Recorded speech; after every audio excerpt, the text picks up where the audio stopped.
Welcome to Quo Vadis, a narrative of the time of Nero by Henryk Sienkiewicz. The book will begin shortly. Please like and subscribe to support this channel. Thank you. Chapter 22. Only inside the entrance did Vinicius comprehend the whole difficulty of the undertaking. The house was large, of several stories, one of the kind of which thousands were built in Rome, in view of profit from rent. Hence, as a rule, they were built so hurriedly and badly that scarcely a year passed in which numbers of them did not fall on the heads of tenants. Real hives, too high and too narrow, full of chambers and little dens, in which poor people fixed themselves too numerously. In a city where many streets had no names, those houses had no numbers. The owners committed the collection of rent to slaves, who, not obliged by the city government to give names of occupants, were ignorant themselves of them frequently. To find someone by inquiry in such a house was often very difficult, especially when there was no gatekeeper. Vinicius and Croton came to a narrow corridor-like passage, walled in on four sides, forming a kind of common atrium for the whole house, with a fountain in the middle, whose stream fell into a stone basin fixed in the ground. At all the walls were internal stairways, some of stone, some of wood, leading to galleries from which there were entrances to lodgings. There were lodgings on the ground also, some provided with wooden doors, others separated from the yard by woolen screens only. These, for the greater part, were worn, rent, or patched. The hour was early, and there was not a living soul in the yard. It was evident that all were asleep in the house, except those who had returned from Austrianum. "What shall we do, Lord?" asked Croton, halting. "Let us wait here." "Someone may appear," replied Vinicius. "We should not be seen in the yard." At this moment he thought Chilo's counsel practical. If there were some tens of slaves present, it would be easy to occupy the gate, which seemed the only exit, search all the lodgings simultaneously, and thus come to Lygia's. Otherwise, Christians, who surely were not lacking in that house, might give notice that people were seeking her. In view of this, there was risk in inquiring of strangers. Vinicius stopped to think whether it would not be better to go for his slaves. Just then, from behind a screen hiding a remoter lodging, came a man with a sieve in his hand, and approached the fountain. At the first glance, the young tribune recognized Ursus. "That is the Lygian," whispered Vinicius. "Am I to break his bones now?" "Wait a while." Ursus did not notice the two men, as they were in the shadow of the entrance, and he began quietly to sink in water vegetables, which filled the sieve. It was evident that after a whole night spent in the cemetery, he intended to prepare a meal. After a while, the washing was finished. He took the wet sieve and disappeared behind the screen. Croton and Vinicius followed him, thinking that they would come directly to Lygia's lodgings. Their astonishment was great when they saw that the screen divided from the court, not lodgings, but another dark corridor, at the end of which was a little garden containing a few cypresses, some myrtle bushes, and a small house fixed to the windowless stone wall of another stone building. Both understood at once that this was for them a favouring circumstance. In the courtyard all the tenants might assemble. The seclusion of the little house facilitated the enterprise. They would set aside defenders, or rather Ursus, quickly, and would reach the street just as quickly with the captured Lygia, and there they would help themselves. It was likely that no one would attack them. If attacked, they would say that a hostage was fleeing from Caesar. Vinicius would declare himself then to the guards and summon their assistance. Ursus was almost entering the little house when the sound of steps attracted his attention. He halted and seeing two persons, put his sieve on the balustrade and turned to them. "What do ye want here?" asked he. "Thee," said Vinicius. Then, turning to Croton, he said in a low, hurried voice, "Kill." Croton rushed at him like a tiger, and in one moment, before the Lygian was able to think or to recognize his enemies, Croton had caught him in his arms of steel. Vinicius was too confident in the man's preternatural strength to wait for the end of the struggle. He passed the two, sprang to the door of the little house, pushed it open, and found himself in a room a trifle dark, lighted, however, by a fire burning in the chimney.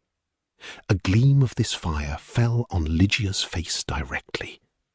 A second person, sitting at the fire, was that old man who had accompanied the young girl and Ursus on the road from Austrianum. Vinicius rushed in so suddenly that before Lygia could recognize him he had seized her by the waist and, raising her, rushed toward the door again.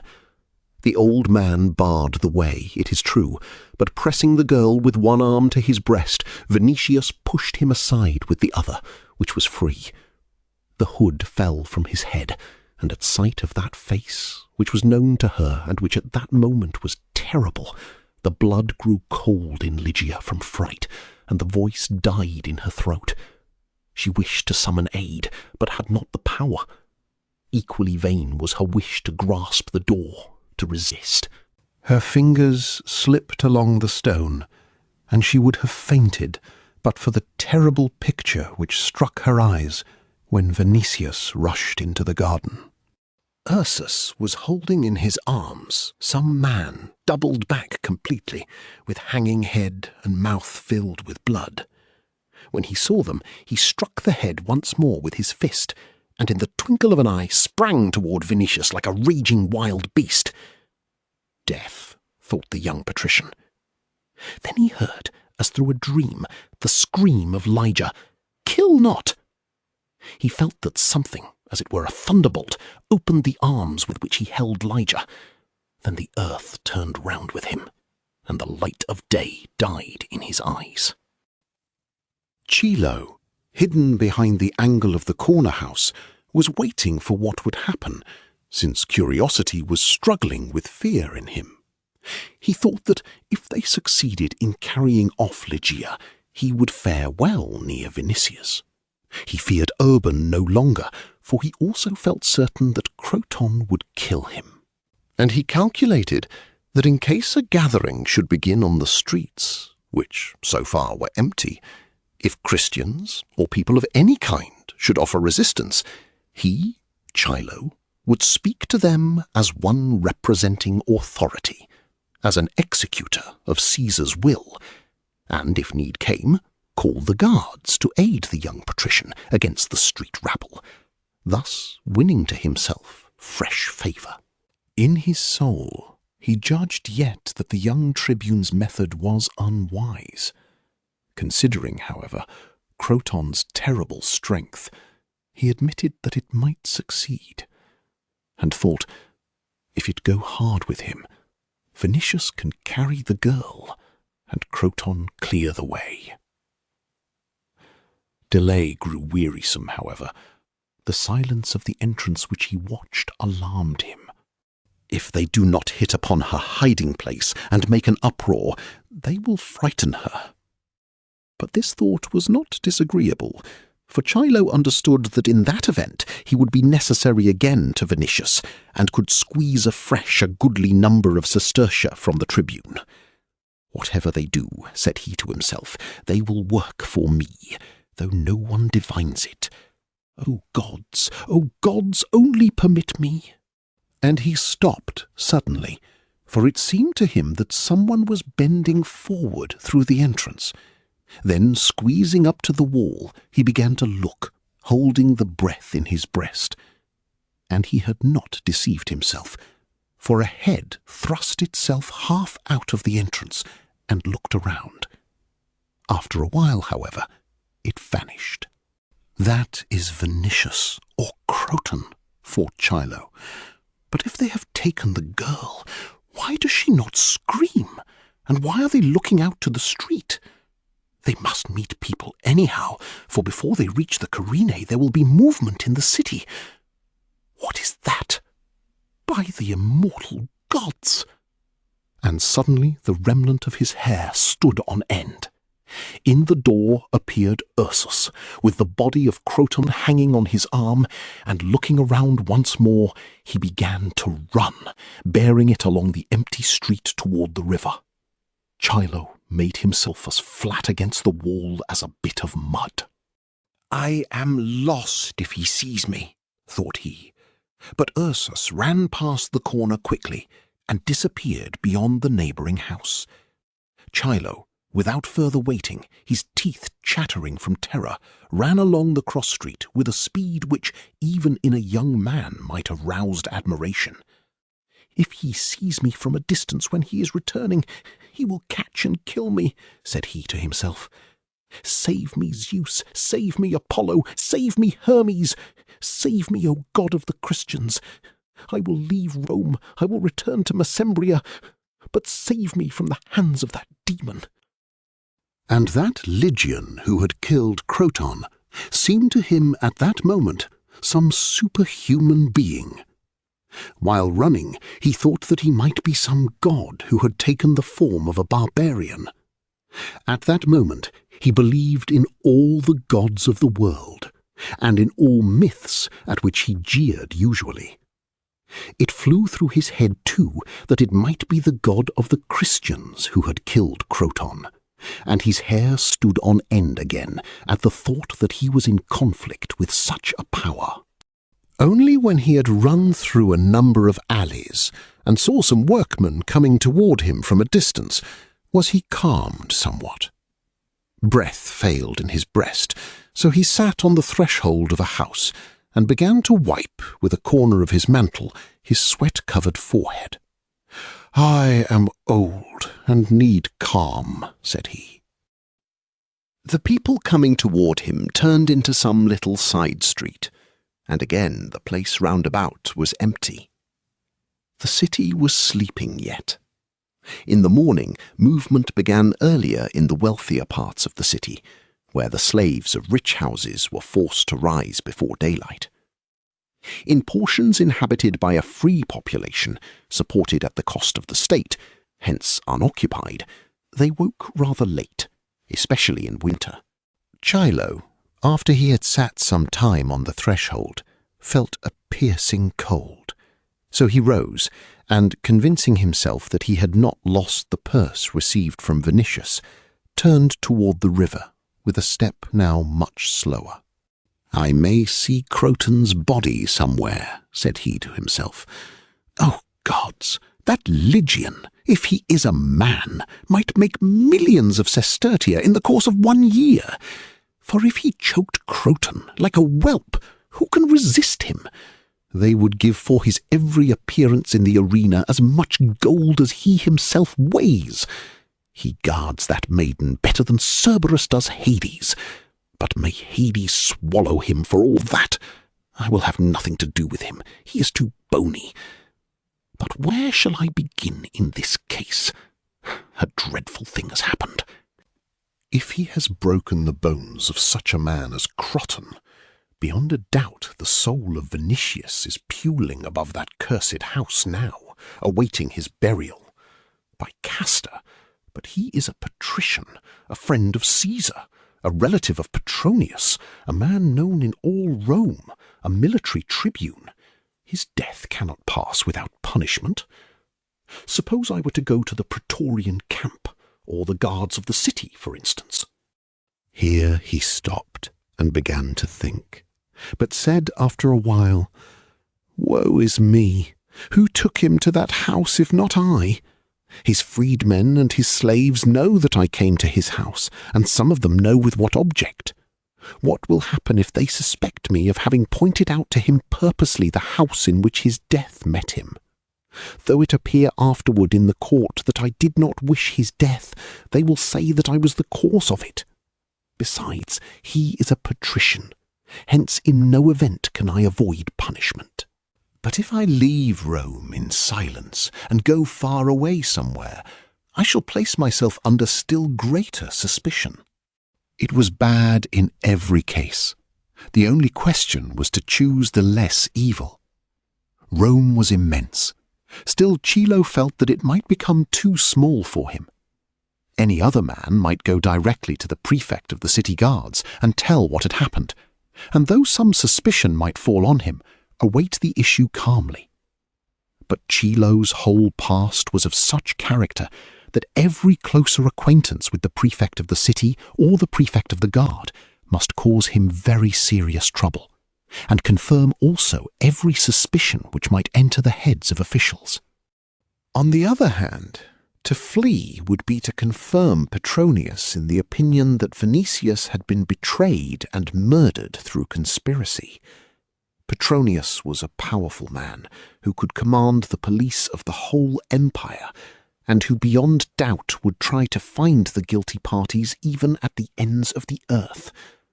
Still, Chilo thought to go straight to him and tell what had happened.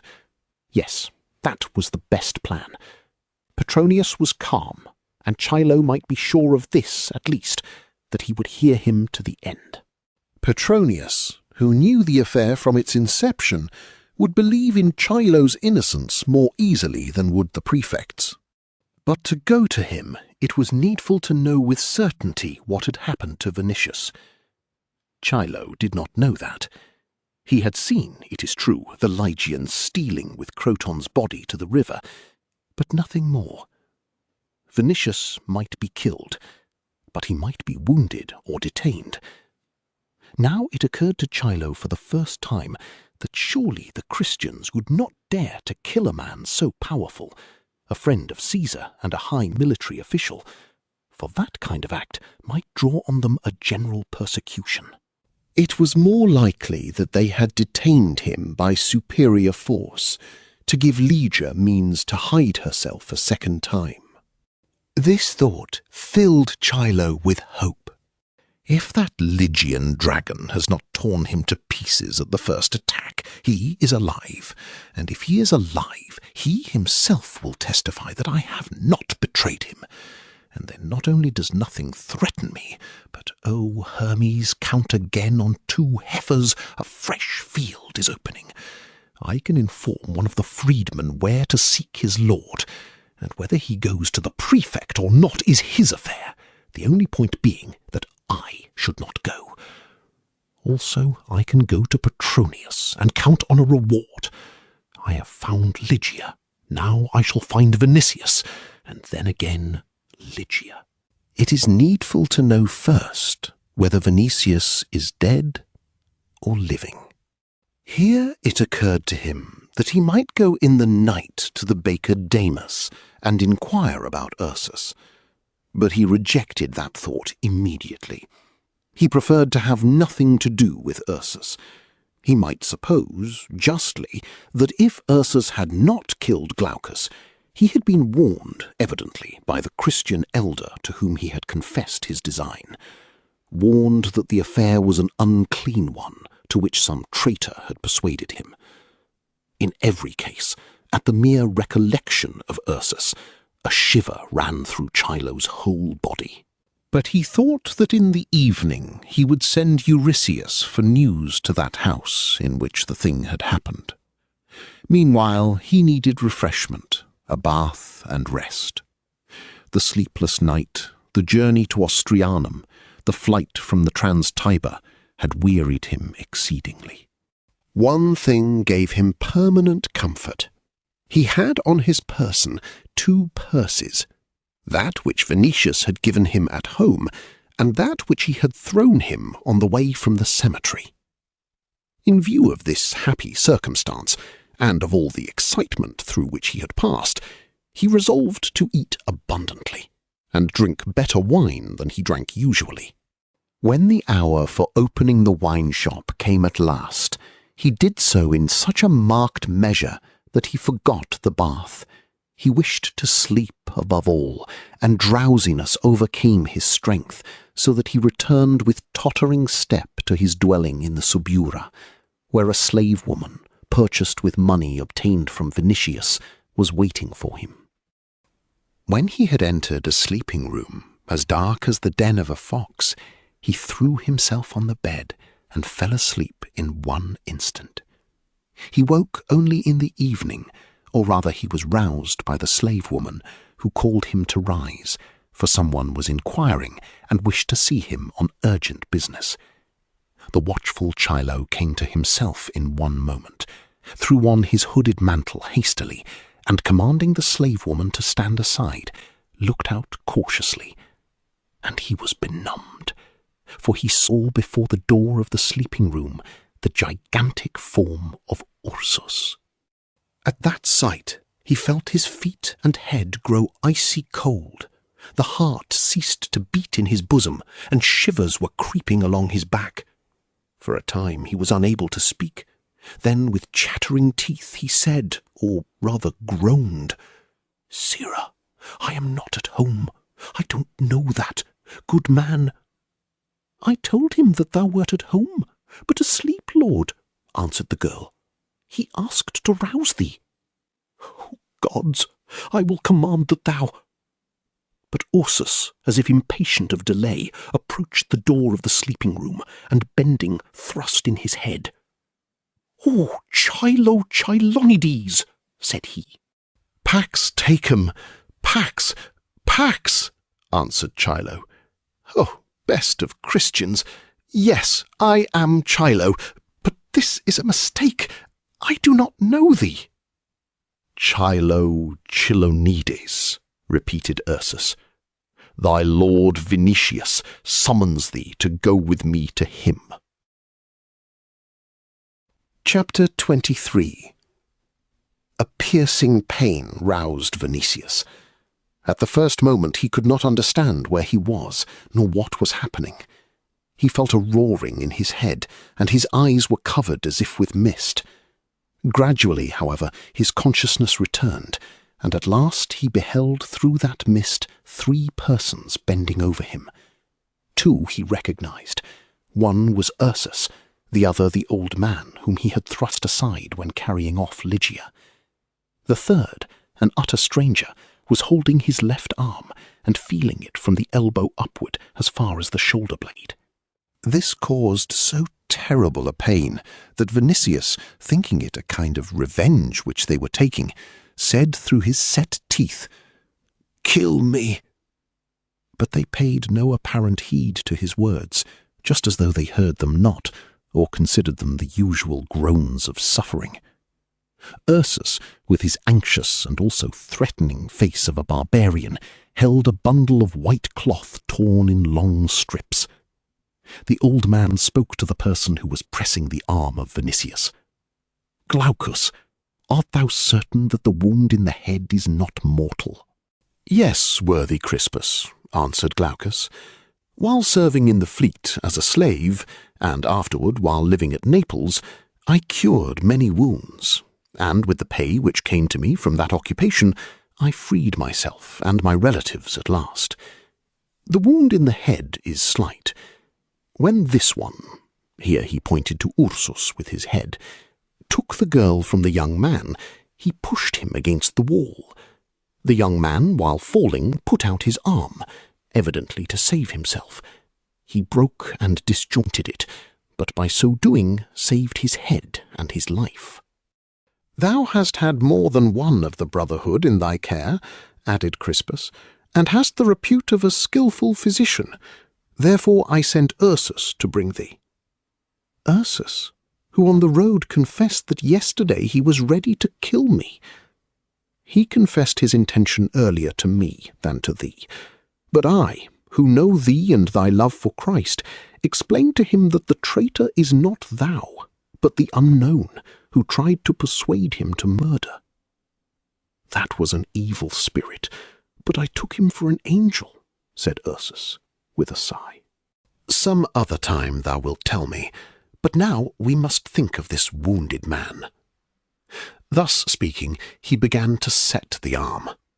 Though Crispus sprinkled water on his face, Vinicius fainted repeatedly from suffering. That was, however, a fortunate circumstance, since he did not feel the pain of putting his arm into joint, nor of setting it. Glaucus fixed the limb between two strips of wood, which he bound quickly and firmly, so as to keep the arm motionless. When the operation was over, Vinicius recovered consciousness again and saw Lygia above him.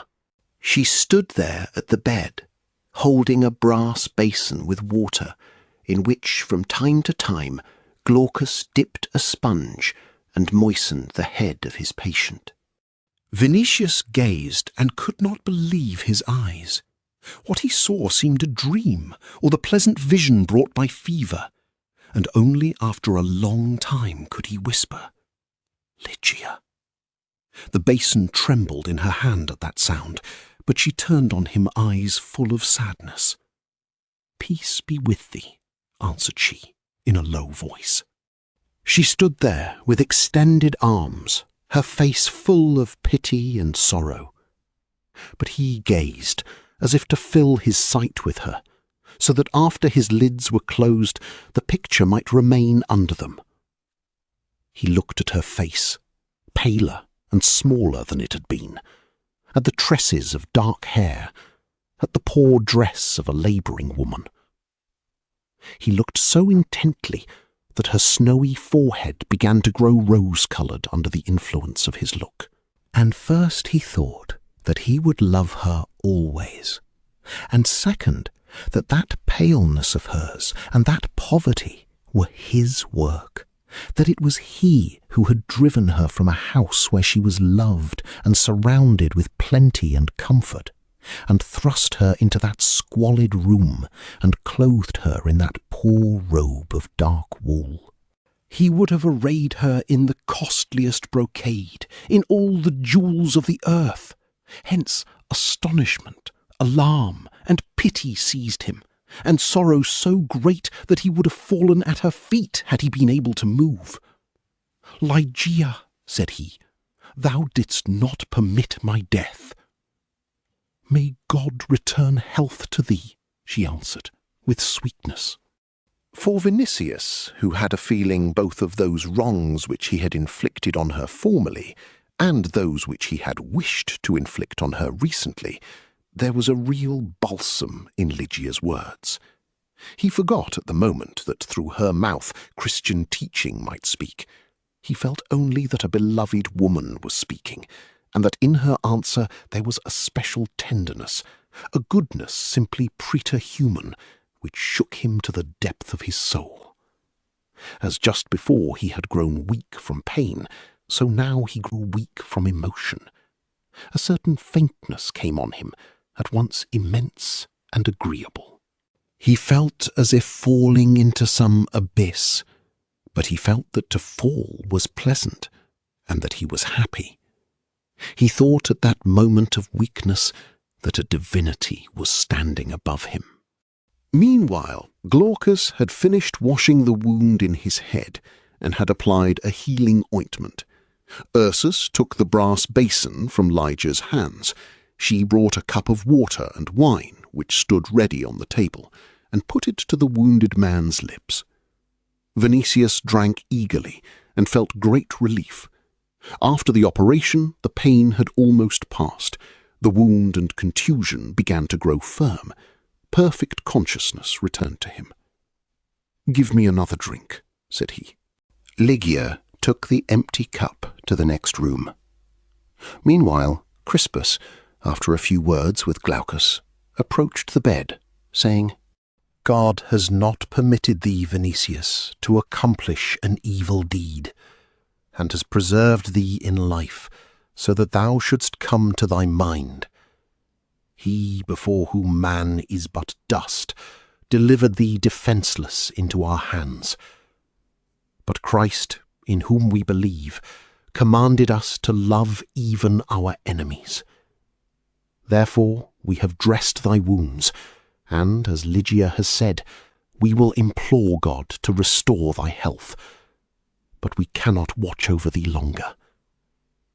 Be in peace, then, and think whether it beseems thee to continue thy pursuit of Lygia. Thou hast deprived her of guardians, and us of a roof, though we return thee good for evil. Do you wish to leave me? inquired Venetius. "We wish to leave this house, in which prosecution by the prefect of the city may reach us. Thy companion was killed. Thou, who art powerful among thy own people, art wounded. This did not happen through our fault, but the anger of the law might fall on us." "Have no fear of prosecution," replied Venetius. "I will protect you." Crispus did not like to tell him that with them it was not only a question of the prefect and the police, but of him. They wished to secure Lygia from his further pursuit. "Lord," said he, "thy right arm is well. Here are tablets and a stylus. Write to thy servants to bring a litter this evening, and bear thee to thy own house, where thou wilt have more comfort than in our poverty. We dwell here with a poor widow, who will return soon with her son, and this youth will take thy letter. As to us, we must all find another hiding place." Vinicius grew pale, for he understood that they wished to separate him from Lygia, and that if he lost her now, he might never see her in life again. He knew indeed that things of great import had come between him and her, in virtue of which, if he wished to possess her, he must seek some new methods which he had not had time yet to think over. He understood, too, that whatever he might tell these people, though he should swear that he would return Lygia to Pomponia Graecina, they would not believe him, and were justified in refusing belief. Moreover, he might have done that before. Instead of hunting for Lygia, he might have gone to Pomponia and sworn to her that he renounced pursuit, and in that case Pomponia herself would have found Lygia and brought her home. No, he felt that such promises would not restrain them, and no solemn oath would be received, the more since, not being a Christian, he could swear only by the immortal gods, in whom he did not himself believe greatly, and whom they considered evil spirits. He desired desperately to influence Lygia and her guardians in some way, but for that there was need of time. For him it was all important to see her, to look at her for a few days even. As every fragment of a plank or an oar seems salvation to a drowning man, so to him it seemed that during those few days he might say something to bring him nearer to her, that he might think out something, that something favourable might happen. Hence he collected his thoughts and said, "Listen to me, Christians. Yesterday I was with you in Ostrianum, and I heard your teaching. But though I did not know it, your deeds have convinced me that you are honest and good people. Tell that widow who occupies this house to stay in it. Stay in it yourselves, and let me stay. Let this man," here he turned to Glaucus, "who is a physician, or at least understands the care of wounds, tell whether it is possible to carry me from here today. I am sick. I have a broken arm which must remain immovable for a few days even. Therefore I declare to you that I will not leave this house unless you bear me hence by force." Here he stopped, for breath failed in his breast, and Crispus said, "We will use no force against thee, Lord. We will only take away our own heads." At this, the young man, unused to resistance, frowned and said, "Permit me to recover breath." And after a time he began again to speak. Of Croton, whom Ursus killed, no one will inquire. He had to go today to Beneventum, whither he was summoned by Vatinius. Therefore all will think that he has gone there. When I entered this house in company with Croton, no one saw us except a Greek who was with us in Ostrianum. I will indicate to you his lodgings. Bring that man to me. On him I will enjoin silence. He is paid by me. I will send a letter to my own house, stating that I too went to Beneventum. If the Greek has informed the prefect already, I will declare that I myself killed Croton, and that it was he who broke my arm. I will do this by my father's shade and by my mother's. Ye may remain in safety here. Not a hair will fall from the head of one of you. Bring hither, and bring in haste, the Greek whose name is Chilonides. Then Glaucus will remain with thee, said Crispus, and the widow will nurse thee. Consider, old man, what I say, said Vinicius, who frowned still more. I owe thee gratitude, and thou seemest good and honest, but thou dost not tell me what thou hast in the bottom of thy soul. Thou art afraid lest I summon my slaves and command them to take Lygia. Is this true? It is, said Crispus, with sternness. Then remember this. I shall speak before all to Chilo, and write a letter home that I have gone to Beneventum. I shall have no messengers hereafter, but you. Remember this, and do not irritate me longer. Here he was indignant, and his face was contorted with anger. Afterward he began to speak excitedly. Hast thou thought that I would deny that I wished to stay here to see her? A fool would have divined that, even had I denied it. But I will not try to take her by force any longer. I will tell thee more. If she will not stay here, I will tear the bandages with this sound hand from my arm, will take neither food nor drink. Let my death fall on thee and thy brethren. Why hast thou nursed me? Why hast thou not commanded to kill me? He grew pale from weakness and anger. Lygia, who had heard all from the other room, and who was certain that Vinicius would do what he promised, was terrified. She would not have him die for anything. Wounded and defenceless, he roused in her compassion, not fear. Living from the time of her flight among people in continual religious enthusiasm, thinking only of sacrifices, offerings, and boundless charity, she had grown so excited herself through that new inspiration that for her it took the place of house, family, lost happiness, and made her one of those Christian maidens who later on changed the former soul of the world. Vinicius had been too important in her fate, had been thrust too much on her to let her forget him. She had thought of him whole days, and more than once had begged God for the moment in which, following the inspiration of religion, she might return good for his evil, mercy for his persecution, break him, win him to Christ, save him. And now it seemed to her that precisely that moment had come, and that her prayers had been heard. She approached Crispus, therefore, with a face as if inspired, and addressed him as though some other voice spoke through her. Let him stay among us, Crispus, and we will stay with him till Christ gives him health. The old presbyter, accustomed to seek in all things the inspiration of God, beholding her exaltation, thought at once that perhaps a higher power was speaking through her, and fearing in his heart, he bent his grey head, saying, Let it be as thou sayest.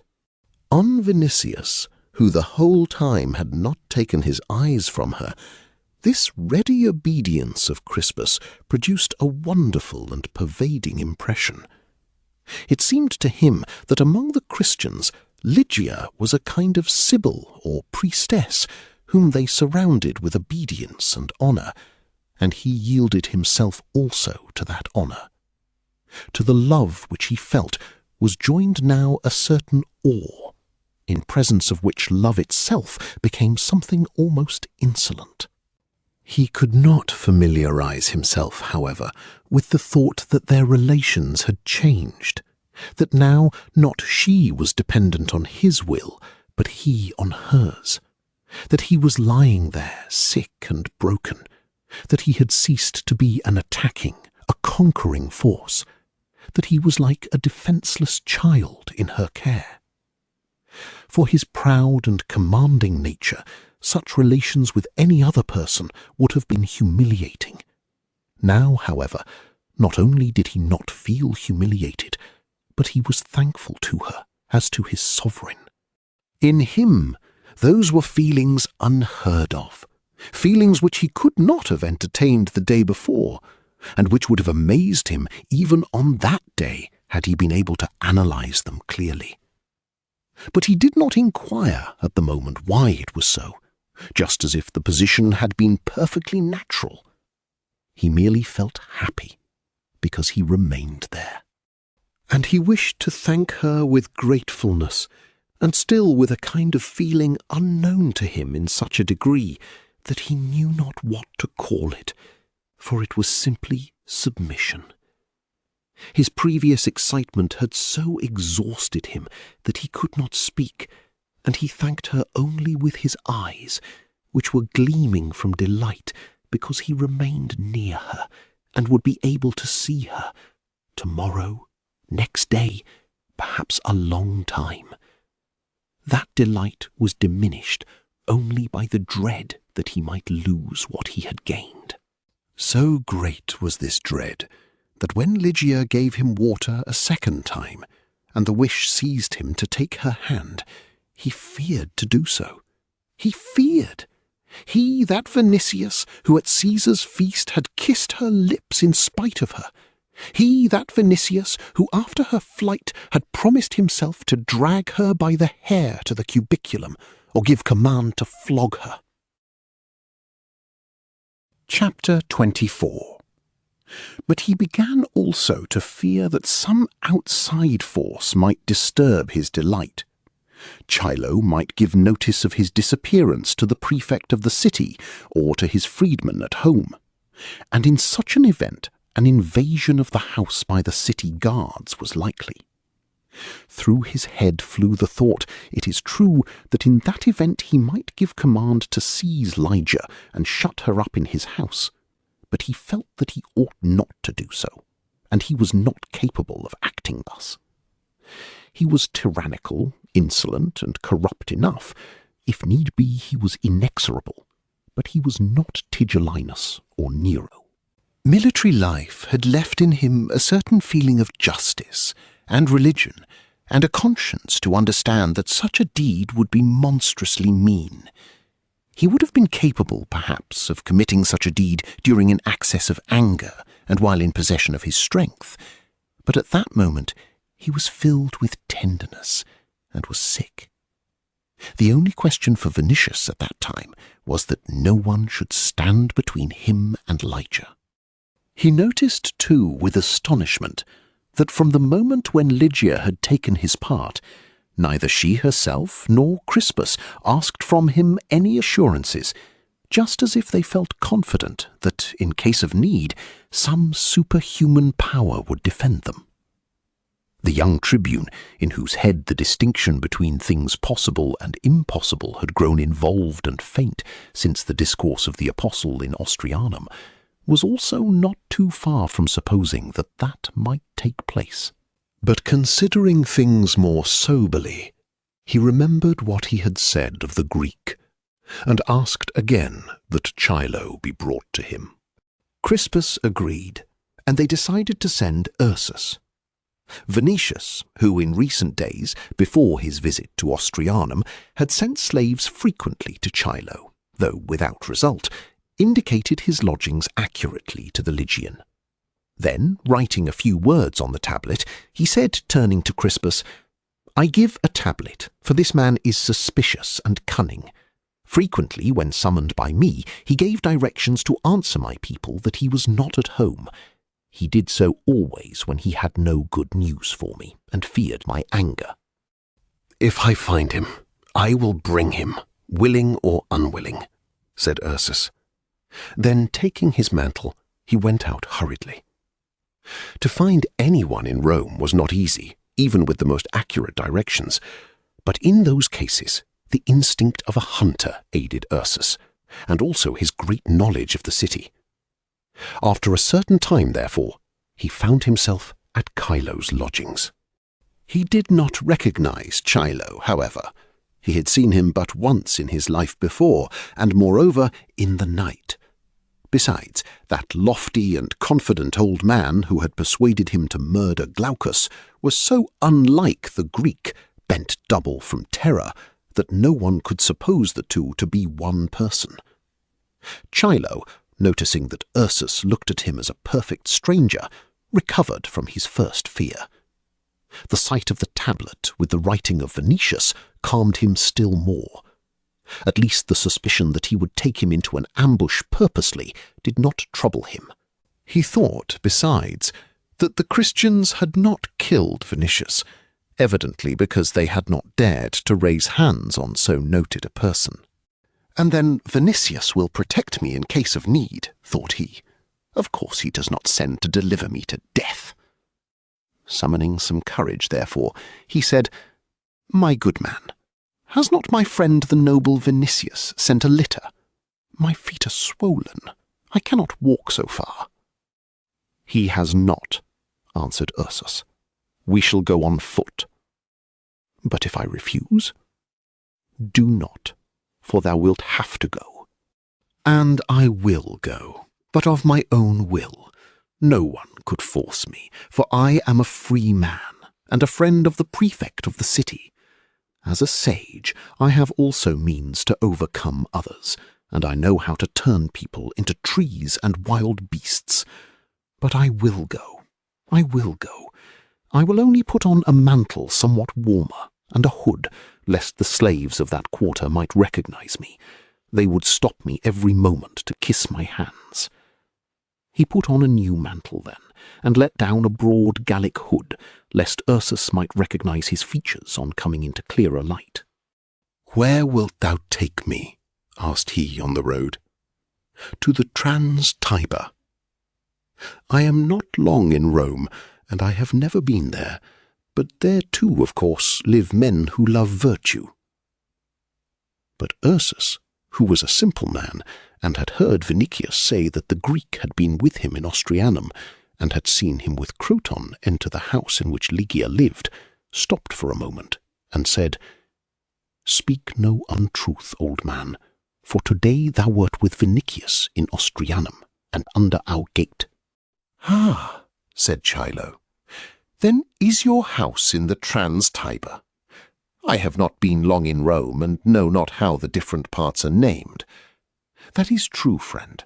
I was under the gate, and implored Vinicius in the name of virtue not to enter. I was in Austrianum, and dost thou know why?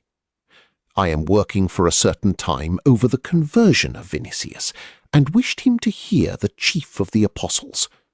May the light penetrate his soul and thine. But thou art a Christian, and wishest truth to overcome falsehood." "That is true," answered Ursus, with humility. Courage returned to Chilo completely. "Vinicius is a powerful lord," said he, "and a friend of Caesar.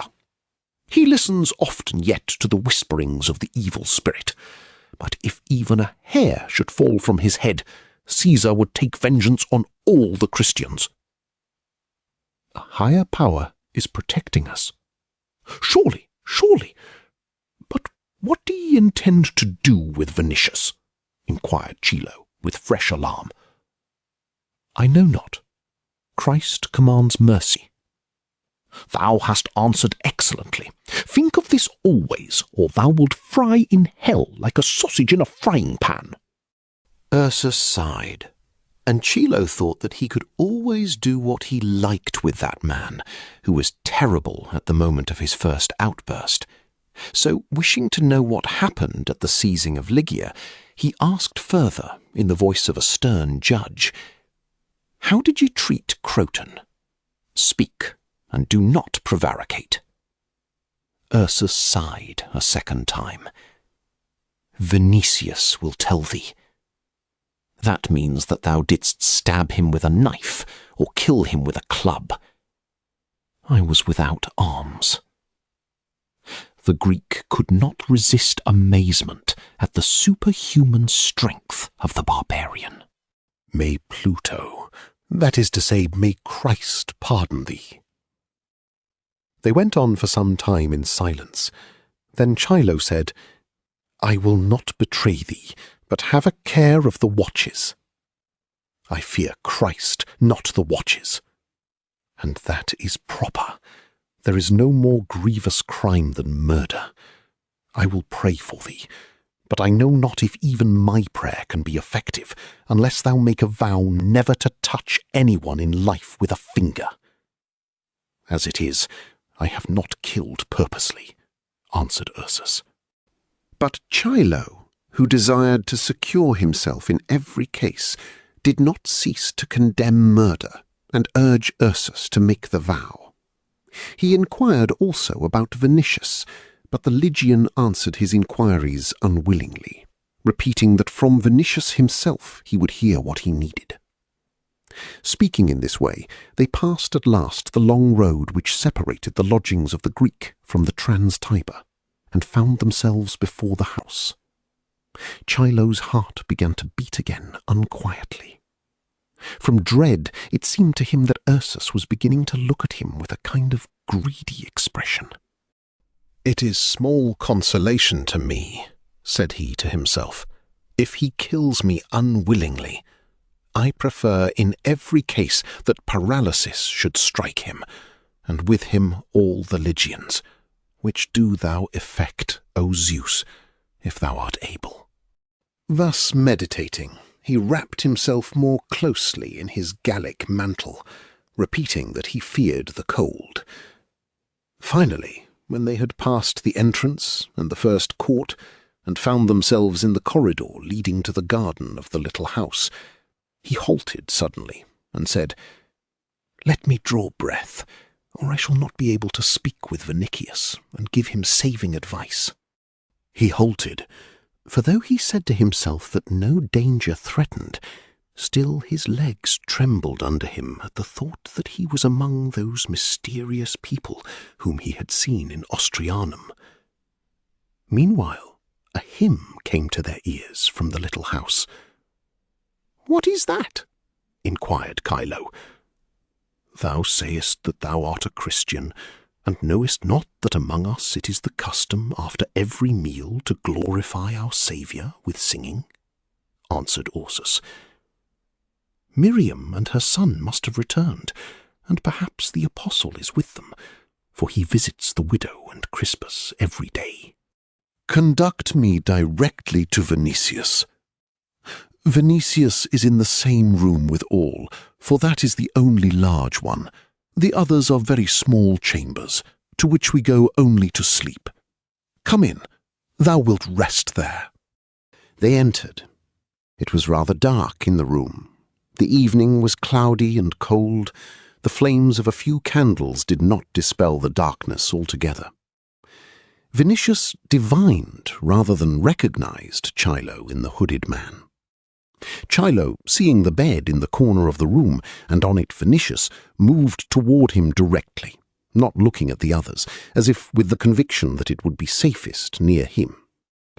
"O Lord, why didst thou not listen to my counsels?" exclaimed he, putting his hands together. "Silence," said Vinicius, "and listen."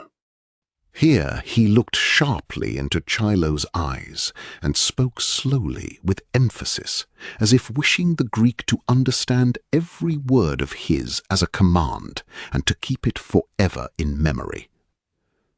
"Croton threw himself on me to kill and rob me. Dost understand? I killed him then, and these people dressed the wounds which I received in the struggle." Chilo understood in a moment that if Vinicius spoke in this way, it must be in virtue of some agreement with the Christians, and in that case he wished people to believe him. He saw this too from his face. Hence, in one moment, without showing doubt or astonishment, he raised his eyes and exclaimed, "That was a faith-breaking ruffian! But I warned thee, Lord, not to trust him. My teachings bounded from his head, as do peas when thrown against a wall.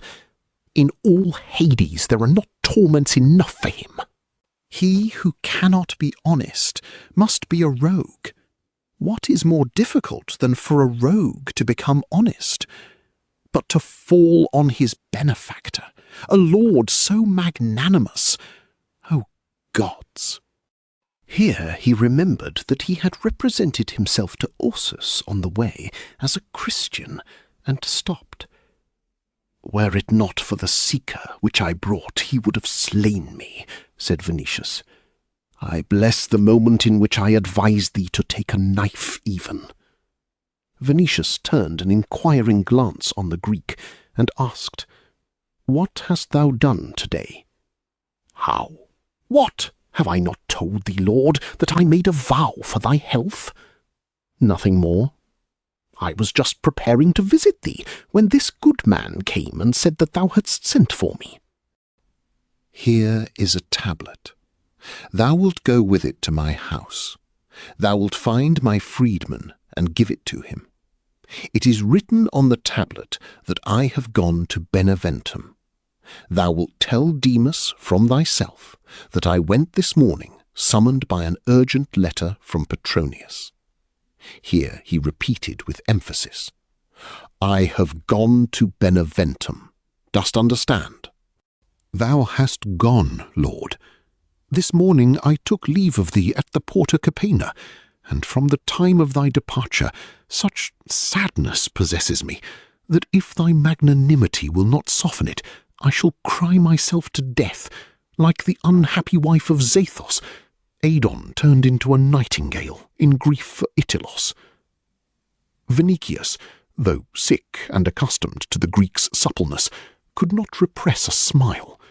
He was glad, moreover, that Chilo understood in a flash. Hence he said, "Therefore I will write that thy tears be wiped away. Give me the candle." Chilo, now pacified perfectly, rose, and, advancing a few steps toward the chimney, took one of the candles which was burning at the wall. But while he was doing this, the hood slipped from his head, and the light fell directly on his face. Glaucus sprang from his seat, and coming up quickly, stood before him.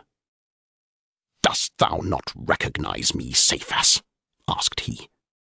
In his voice there was something so terrible that a shiver ran through all present. Chilo raised the candle, and dropped it to the earth almost the same instant. Then he bent nearly double, and began to groan. "I am not he! I am not he! Mercy!" Glaucus turned toward the faithful, and said, "This is the man who betrayed, who ruined me and my family."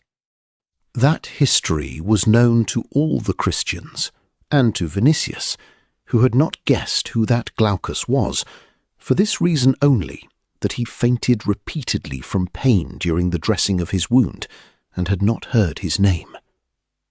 But for Ursus, that short moment with the words of Glaucus was like a lightning flash in darkness. Recognizing Chilo, he was at his side with one spring, and seizing his arm bent it back, exclaiming, "This is the man who persuaded me to kill Glaucus."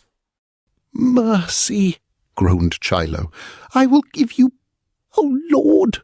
exclaimed he, turning his head to Venetius. "Save me! I trusted in thee. Take my part. Thy letter. I will deliver it. O Lord, Lord!"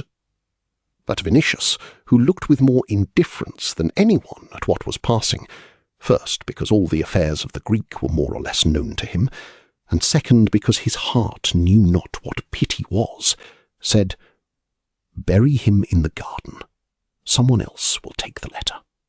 It seemed to Chilo that those words were his final sentence. His bones were shaking in the terrible hands of Ursus. His eyes were filled with tears from pain. "By your God, pity!" cried he. "I am a Christian. Pax vobiscum. I am a Christian. And if ye do not believe me, baptize me again, baptize me twice, 10 times. Glaucus, that is a mistake. Let me speak. Make me a slave. Do not kill me. Have mercy." His voice, stifled with pain, was growing weaker and weaker when the Apostle Peter rose at the table. For a moment his white head shook, drooping toward his breast, and his eyes were closed.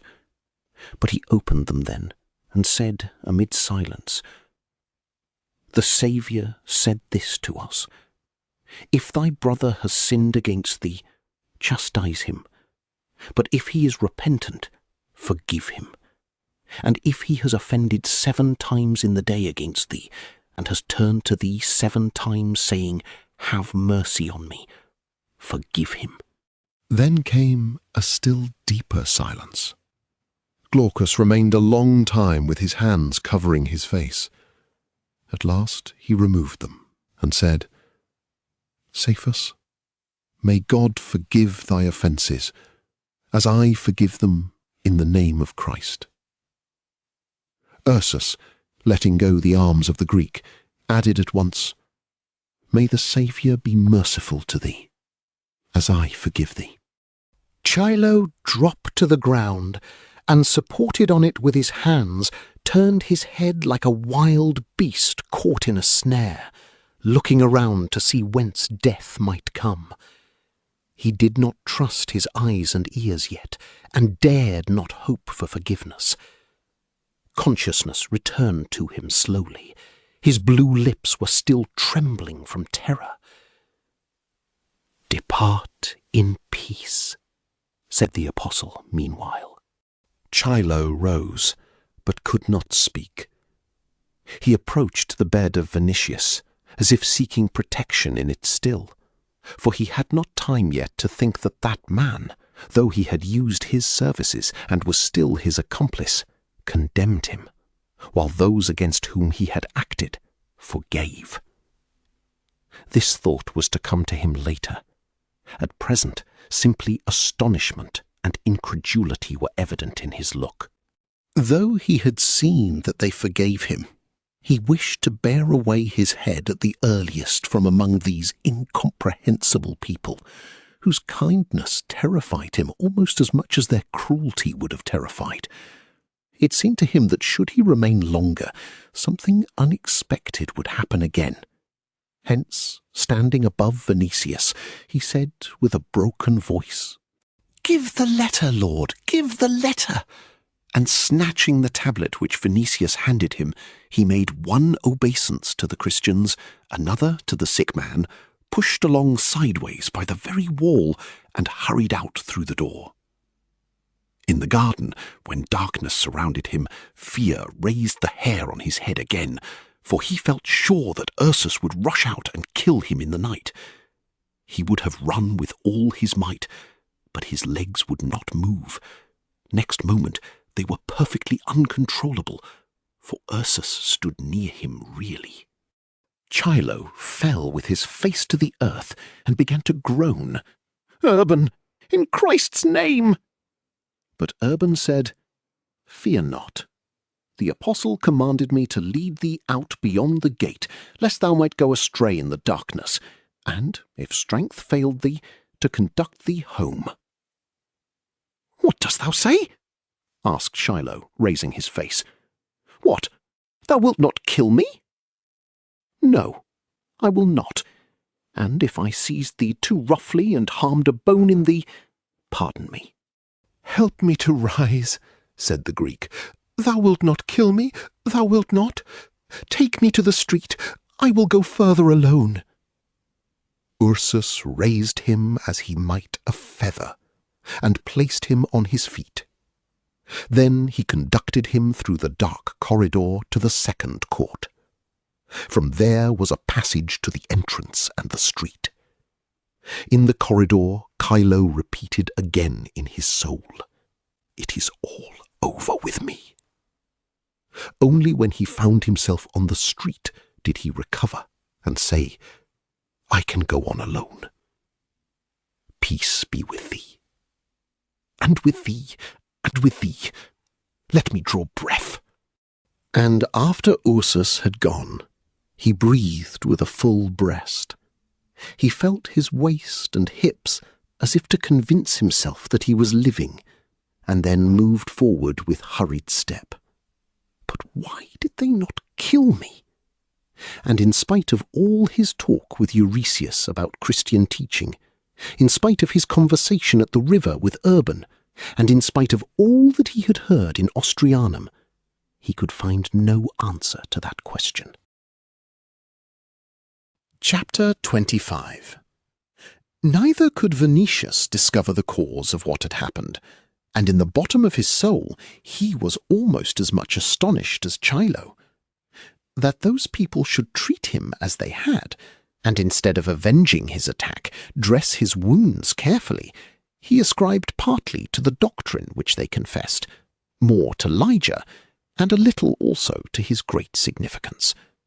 But their conduct with Chilo simply went beyond his understanding of man's power of forgiveness, and the question thrust itself into his mind, why did they not kill the Greek? They might have killed him with impunity. Ursus would have buried him in the garden, or borne him in the dark to the Tiber, which, during that period of night murders, committed by Caesar himself even, cast up human bodies so frequently in the morning that no one inquired whence they came. To his thinking, the Christians had not only the power, but the right to kill Chilo. True, pity was not entirely a stranger to that world to which the young patrician belonged. The Athenians raised an altar to pity, and opposed for a long time the introduction of gladiatorial combats into Athens. In Rome itself, the conquered received pardon sometimes, as for instance Callicratus, king of the Britons, who, taken prisoner in the time of Claudius, and provided for by him bountifully, dwelt in the city in freedom. But vengeance for a personal wrong seemed to Venetius, as to all, proper and justified.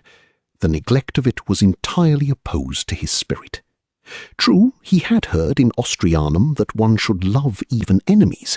That, however, he considered as a kind of theory without application in life.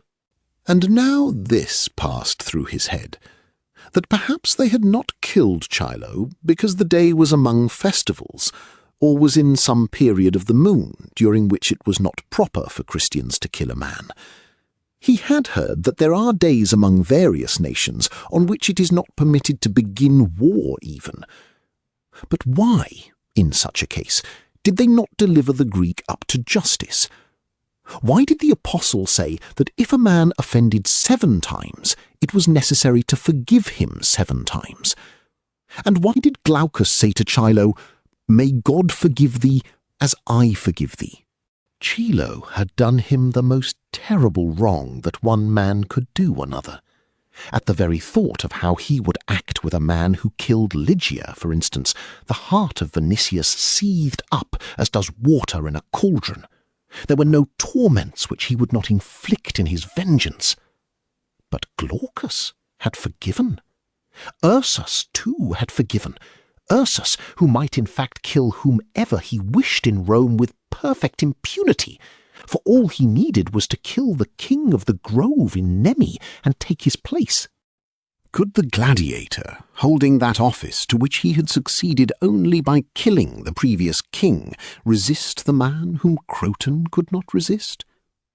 There was only one answer to all these questions, that they refrained from killing him through a goodness so great that the like of it had not been in the world up to that time, and through an unbounded love of man, which commands to forget one's self, one's wrongs, one's happiness and misfortune, and live for others. What reward those people were to receive for this, Venetius heard in Austrianum, but he could not understand it. He felt, however, that the earthly life connected with the duty of renouncing everything good and rich for the benefit of others must be wretched. So in what he thought of the Christians at that moment, besides the greatest astonishment, there was pity, and as it were, a shade of contempt. It seemed to him that they were sheep, which earlier or later must be eaten by wolves. His Roman nature could yield no recognition to people who let themselves be devoured. This one thing struck him, however, that after Chilo's departure, The faces of all were bright with a certain deep joy. The apostle approached Glaucus, placed his hand on his head, and said, "In thee Christ has triumphed." The other raised his eyes, which were full of hope and as bright with joy as if some great unexpected happiness had been poured on him. Vinicius, who could understand only joy or delight born of vengeance, looked on him with eyes staring from fever, and somewhat as he would on a madman. He saw, however, and saw not without internal indignation, that Lygia pressed her lips of a queen to the hand of that man, who had the appearance of a slave, and it seemed to him that the order of the world was inverted utterly. Next, Ursus told how he had conducted Chilo to the street, and had asked forgiveness for the harm which he might have done his bones. For this the apostle blessed him also. Crispus declared that it was a day of great victory. Hearing of this victory, Vinicius lost the thread of his thought altogether.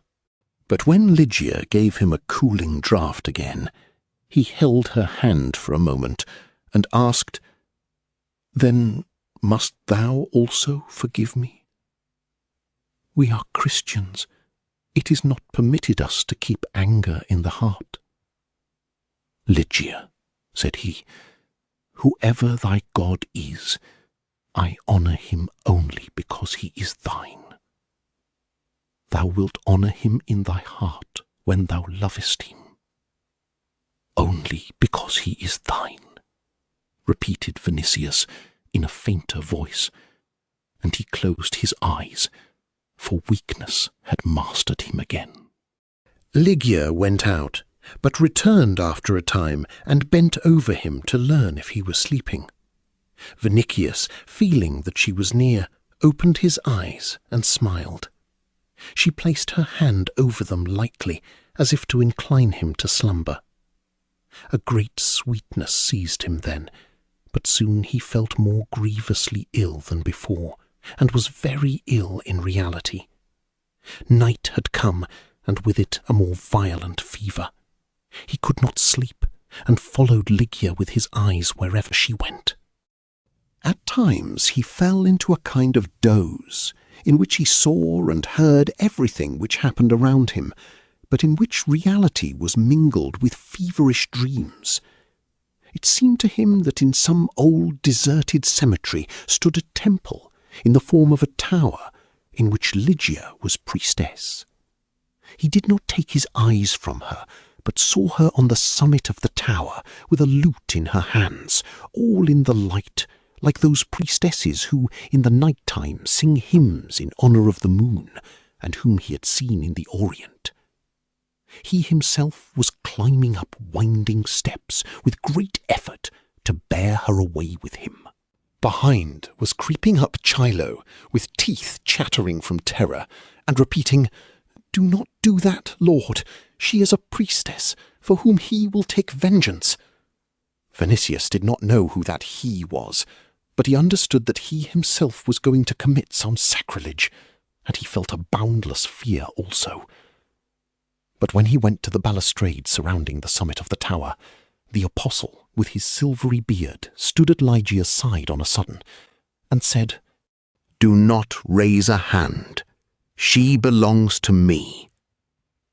Then he moved forward with her, on a path formed by rays from the moon, as if on a path made to heaven. He stretched his hands toward them, and begged both to take him into their company. Here he woke, became conscious, and looked before him. The lamp on the tall staff shone more dimly, but still cast a light sufficiently clear. All were sitting in front of the fire, warming themselves, for the night was chilly and the chamber rather cold. Vinicius saw the breath coming as steam from their lips. In the midst of them sat the apostle.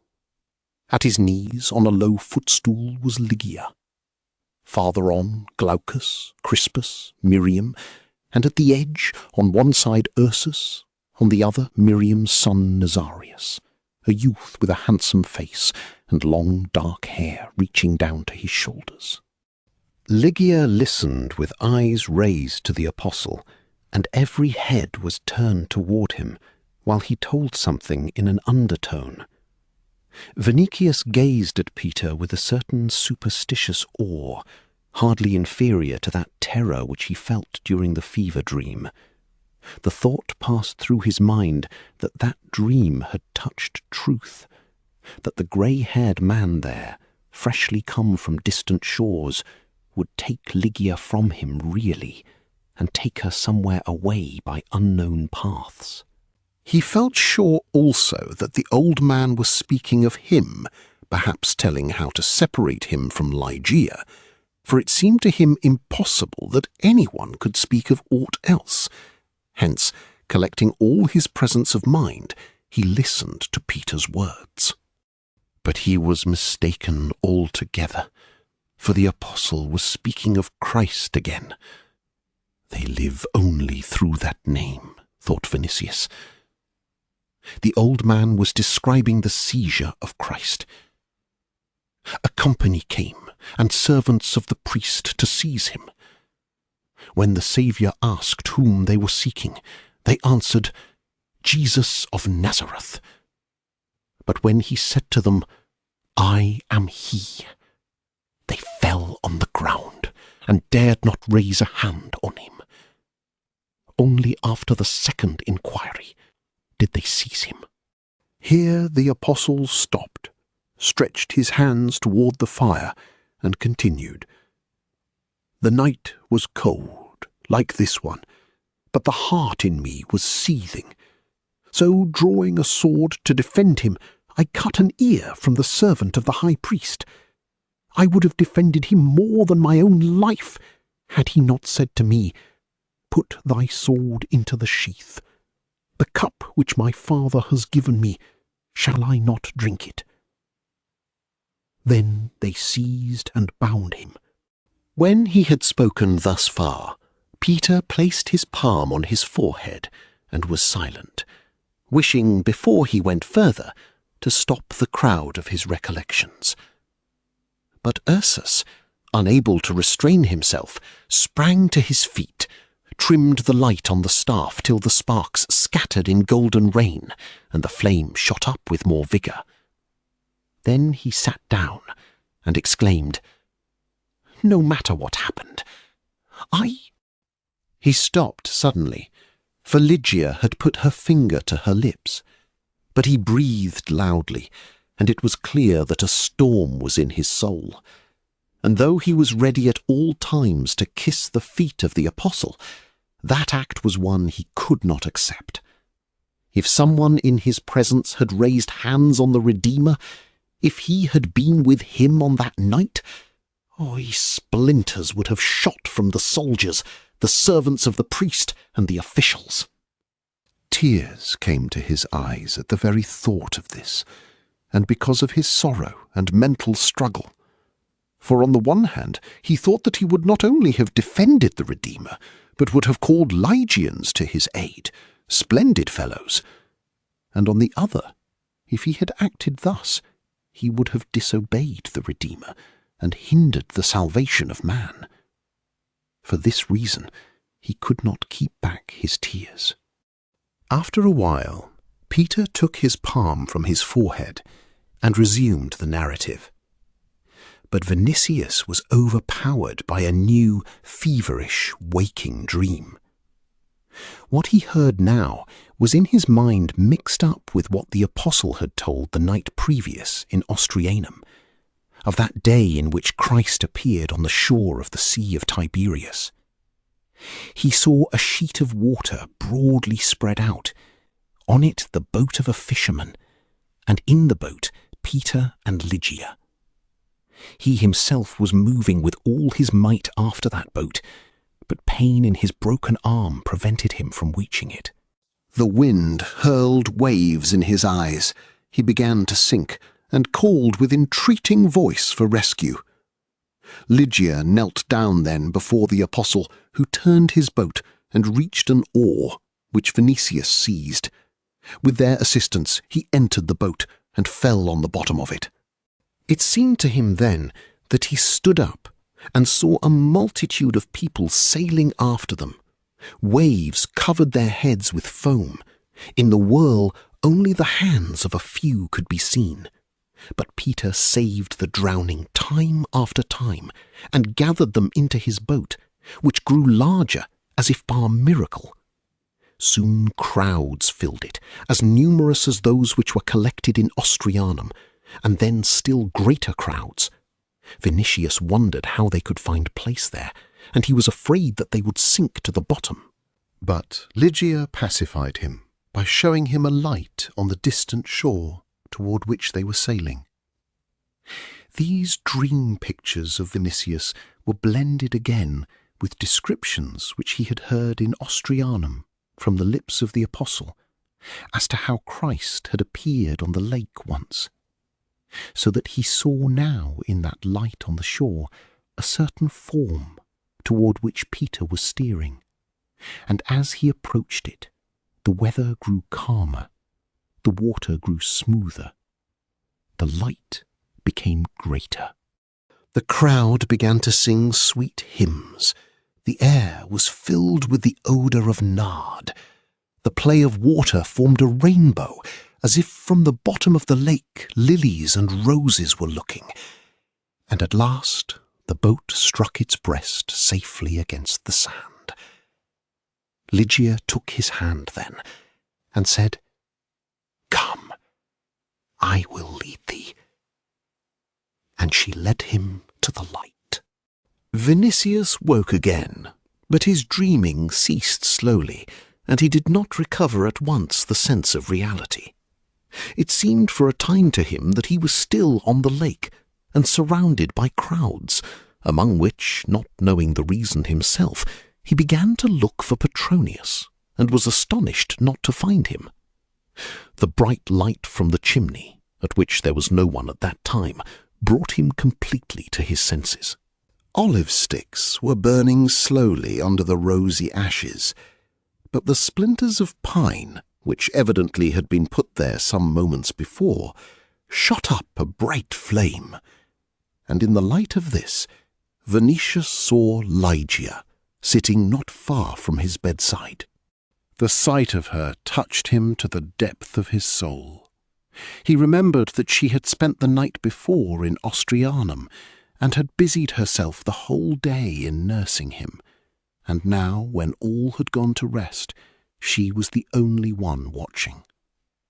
It was easy to divine that she must be wearied, for while sitting motionless, her eyes were closed. Vinicius knew not whether she was sleeping or sunk in thought.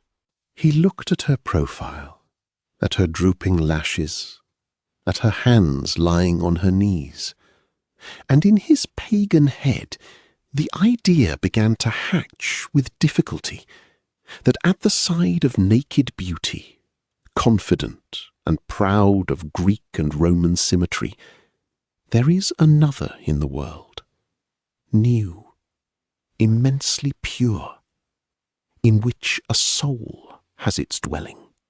He could not bring himself so far as to call it Christian, but thinking of Lygia, he could not separate her from the religion which she confessed. He understood even that if all the others had gone to rest, and she alone were watching, she whom he had injured, it was because her religion commanded her to watch.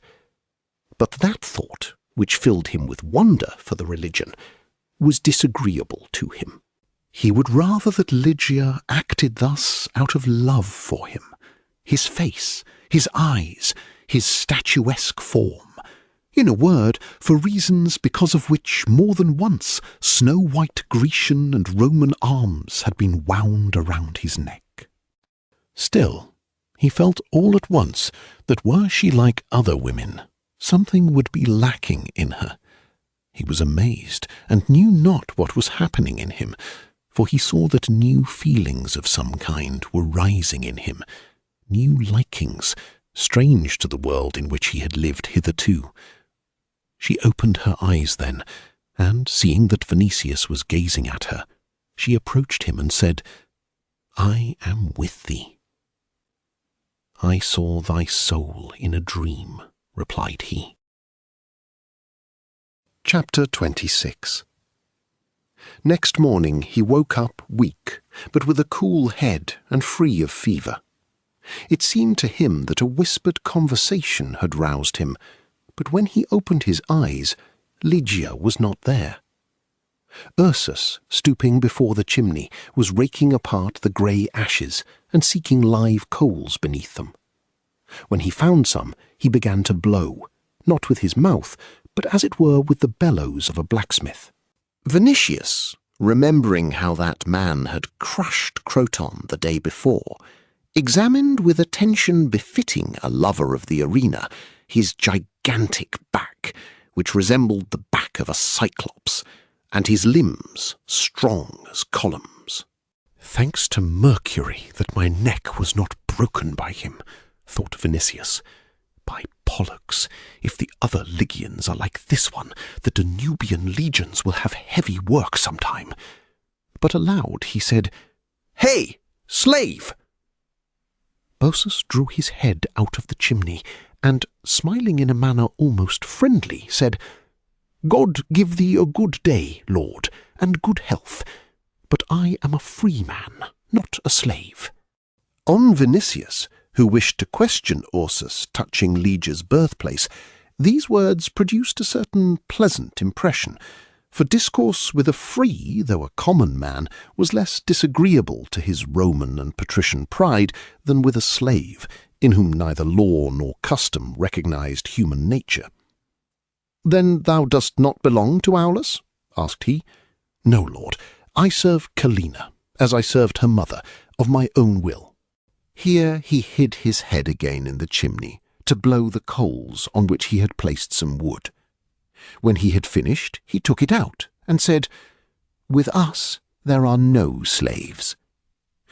"Where is Ligia?" inquired Vinicius. "She has gone out, and I am to cook food for thee. She watched over thee the whole night. Why didst thou not relieve her?" "Because she wished to watch, and it is for me to obey." Here his eyes grew gloomy, and after a while he added, "If I had disobeyed her, thou wouldst not be living. Art thou sorry for not having killed me?" "No, Lord. Christ has not commanded us to kill." "But Atacinus and Croton?" "I could not do otherwise," muttered Ursus, and he looked with regret on his hands, which had remained pagan evidently, though his soul had accepted the cross. Then he put a pot on the crane and fixed his thoughtful eyes on the fire. "That was thy fault, Lord," said he at last. "Why didst thou raise thy hand against her, a king's daughter?" Pride boiled up at the first moment in Vinicius, because a common man and a barbarian had not merely dared to speak to him thus familiarly, but to blame him in addition. To those uncommon and improbable things which had met him since yesterday was added another. But being weak and without his slaves, he restrained himself, especially since a wish to learn some details of Ligia's life gained the upper hand in him. When he had calmed himself, therefore, he inquired about the war of the Lygians against Vannius and the Suevi. Ursus was glad to converse, but could not add much that was new to what, in his time, Aulus Plautius had told. Ursus had not been in battle, for he had attended the hostages to the camp of Atelius Hister. He knew only that the Lygians had beaten the Suevi and the Yazigi, but that their leader and king had fallen from the arrows of the Yazigi. Immediately after they received news that the Semnones had set fire to forests on their boundaries, they returned in haste to avenge the wrong, and the hostages remained with Atelius, who ordered at first to give them kingly honours. Afterward, Ligia's mother died. The Roman commander knew not what to do with the child. Ursus wished to return with her to their own country, but the road was unsafe because of wild beasts and wild tribes. When news came that an embassy of Lygians had visited Pomponius, offering him aid against the Marcomanni, Hister sent him with Lygia to Pomponius.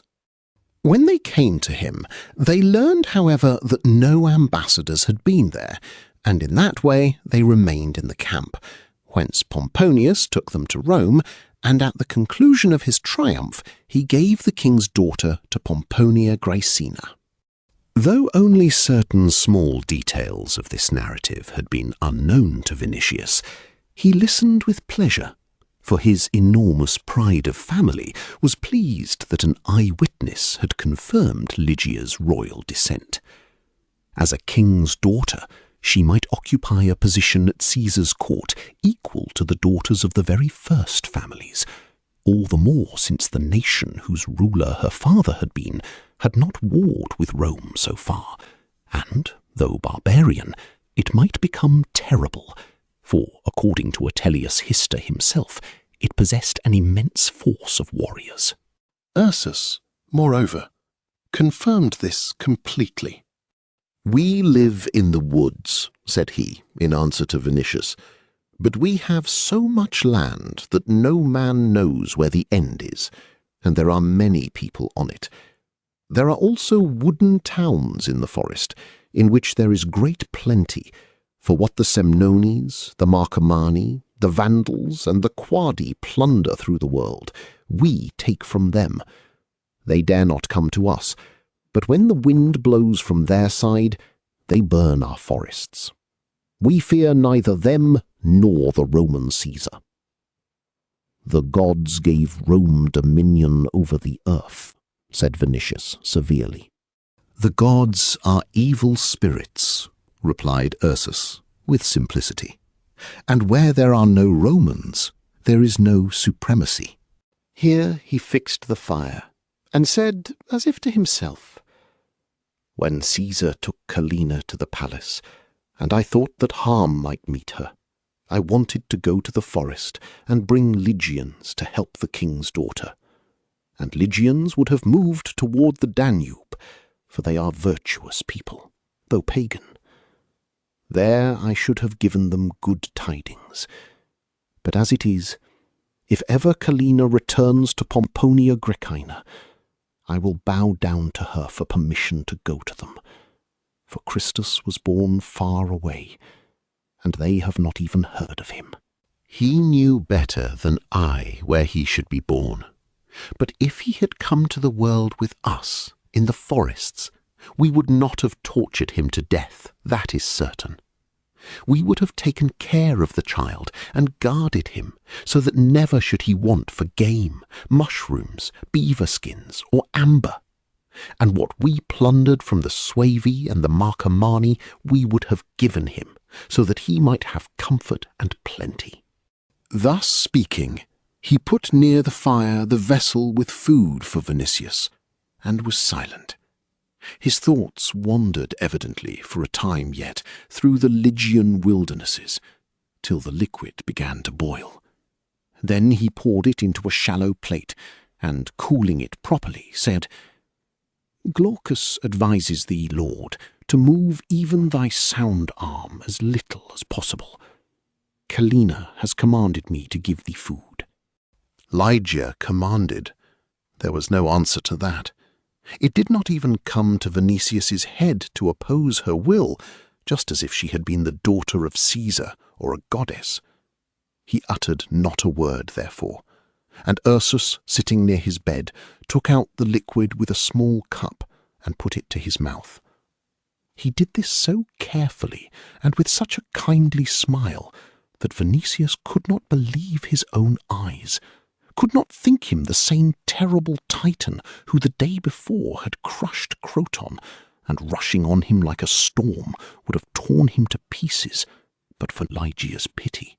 The young patrician, for the first time in life, began to ponder over this.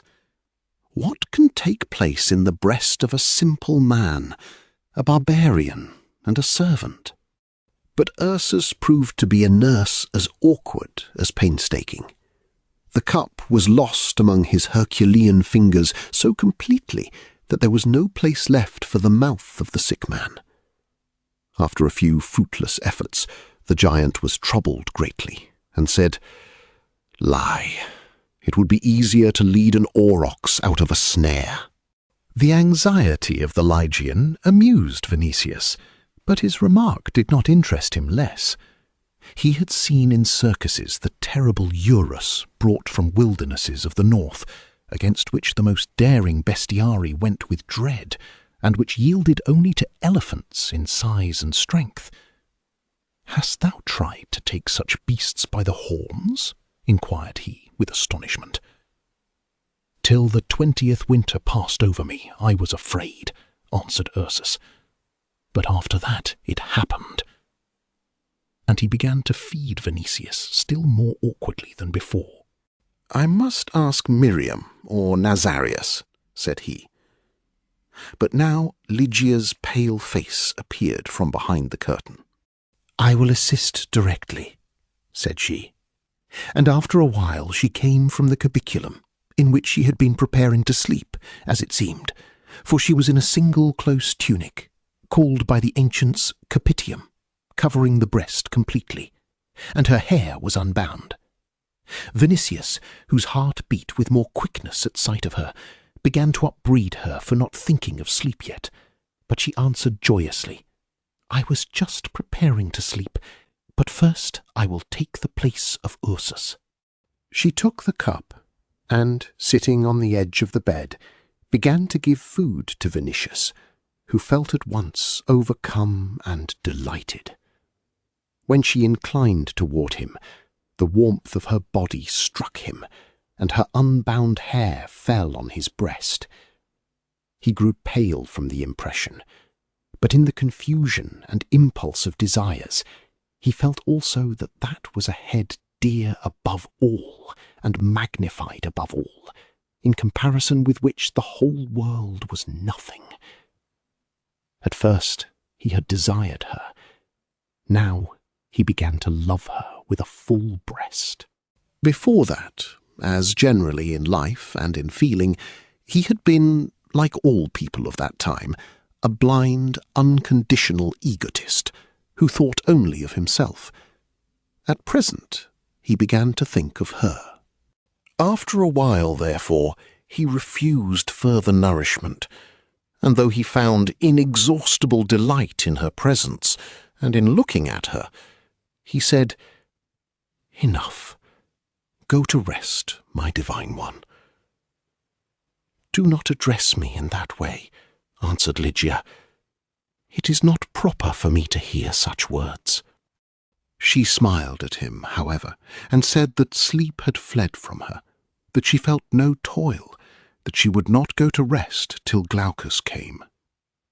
He listened to her words as to music. His heart rose with increasing delight, increasing gratitude, and his thought was struggling to show her that gratitude. "Lygia," said he, after a moment of silence, "I did not know thee hitherto, but I know now that I wish to attain thee by a false way. Hence, I say, return to Pomponia Graecina, and be assured that in future no hand will be raised against thee." Her face became sad on a sudden.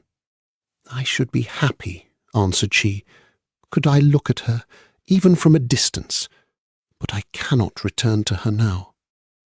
"Why?" inquired Vinicius, with astonishment. "We Christians know, through Acti, what is done on the Palatine.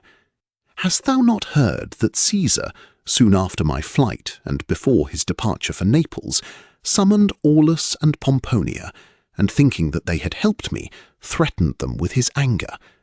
Fortunately, Aulus was able to say to him, 'Thou knowest, Lord, that a lie has never passed my lips. I swear to thee now that we did not help her to escape, and we do not know, as thou dost not, what has happened to her.' Caesar believed, and afterward forgot. By the advice of the elders, I have never written to mother where I am, so that she might take an oath boldly at all times that she has no knowledge of me.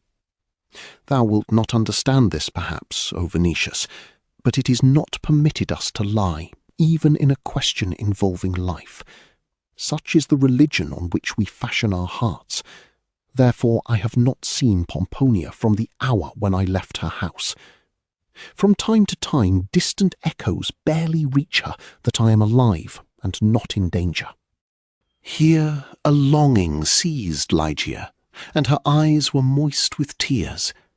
But she calmed herself quickly and said, "I know that Pomponia too yearns for me, but we have consolation which others have not." "Yes," answered Vinicius, "Christ is your consolation, but I do not understand that. Look at us. For us there are no partings, no pains, no sufferings, or if they come, they are turned into pleasure. And death itself, which for you is the end of life, is for us merely its beginning, the exchange of a lower for a higher happiness, a happiness less calm for one calmer and eternal. Consider what must a religion be which enjoins on us love even for our enemies, forbids falsehood, purifies our souls from hatred, and promises happiness inexhaustible after death. I heard those teachings in Austrianum, and I have seen how ye acted with me and with Chilo. When I remember your deeds, they are like a dream, and it seems to me that I ought not to believe my ears or eyes. But answer me this question. Art thou happy?" "I am," answered Ligeia. "One who confesses Christ cannot be unhappy." Vinicius looked at her as though what she said passed every measure of human understanding. "And hast thou no wish to return to Pomponia?" "I should like from my whole soul to return to her, and shall return, if such be God's will."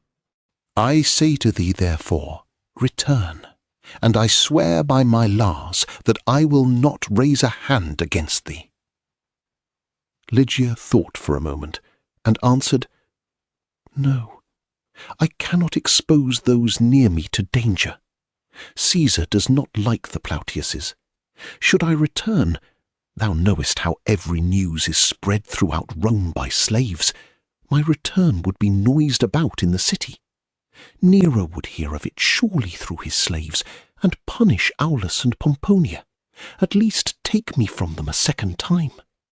"True," answered Vinicius, frowning. "That would be possible. He would do so, even to show that his will must be obeyed. It is true that he only forgot thee, or would remember thee because the loss was not his but mine. Perhaps if he took thee from Aulus and Pomponia, he would send thee to me, and I could give thee back to them." "Vinicius, wouldst thou see me again on the Palatine?" inquired Ligeia. He set his teeth and answered, "No, thou art right. I spoke like a fool. No." And all at once he saw before him a precipice, as it were, without bottom. He was a patrician, a military tribune, a powerful man.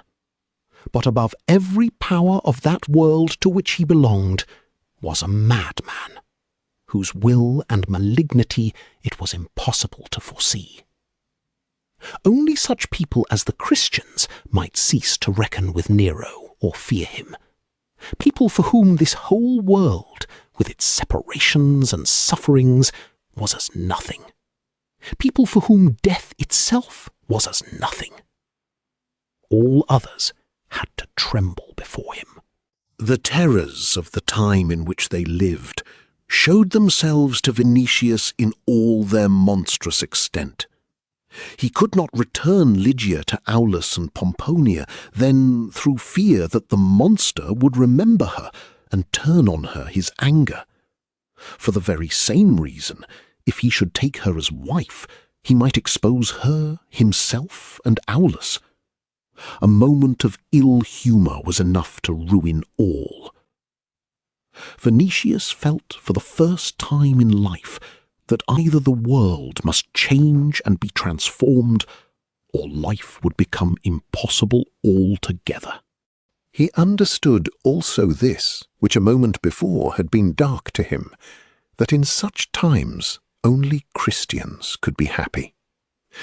But above all, sorrow seized him, for he understood too that it was he who had so involved his own life and Lygia's that out of the complication there was scarcely an outcome. And under the influence of that sorrow, he began to speak. Dost thou know that thou art happier than I? Thou art in poverty, and in this one chamber, among simple people. Thou hast thy religion and thy Christ, but I have only thee. And when I lacked thee, I was like a beggar without a roof above him, and without bread. Thou art dearer to me than the whole world. I sought thee, for I could not live without thee. I wished neither feasts nor sleep. Had it not been for the hope of finding thee, I should have cast myself on a sword. But I fear death, for if dead, I could not see thee. I speak the pure truth in saying that I shall not be able to live without thee. I have lived so far only in the hope of finding and beholding thee. Dost thou remember our conversations at the house of Aulus? Once thou didst draw a fish for me on the sand, and I knew not what its meaning was.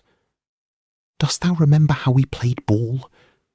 I loved thee then above life, and thou hadst begun already to divine that I loved thee. Aulus came, frightened us with Libitina, and interrupted our talk.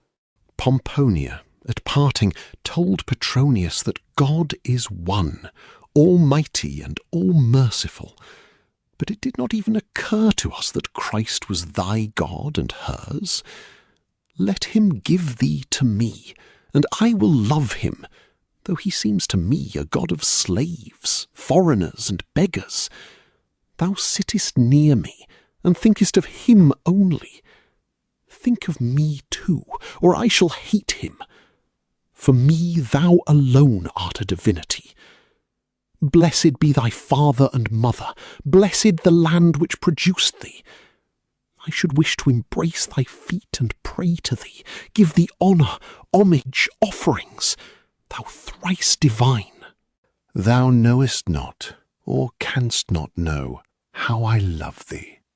Thus speaking, he placed his hand on his pale forehead and closed his eyes. His nature never knew bounds in love or anger.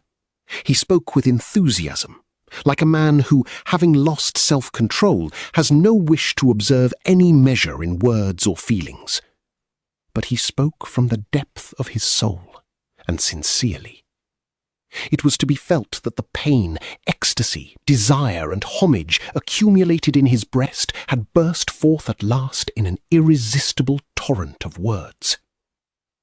To Lygia his words appeared blasphemous, but still her heart began to beat as if it would tear the tunic enclosing her bosom.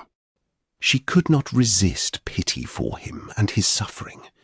She was moved by the homage with which he spoke to her. She felt beloved and deified without bounds. She felt that that unbending and dangerous man belonged to her now, soul and body, like a slave. And that feeling of his submission and her own power filled her with happiness. Her recollections revived in one moment. He was for her, again, that splendid Vinicius, beautiful as a pagan god. He who in the house of Aulus had spoken to her of love, and roused as if from sleep her heart half childlike at that time. He from whose embraces Ursus had wrested her on the Palatine, as he might have wrested her from flames.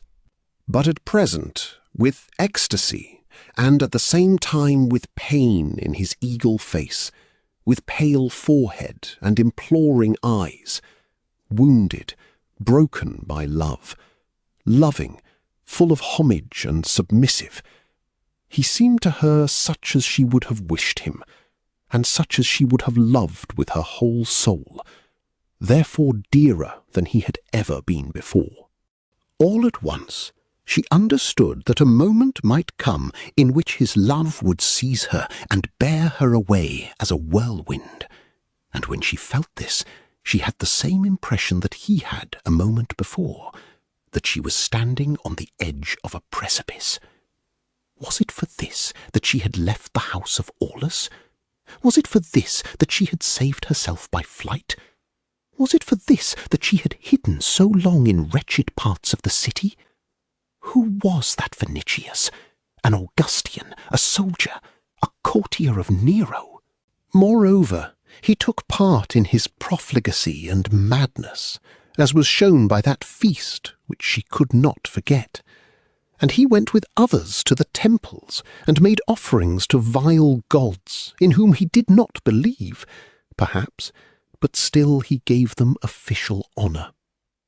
Still more, he had pursued her to make her his slave and mistress, and at the same time to thrust her into that terrible world of excess, luxury, crime, and dishonour, which calls for the anger and vengeance of God. He seemed changed, it is true, but still he had just said to her that if she would think more of Christ than of him, he was ready to hate Christ. It seemed to Ligeia that the very idea of any other love than the love of Christ was a sin against him and against religion. When she saw then that other feelings and desires might be roused in the depth of her soul, she was seized by alarm for her own future and her own heart.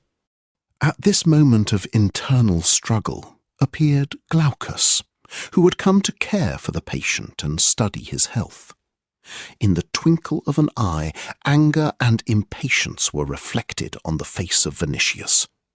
He was angry that his conversation with Ligeia had been interrupted, and when Glaucus questioned him, he answered with contempt almost. It is true that he moderated himself quickly, but if Ligeia had any illusions as to this, that what he had heard in Austrianum might have acted on his unyielding nature, those illusions must vanish.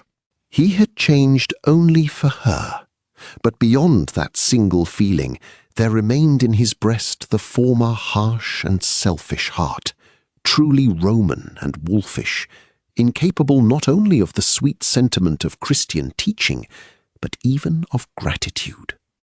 She went away at last, filled with internal care and anxiety.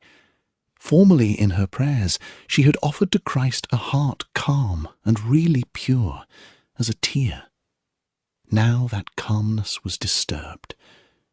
To the interior of the flower a poisonous insect had come and began to buzz. Even sleep, in spite of the 2 nights passed without sleep, brought her no relief.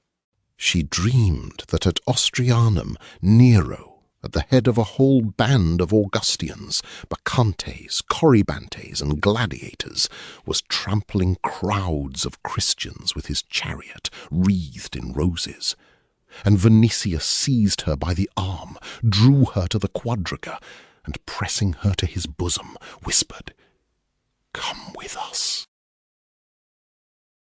Chapter 27.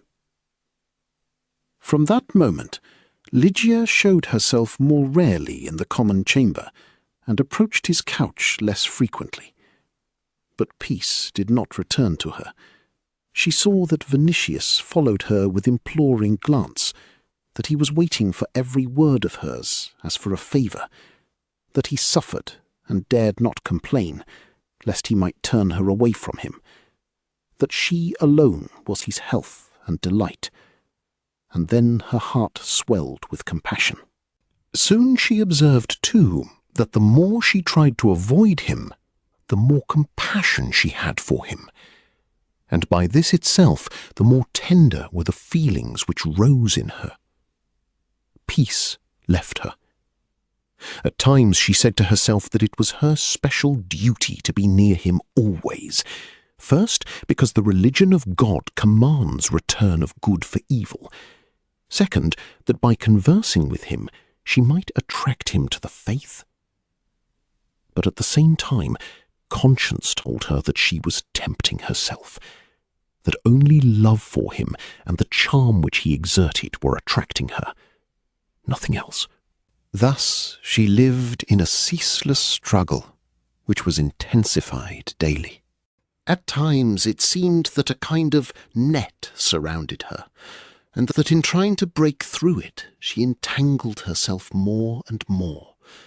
She had also to confess that for her the sight of him was becoming more needful, his voice was becoming dearer, and that she had to struggle with all her might against the wish to sit at his bedside. When she approached him and he grew radiant, delight filled her heart. On a certain day she noticed traces of tears on his eyelids, and for the first time in life the thought came to her to dry them with kisses. Terrified by that thought, and full of self-contempt, she wept all the night following. He was as enduring as if he had made a vow of patience. When at moments his eyes flashed with petulance, self-will, and anger, he restrained those flashes promptly and looked with alarm at her, as if to implore pardon. This acted still more on her. Never had she such a feeling of being greatly loved as then. And when she thought of this, she felt at once guilty and happy. Vinicius, too, had changed essentially. In his conversations with Glaucus, there was less pride. It occurred to him frequently that even that poor slave physician and that foreign woman, old Miriam, who surrounded him with attention, and Crispus, whom he saw absorbed in continual prayer, were still human. He was astonished at such thoughts, but he had them. After a time he conceived a liking for Ursus, with whom he conversed entire days, for with him he could talk about Lygia. The giant, on his part, was inexhaustible in narrative, and while performing the most simple services for the sick man, he began to show him also some attachment. For Vinicius, Lygia had been at all times a being of another order, higher 100 times than those around her. Nevertheless, he began to observe simple and poor people, a thing which he had never done before, and he discovered in them various traits, the existence of which he had never suspected. Nazarius, however, he could not endure, for it seemed to him that the young lad had dared to fall in love with Lygia. He had restrained his aversion for a long time, it is true, but once, when he brought her 2 quails, which he had bought in the market with his own earned money, the descendant of the Quirites spoke out in Vinicius, for whom one who had wandered in from a strange people had less worth than the meanest worm. When he heard Lygia's thanks, he grew terribly pale, and when Nazarius went out to get water for the birds, he said, "Lygia, canst thou endure that he should give thee gifts? Dost thou not know that the Greeks call people of his nation Jewish dogs?" "I do not know what the Greeks call them, but I know that Nazarius is a Christian and my brother." When she had said this, she looked at Vinicius with astonishment and regret, for he had disaccustomed her to similar outbursts, and he set his teeth so as not to tell her that he would have given command to beat such a brother with sticks, or would have sent him as a competitus to dig earth in his Sicilian vineyards. He restrained himself, however, throttled the anger within him, and only after a while did he say, "Pardon me, Lygia. For me, thou art the daughter of a king, and the adopted child of Plautius." And he subdued himself to that degree that when Nazarius appeared in the chamber again, he promised him, on returning to his villa, the gift of a pair of peacocks or flamingos, of which he had a garden full. Lygia understood what such victories over himself must have cost him, but the oftener he gained them, the more her heart turned to him. His merit with regard to Nazarius was less, however, than she supposed. Vinicius might be indignant for a moment, but he could not be jealous of him. In fact, the son of Miriam did not, in his eyes, mean much more than a dog. Besides, he was a child yet, who, if he loved Lygia, loved her unconsciously and servilely. Greater struggles must the young tribune have with himself to submit, even in silence, to that honour with which among those people the name of Christ and his religion was surrounded. In this regard, wonderful things took place in Vinicius. That was, in every case, a religion which Lygia believed. Hence, for that single reason, he was ready to receive it. Afterward, the more he returned to health, the more he remembered the whole series of events which had happened since that night at Austrianum, and the whole series of thoughts which had come to his head from that time, the more he was astonished at the superhuman power of that religion which changed the souls of men to their foundations. He understood that in it there was something uncommon, something which had not been on earth before, and he felt that could it embrace the whole world, could it engraft on the world its love and charity, an epoch would come, recalling that in which not Jupiter, but Saturn had ruled. He did not dare either to doubt the supernatural origin of Christ, or his resurrection, or the other miracles. The eyewitnesses who spoke of them were too trustworthy, and despised falsehood too much to let him suppose that they were telling things that had not happened. Finally, Roman skepticism permitted disbelief in the gods, but believed in miracles.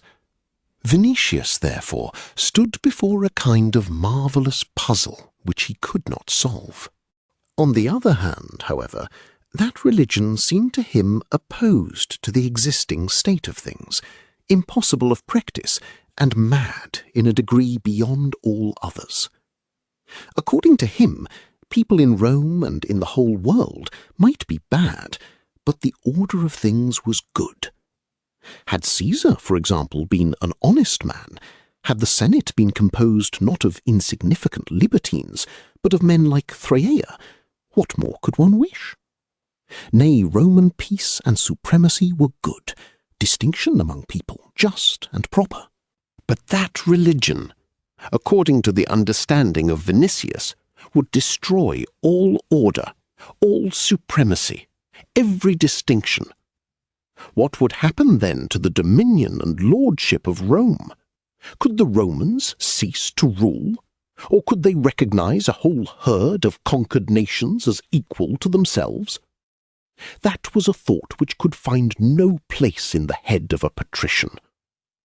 As regarded him personally, that religion was opposed to all his ideas and habits, his whole character and understanding of life. He was simply unable to imagine how he could exist were he to accept it. He feared and admired it, but as to accepting it, his nature shuddered at that. He understood, finally, that nothing save that religion separated him from Lygia, and when he thought of this, he hated it with all the powers of his soul. Still, he acknowledged to himself that it had adorned Lygia with that exceptional, unexplained beauty which in his heart had produced, besides love, respect, besides desire, homage, and had made of that same Lygia a being dear to him beyond all others in the world. And then he wished anew to love Christ, and he understood clearly that he must either love or hate him. He could not remain indifferent. Meanwhile, two opposing currents were as if driving him. He hesitated in thoughts, in feelings. He knew not how to choose. He bowed his head, however, to that God by him uncomprehended, and paid silent honour, for this sole reason, that he was Lygia's God. Lygia saw what was happening in him. She saw how he was breaking himself, how his nature was rejecting that religion. And though this mortified her to the death, compassion, pity, and gratitude for the silent respect which he showed Christ inclined her heart to him with irresistible force. She recalled Pomponia Graecina and Aulus. For Pomponia, a source of ceaseless sorrow and tears that never dried was the thought that beyond the grave she would not find Aulus. Ligeia began now to understand better that pain, that bitterness. She, too, had found a being dear to her, and she was threatened by eternal separation from this dear one. At times, it is true, she was self-deceived, thinking that his soul would open itself to Christ's teaching. But these illusions could not remain. She knew and understood him too well. Venetius, a Christian? These two ideas could find no place together in her unenlightened head. If the thoughtful, discreet Aulus had not become a Christian under the influence of the wise and perfect Pomponia, how could Venetius become one? To this there was no answer, or rather there was only one, that for him there was neither hope nor salvation. But Ligeia saw with terror that sentence of condemnation which hung over him, instead of making him repulsive, made him still dearer, simply through compassion. At moments the wish seized her to speak to him of his dark future. But once, when she had sat near him and told him that outside Christian truth there was no life, he, having grown stronger at that time, rose on his sound arm and placed his head on her knees suddenly. "Thou art life," said he. And that moment breath failed in her breast, presence of mind left her. A certain quiver of ecstasy rushed over her from head to feet. Seizing his temples with her hands, she tried to raise him, but bent the while so that her lips touched his hair, and for a moment both were overcome with delight, with themselves, and with love, which urged them the one to the other. Ligeia rose at last, and rushed away, with a flame in her veins and a giddiness in her head. But that was the drop which overflowed the cup filled already to the brim. Venetius did not divine how dearly he would have to pay for that happy moment, but Ligeia understood that now she herself needed rescue. She spent the night after that evening without sleep, in tears and in prayer, with the feeling that she was unworthy to pray and could not be heard. Next morning she went from the cubiculum early, and calling Crispus to the garden summer-house, covered with ivy and withered vines, opened her whole soul to him, imploring him at the same time to let her leave Miriam's house, since she could not trust herself longer, and could not overcome her heart's love for Venetius. Crispus, an old man, severe and absorbed in endless enthusiasm, consented to the plan of leaving Miriam's house, but he had no words of forgiveness for that love, to his thinking sinful.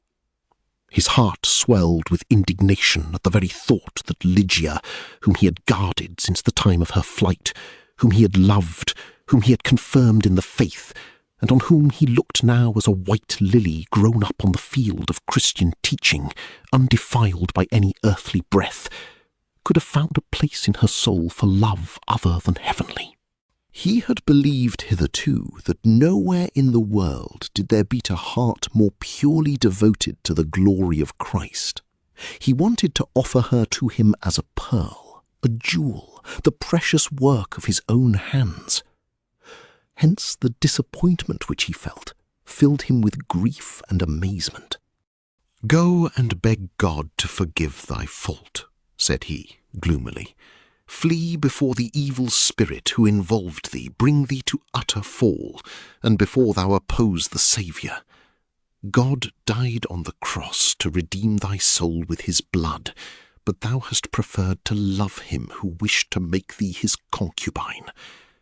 God saved thee by a miracle of his own hands, but thou hast opened thy heart to impure desire, and hast loved the son of darkness. Who is he? The friend and servant of Antichrist, his co-partner in crime and profligacy. Whither will he lead thee, if not to that abyss, and to that Sodom in which he himself is living, but which God will destroy with the flame of his anger? But I say to thee, would thou hadst died! Would the walls of this house had fallen on thy head before that serpent had crept into thy bosom and beslimed it with the poison of iniquity. And he was borne away more and more, for Lygia's fault filled him not only with anger, but with loathing and contempt for human nature in general, and in particular for women, whom even Christian truth could not save from Eve's weakness. To him it seemed nothing that the maiden had remained pure, that she wished to flee from that love, that she had confessed it with compunction and penitence. Crispus had wished to transform her into an angel, to raise her to heights where love for Christ alone existed. And she had fallen in love with an Augustian. The very thought of that filled his heart with horror, strengthened by a feeling of disillusion and disappointment. No, he could not forgive her. Words of horror burned his lips like glowing coals. He struggled still with himself not to utter them, but he shook his emaciated hands over the terrified girl. Lygia felt guilty, but not to that degree. She had judged even that withdrawal from Miriam's house would be her victory over temptation and would lessen her fault. Crispus rubbed her into the dust, showed her all the misery and insignificance of her soul, which she had not suspected hitherto. She had judged even that the old presbyter, who from the moment of her flight from the Palatine had been to her as a father, would show some compassion, console her, give her courage and strengthen her. "I offer my pain and disappointment to God," said he, "but thou hast deceived the Saviour also, for thou hast gone as it were to a quagmire which has poisoned thy soul with its miasma. Thou mightest have offered it to Christ as a costly vessel, and said to him, 'Fill it with grace, O Lord.' But thou hast preferred to offer it to the servant of the evil one. May God forgive thee, and have mercy on thee. For till thou cast out the serpent, I, who held thee as chosen—" But he ceased suddenly to speak, for he saw that they were not alone. Through the withered vines and the ivy, which was green alike in summer and winter, he saw two men, one of whom was Peter the Apostle. The other he was unable to recognize at once, for a mantle of coarse woolen stuff called cilicium concealed a part of his face. It seemed to Crispus for a moment that was Chilo. They, hearing the loud voice of Crispus, entered the summer house and sat on a stone bench. Peter's companion had an emaciated face. His head, which was growing bald, was covered at the sides with curly hair. He had reddened eyelids and a crooked nose. In the face, ugly and at the same time inspired, Crispus recognized the features of Paul of Tarsus. Lygia, casting herself on her knees, embraced Peter's feet, as if from despair, and, sheltering her tortured head in the fold of his mantle, remained thus in silence. "Peace to your souls," said Peter. And seeing the child at his feet, he asked what had happened. Crispus began then to narrate all that Lygia had confessed to him, her sinful love, her desire to flee from Miriam's house, and his sorrow that a soul which he had thought to offer to Christ pure as a tear had defiled itself with earthly feelings for a sharer in all those crimes into which the pagan world had sunk and which called for God's vengeance. Lygia, during his speech, embraced with increasing force the feet of the apostle, as if wishing to seek refuge near them, and to beg even a little compassion. But the apostle, when he had listened to the end, bent down and placed his aged hand on her head. Then he raised his eyes to the old presbyter, and said, "Crispus, hast thou not heard that our beloved master was in Cana, at a wedding, and blessed love between man and woman?" Crispus's hands dropped, and he looked with astonishment on the speaker, without power to utter one word. After a moment's silence, Peter asked again, "Crispus, dost thou think that Christ, who permitted Mary of Magdala to lie at his feet, and who forgave the public sinner, would turn from this maiden, who is as pure as a lily of the field?" Lygia nestled up more urgently to the feet of Peter, with sobbing, understanding that she had not sought refuge in vain. The apostle raised her face, which was covered with tears, and said to her, "While the eyes of him whom thou lovest are not open to the light of truth, avoid him, lest he bring thee to sin. But pray for him, and know that there is no sin in thy love. And since it is thy wish to avoid temptation, this will be accounted to thee as a merit.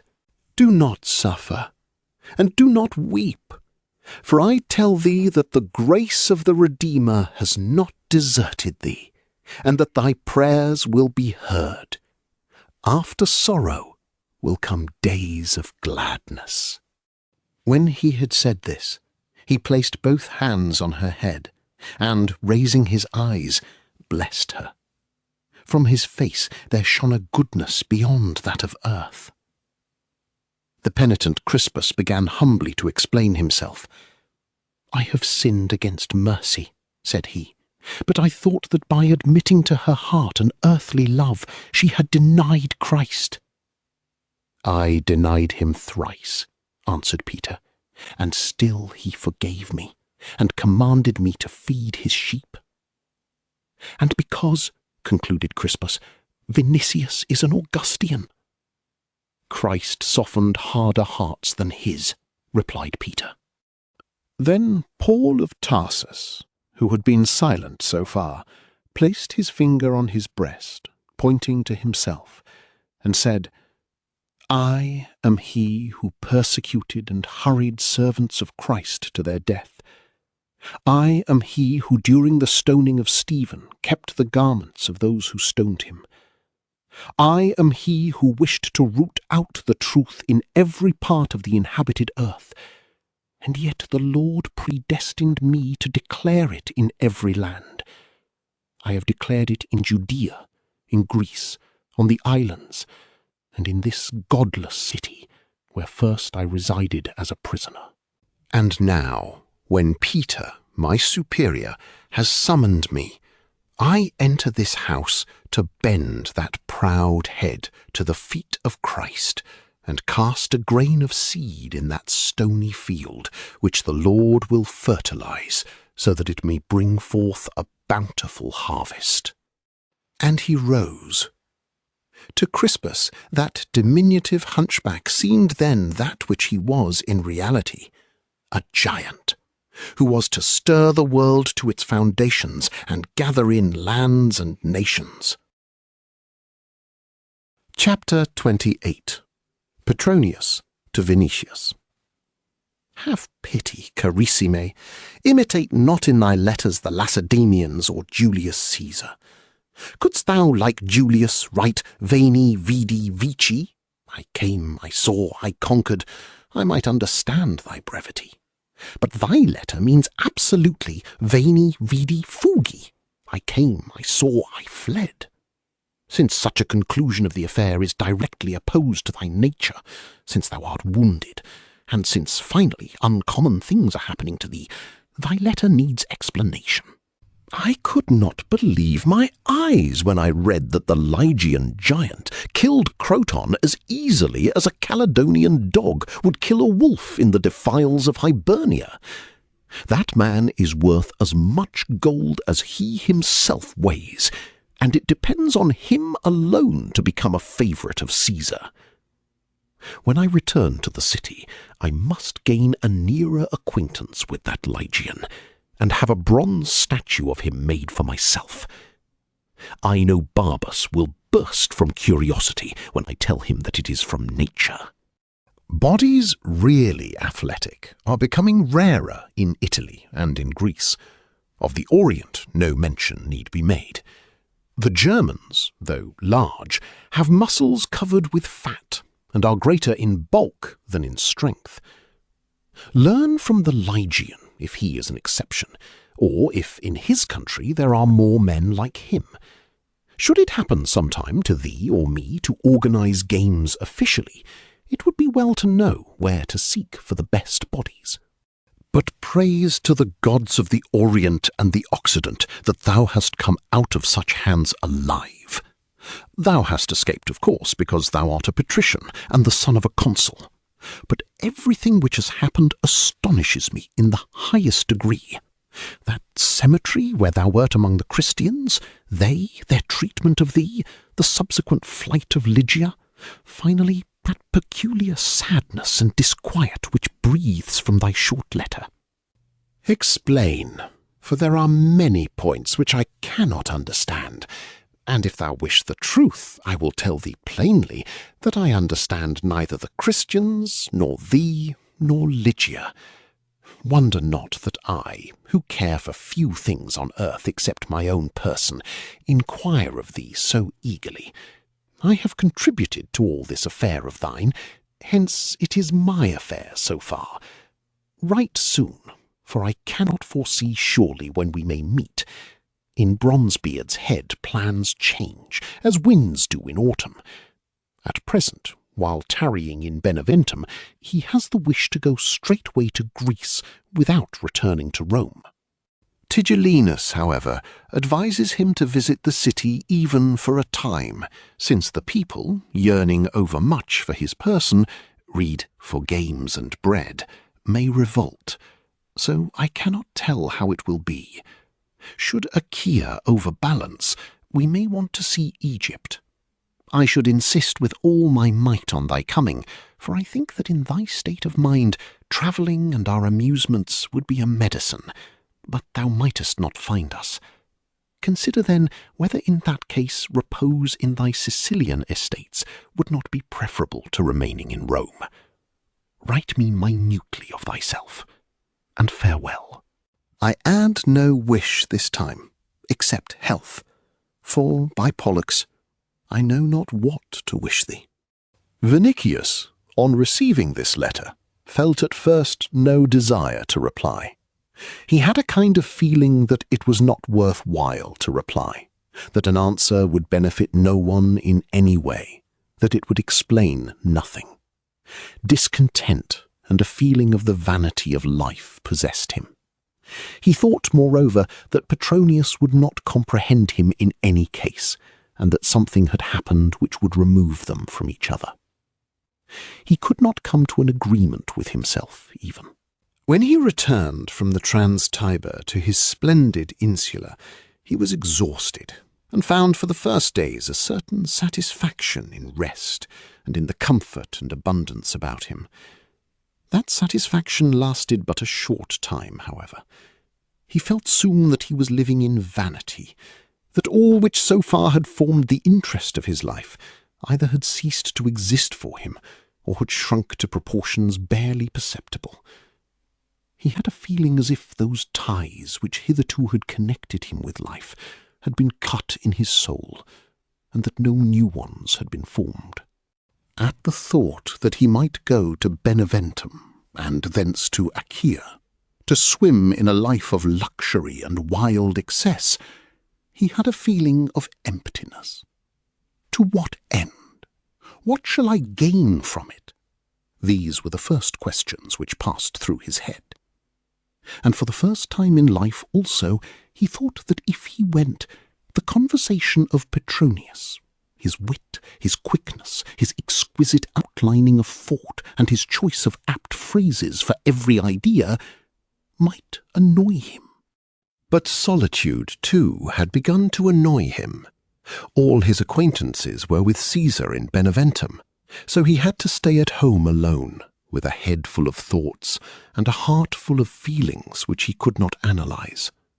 He had moments, however, in which he judged that if he could converse with someone about everything that took place in him, perhaps he might be able to grasp it all somehow, bring it to order, and estimate it better. Under the influence of this hope, and after some days of hesitation, he decided to answer Petronius, and, though not certain that he would send the answer, he wrote it in the following words. "It is thy wish that I write more minutely. Agreed, then. Whether I shall be able to do it more clearly, I cannot tell, for there are many knots which I know not myself how to loosen. I described to thee my stay among the Christians, and their treatment of enemies, among whom they had a right to count both me and Chilo.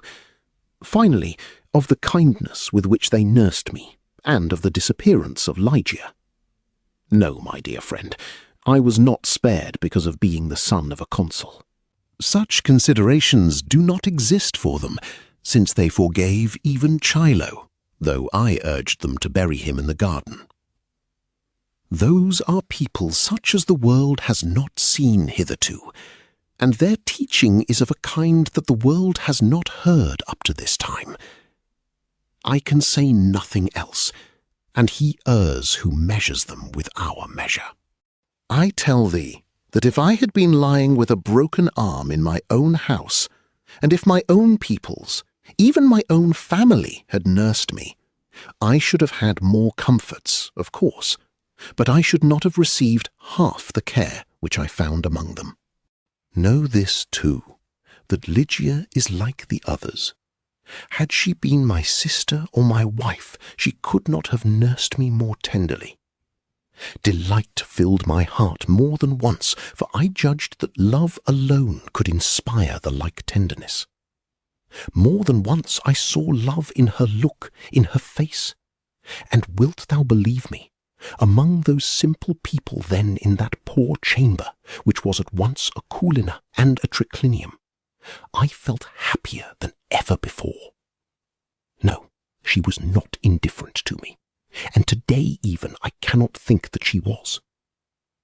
Still, that same Lygia left Miriam's dwelling in secret because of me. I sit now whole days with my head on my hands, and think, why did she do so? Have I written thee that I volunteered to restore her to Aulus? True, she declared that to be impossible at present, because Aulus and Pomponia had gone to Sicily, and because news of her return, going from house to house through slaves, would reach the Palatine, and Caesar might take her from Aulus again. But she knew that I would not pursue her longer, that I had left the way of violence, that unable to cease loving her or to live without her, I would bring her into my house through a wreathed door and seat her on a sacred skin at my hearth. Still she fled. Why? Nothing was threatening her. Did she not love me? She might have rejected me. The day before her flight, I made the acquaintance of a wonderful man, a certain Paul of Tarsus, who spoke to me of Christ and his teachings, and spoke with such power that every word of his, without his willing it, turns all the foundations of our society into ashes. That same man visited me after her flight, and said, "If God open thy eyes to the light, and take the beam from them as he took it from mine, thou wilt feel that she acted properly, and then, perhaps, thou wilt find her." And now I am breaking my head over these words, as if I had heard them from the mouth of the Pythoness at Delphi. I seem to understand something. Though they love people, The Christians are enemies of our life, our gods, and our crimes. Hence she fled from me, as from a man who belongs to our society, and with whom she would have to share a life counted criminal by Christians. Thou wilt say that since she might reject me, she had no need to withdraw. But if she loved me, in that case she desired to flee from love. At the very thought of this, I wished to send slaves into every alley in Rome and command them to cry throughout the houses, "Return, Lygia!" But I cease to understand why she fled. I should not have stopped her from believing in her Christ, and would myself have reared an altar to him in the atrium. What harm could one more god do me?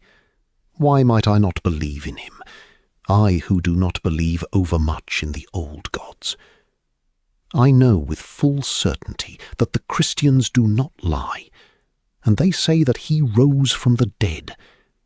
A man cannot rise from the dead. That Paul of Tarsus, who is a Roman citizen, but who, as a Jew, knows the old Hebrew writings, told me that the coming of Christ was promised by prophets for whole thousands of years. All these are uncommon things, but does not the uncommon surround us on every side? People have not ceased talking yet of Apollonius of Tyana. Paul's statement that there is one God, not a whole assembly of them, seems sound to me. Perhaps Seneca is of this opinion, and before him many others. Christ lived, gave himself to be crucified for the salvation of the world, and rose from the dead. All this is perfectly certain. I do not see, therefore, a reason why I should insist on an opposite opinion, or why I should not rear to him an altar, if I am ready to rear one to Serapis, for instance. It would not be difficult for me even to renounce other gods, for no reasoning mind believes in them at present. But it seems that all this is not enough yet for the Christians. It is not enough to honour Christ. One must also live according to his teachings. And here thou art on the shore of a sea which they command thee to wade through. If I promised to do so, they themselves would feel that the promise was an empty sound of words. Paul told me so openly. Thou knowest how I love Lygia, and knowest that there is nothing that I would not do for her. Still, even at her wish, I cannot raise Soracte or Vesuvius on my shoulders, or place Thrasymene Lake on the palm of my hand, or from black make my eyes blue like those of the Lygians. If she so desired, I could have the wish, but the change does not lie in my power. I am not a philosopher, but also I am not so dull as I have seemed, perhaps more than once to thee. I will state now the following. I know not how the Christians order their own lives, but I know that where their religion begins, Roman rule ends, Rome itself ends, our mode of life ends. The distinction between conquered and conqueror, between rich and poor, lord and slave ends. Government ends. Caesar ends. Law and all the order of the world ends. And in place of those appear Christ, with a certain mercy not existent hitherto, and kindness, opposed to human and our Roman instincts. It is true that Lygia is more to me than all Rome and its lordship, and I would let society vanish could I have her in my house. But that is another thing. Agreement in words does not satisfy the Christians. A man must feel that their teaching is truth, and not have aught else in his soul. But that, the gods are my witnesses, is beyond me. Dost understand what that means? There is something in my nature which shudders at this religion, and were my lips to glorify it, were I to conform to its precepts, my soul and my reason would say that I do so through love for Lygia, and that apart from her there is to me nothing on earth more repulsive. And a strange thing, Paul of Tarsus understands this, and so does that old Fergus, Peter, who in spite of all his simplicity and low origin is the highest among them, and was the disciple of Christ. And dost thou know what they are doing? They are praying for me, and calling down something which they call grace, but nothing descends on me, save disquiet, and a greater yearning for leisure. I have written thee that she went away secretly, but when going she left me a cross, which she put together from twigs of boxwood. When I woke up, I found it near my bed. I have it now in the lorarium, and I approach it yet. I cannot tell why, as if there was something divine in it, that is, with awe and reverence. I love it because her hand bound it, and I hate it because it divides us. At times it seems to me that there are enchantments of some kind in all this affair, and that the Thurgus, Peter, though he declares himself to be a simple shepherd, is greater than Apollonius and all who preceded him, and that he has involved us all, Lygia, Pomponia, and me, with them. Thou hast written that in my previous letter disquiet and sadness are visible. Sadness there must be, for I have lost her again, and there is disquiet because something has changed in me. I tell thee sincerely that nothing is more repugnant to my nature than that religion, and still I cannot recognize myself since I met Lygia. Is it enchantment or love? Circe changed people's bodies by touching them, but my soul has been changed. No one but Lygia could have done that, or rather Lygia through that wonderful religion which she professes. When I returned to my house from the Christians, no one was waiting for me. The slaves thought that I was in Beneventum and would not return soon, hence there was disorder in the house. I found the slaves drunk, and a feast which they were giving themselves in my triclinium. They had more thought of seeing death than me, and would have been less terrified by it. Thou knowest with what a firm hand I hold my house. All to the last one dropped on their knees, and some fainted from terror. But dost thou know how I acted? At the first moment I wished to call for rods and hot iron, but immediately a kind of shame seized me, and, wilt thou lend belief, a species of pity for those wretched people. Among them are old slaves whom my grandfather, Marcus Vinicius, brought from the Rhine in the time of Augustus. I shut myself up alone in the library, and there came stranger thoughts still to my head, namely that after what I had heard and seen among the Christians, it did not become me to act with slaves as I had acted hitherto, that they too were people. For a number of days they moved about in mortal terror, in the belief that I was delaying so as to invent punishment the more cruel. But I did not punish, and did not punish because I was not able. Summoning them on the third day, I said, I forgive you. Strive then with earnest service to correct your fault. They fell on their knees, covering their faces with tears, stretching forth their hands with groans, and called me Lord and Father. But I, with shame do I write this, was equally moved.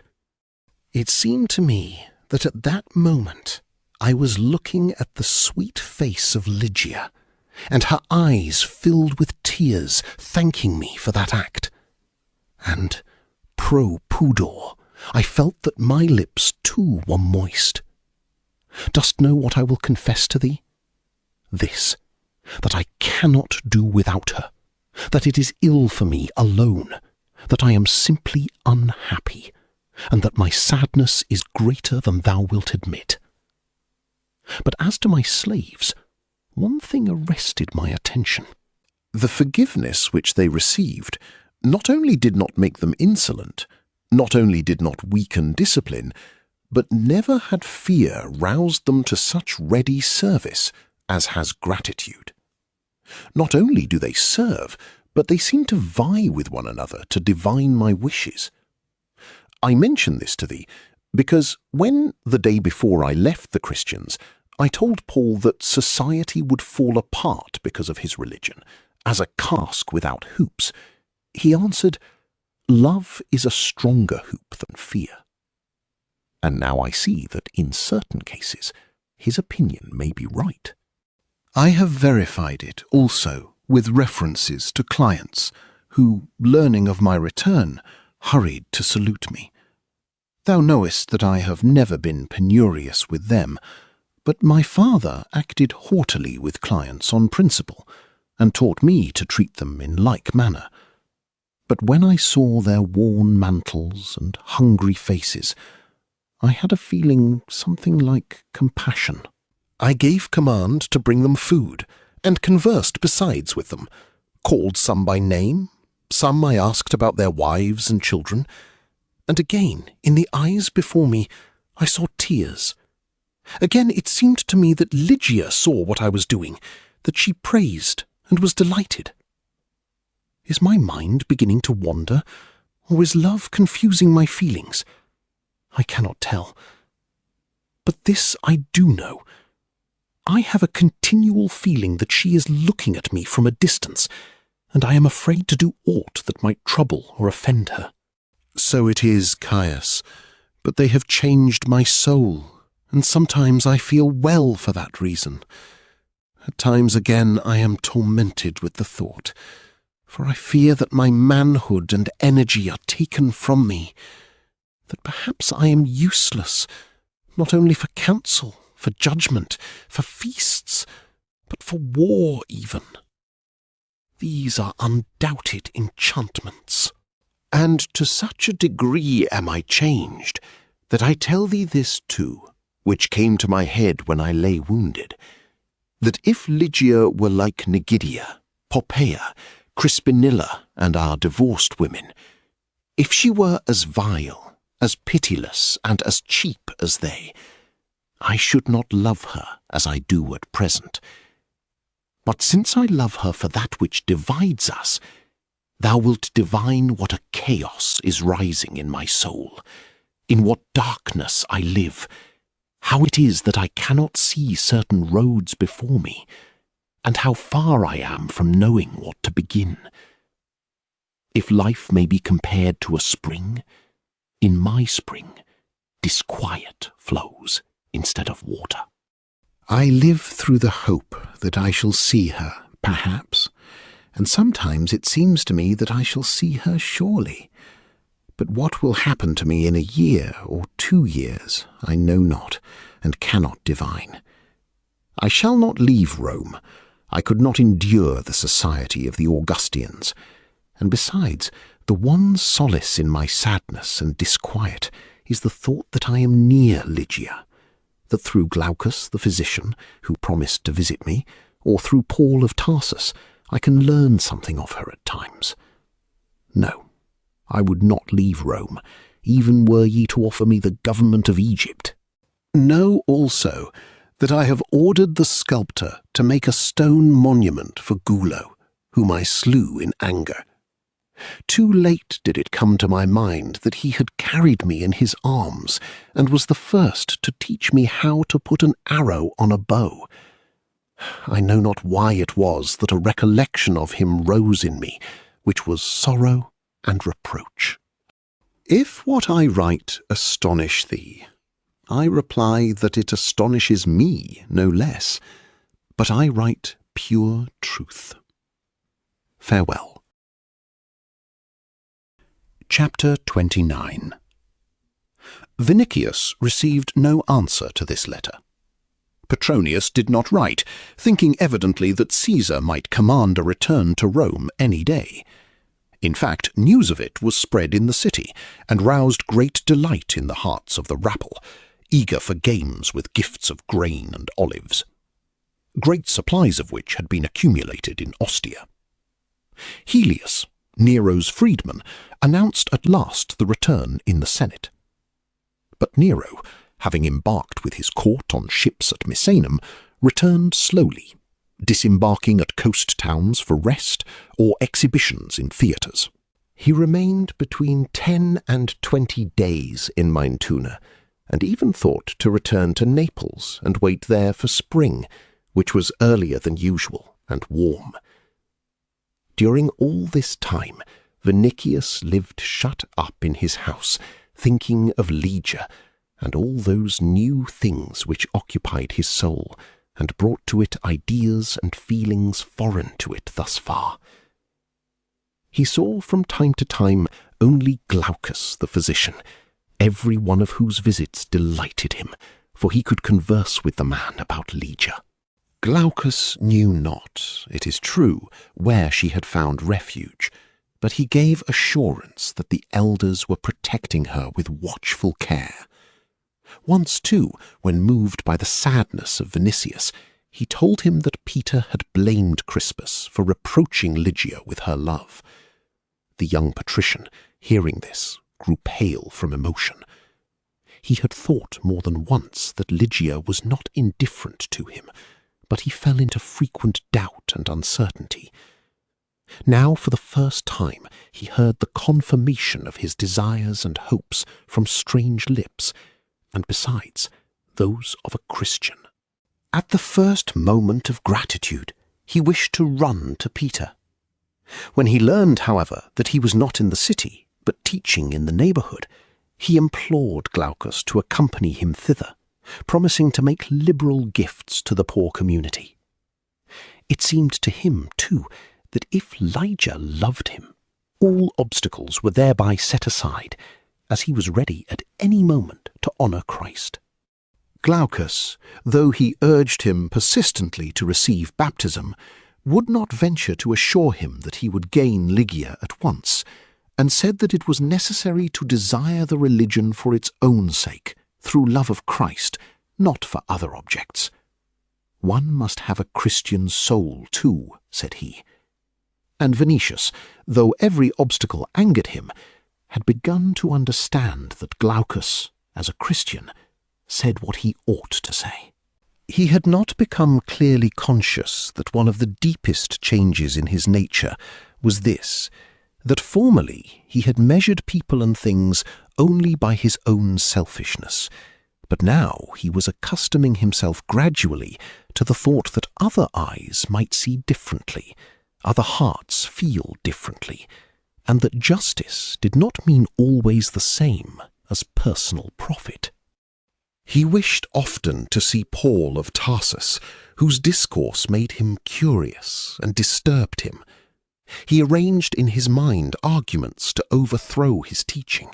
He resisted him in thought. Still, he wished to see him and to hear him. Paul, however, had gone to Aricium, and since the visits of Glaucus had become rarer, Vinicius was in perfect solitude. He began again to run through back streets adjoining the Subura and narrow lanes of the Trans-Tiber, in the hope that even from a distance he might see Ligia.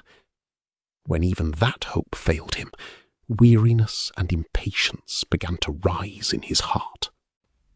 At last the time came when his former nature was felt again mightily, like that onrush of a wave to the shore from which it had receded. It seemed to him that he had been a fool to no purpose, that he had stuffed his head with things which brought sadness, that he ought to accept from life what it gives. He resolved to forget Ligia, or at least to seek pleasure and the use of things aside from her. He felt that this trial, however, was the last, and he threw himself into it with all the blind energy of impulse peculiar to him. Life itself seemed to urge him to this course.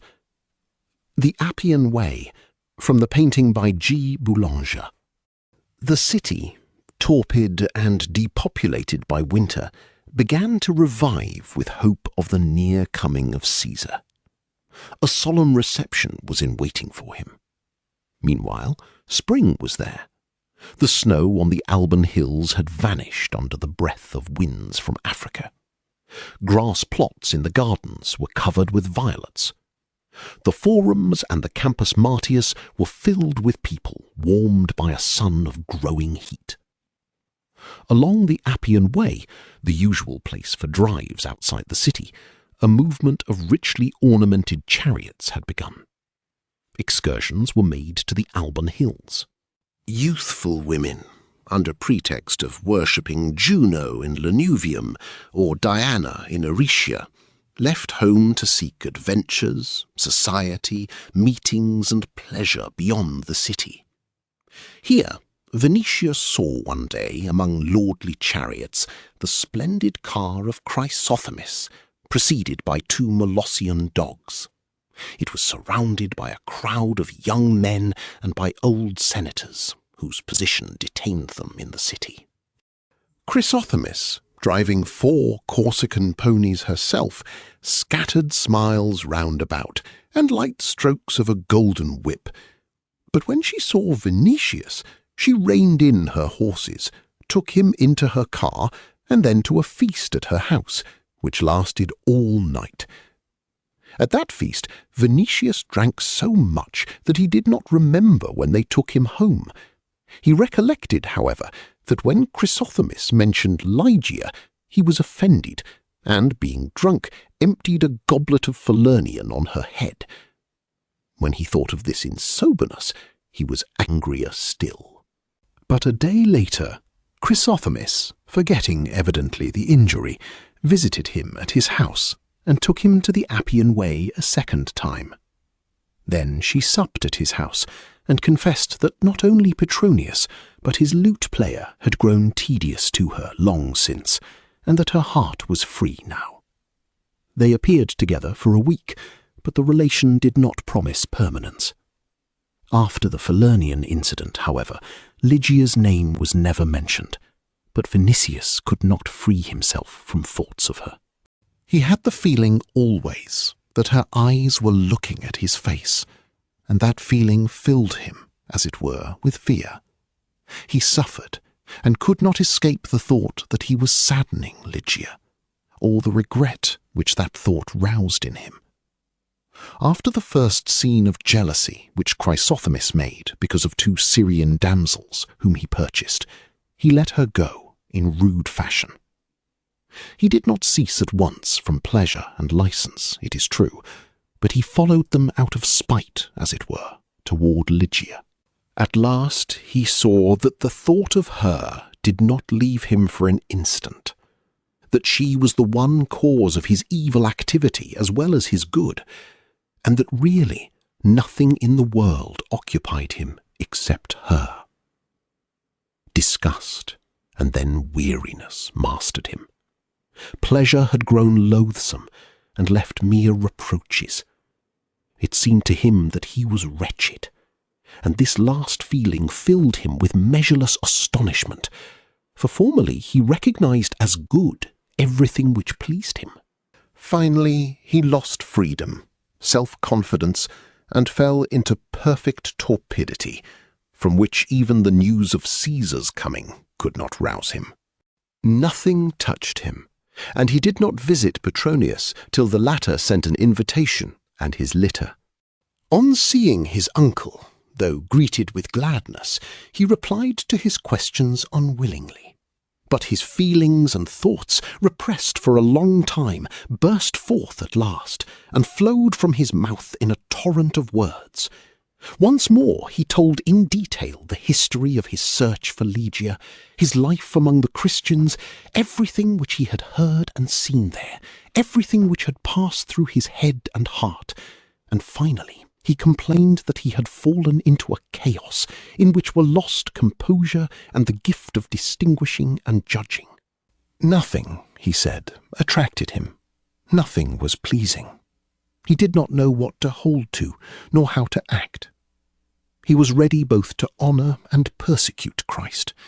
He understood the loftiness of his teaching, but he felt also an irresistible repugnance to it. He understood that even should he possess Lygia, he would not possess her completely, for he would have to share her with Christ. Finally, he was living as if not living, without hope, without a morrow, without belief in happiness. Around him was darkness in which he was groping for an exit, and could not find it. Petronius, during this narrative, looked at his changed face, at his hands, which, while speaking, he stretched forth in a strange manner, as if actually seeking a road in the darkness, and he fell to thinking. All at once he rose, and approaching Vinicius, caught with his fingers the hair above his ear. "Dost know," asked he, "that thou hast grey hairs on thy temple?" "Perhaps I have," answered Vinicius. "I should not be astonished were all my hair to grow white soon." Silence followed. Petronius was a man of sense, and more than once he meditated on the soul of man and on life. In general, life in the society in which they both lived might be happy or unhappy externally, but internally it was at rest. Just as a thunderbolt or an earthquake might overturn a temple, so might misfortune crush a life. In itself, however, it was composed of simple and harmonious lines, free of complication. But there was something else in the words of Vinicius, and Petronius stood for the first time before a series of spiritual snarls which no one had straightened out hitherto. He was sufficiently a man of reason to feel their importance, but with all his quickness he could not answer the questions put to him. After a long silence, he said at last, "Fortune, these must be enchantments." "I too have thought so," answered Vinicius. "More than once it seemed to me that we were enchanted, both of us."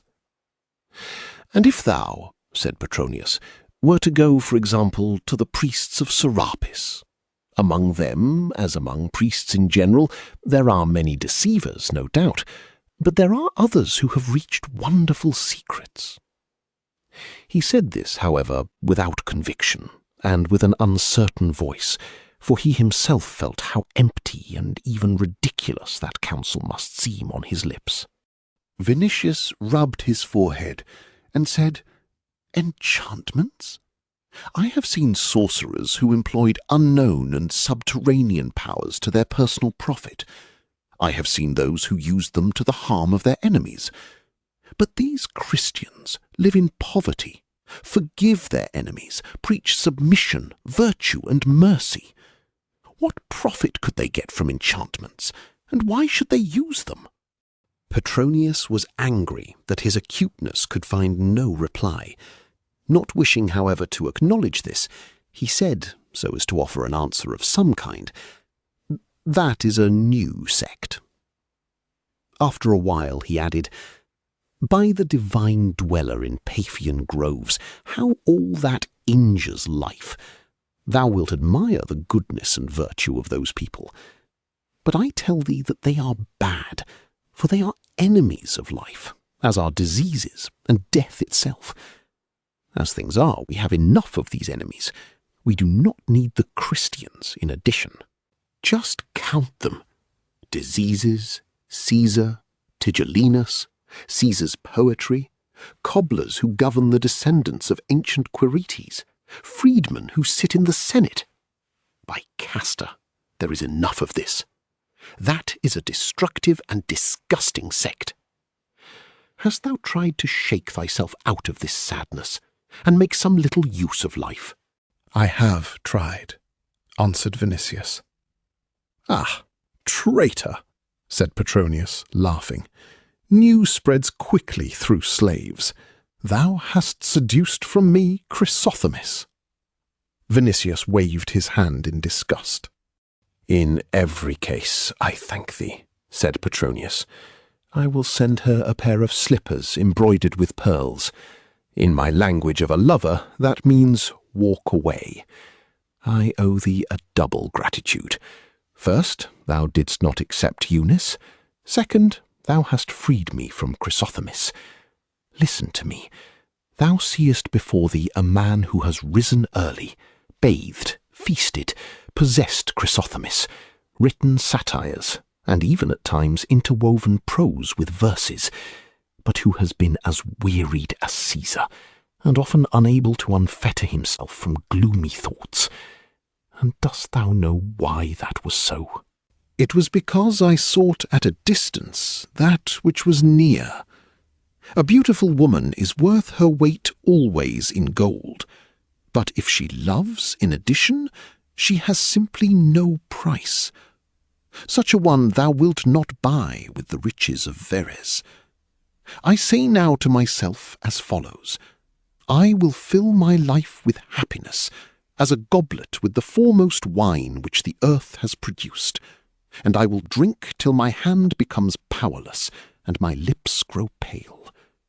What will come, I care not, and this is my latest philosophy. Thou hast proclaimed it always. There is nothing new in it. There is substance, which was lacking.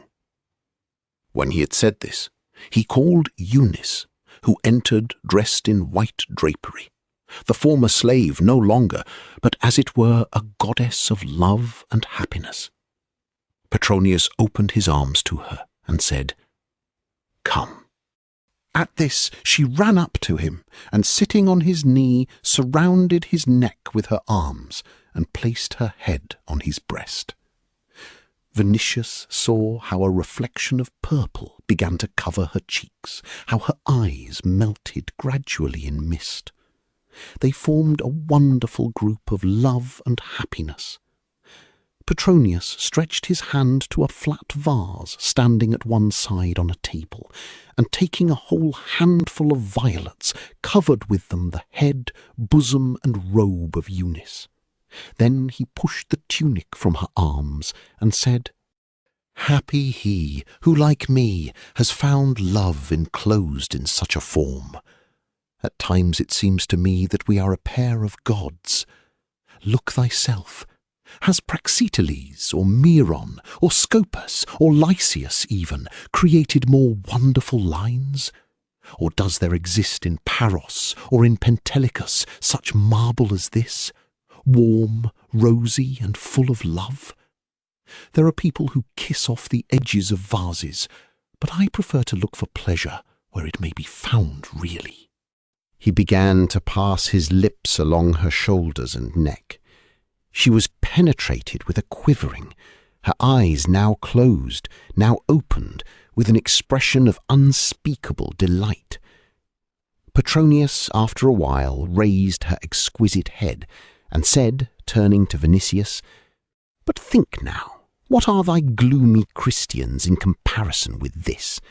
And if thou understand not the difference, go thy way to them, but this sight will cure thee." Vinicius distended his nostrils, through which entered the odour of violets, which filled the whole chamber, and he grew pale, for he thought that if he could have passed his lips along Lygia's shoulders in that way, it would have been a kind of sacrilegious delight so great that let the world vanish afterward. But accustomed now to a quick perception of that which took place in him, he noticed that at that moment he was thinking of Lygia, and of her only. "Eunice," said Petronius, "give command, thou divine one, to prepare garlands for our heads, and a meal." When she had gone out, he turned to Vinicius. "I offered to make her free, but knowest thou what she answered? 'I would rather be thy slave than Caesar's wife.' And she would not consent. I freed her then without her knowledge. The praetor favoured me by not requiring her presence, but she does not know that she is free, as also she does not know that this house and all my jewels, excepting the gems, will belong to her in case of my death." He rose and walked through the room, and said, "Love changes some, more, others less, but it has changed even me. Once I loved the odour of verbenas, but as Eunice prefers violets, I like them now beyond all other flowers, and since spring came, we breathe only violets." Here he stopped before Vinicius, and inquired, "But as to thee, dost thou keep always to nard?" "Give me peace," answered the young man. "I wished thee to see Eunice, and I mentioned her to thee because thou, perhaps, art seeking also at a distance that which is near. Maybe for thee, too, is beating, somewhere in the chambers of thy slaves, a true and simple heart. Apply such a balsam to thy wounds. Thou sayest that Lygia loves thee? Perhaps she does. But what kind of love is that which abdicates? Is not the meaning this, that there is another force stronger than her love? No, my dear, Lygia is not Eunice." "All is one torment merely," answered Vinicius. "I saw thee kissing Eunice's shoulders, and I thought then that if Lygia would lay hers bare to me, I should not care if the ground opened under us next moment. But at the very thought of such an act, a certain dread seized me, as if I had attacked some vestal or wished to defile a divinity. Lygia is not Eunice, but I understand the difference not in thy way. Love has changed thy nostrils, and thou preferest violets to verbenas. But it has changed my soul. Hence, in spite of my misery and desire, I prefer Lygia to be what she is, rather than to be like others. In that case, no injustice is done thee. But I do not understand the position."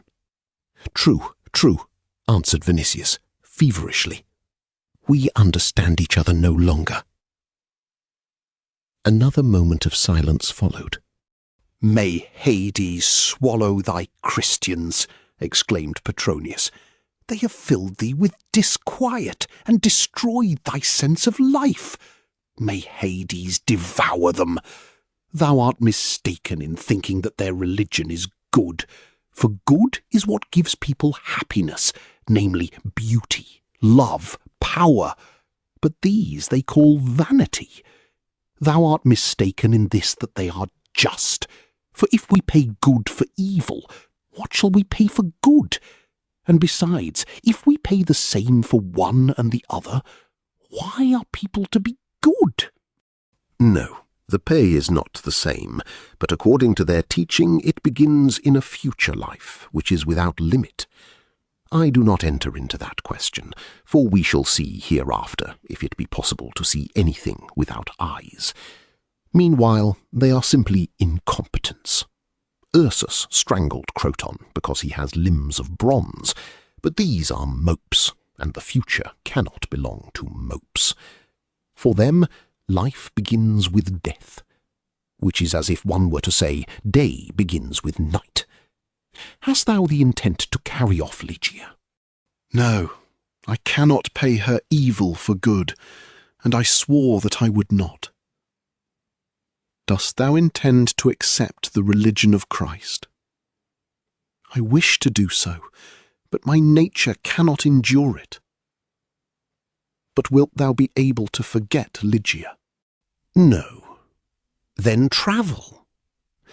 At that moment the slaves announced that the repast was ready, but Petronius, to whom it seemed that he had fallen on a good thought, said on the way to the triclinium, "Thou hast ridden over a part of the world, but only as a soldier hastening to his place of destination, and without halting by the way. Go with us to Achaia.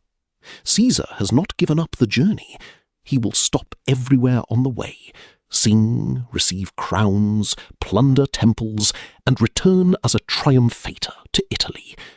That will resemble somewhat a journey of Bacchus and Apollo in one person. Augustians, male and female, 1,000 Citharoni. By Castor, that will be worth witnessing, for hitherto the world has not seen anything like it." Here he placed himself on the couch before the table, by the side of Eunice. And when the slaves put a wreath of anemones on his head, he continued, "What hast thou seen in Corbulo's service? Nothing. Hast thou seen the Grecian temples thoroughly, as I have? I, who was passing more than 2 years from the hands of one guide to those of another. Hast thou been in Rhodes to examine the site of the Colossus? Hast thou seen in Panopeus, in Phocis, the clay from which Prometheus shaped man? Or in Sparta, the eggs laid by Leda? Or in Athens, the famous Sarmatian armour made of horse hooves? Or in Euboea, the ship of Agamemnon? Or the cup for whose pattern the left breast of Helen served?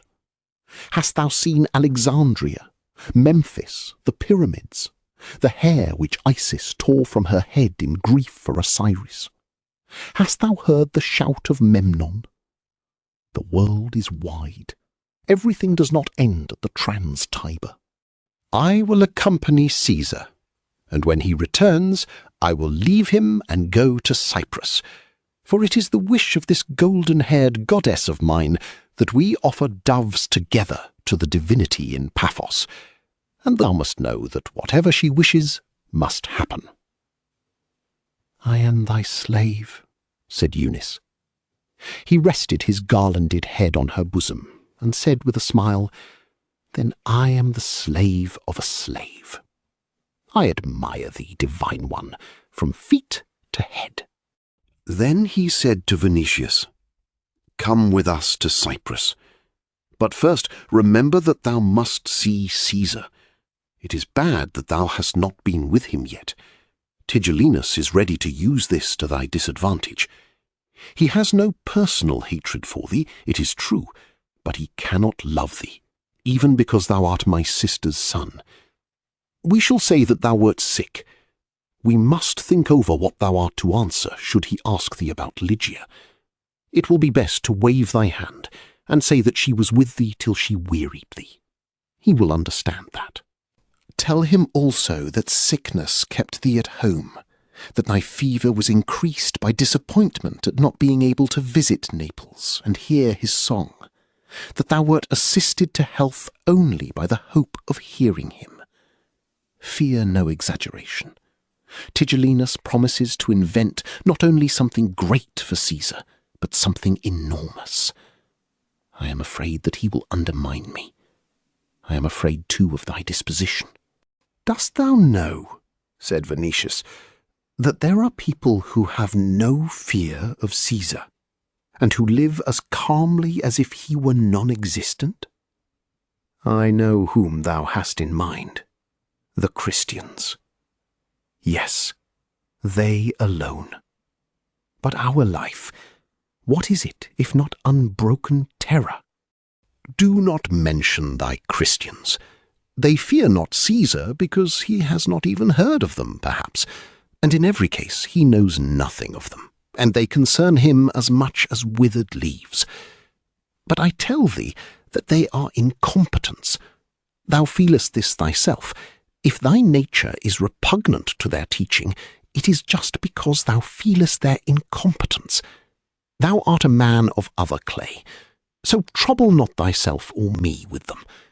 We shall be able to live and die, and what more they will be able to do is unknown." These words struck Vinicius, and when he returned home, he began to think that, in truth, perhaps, the goodness and charity of Christians was a proof of their incompetence of soul. It seemed to him that people of strength and temper could not forgive thus.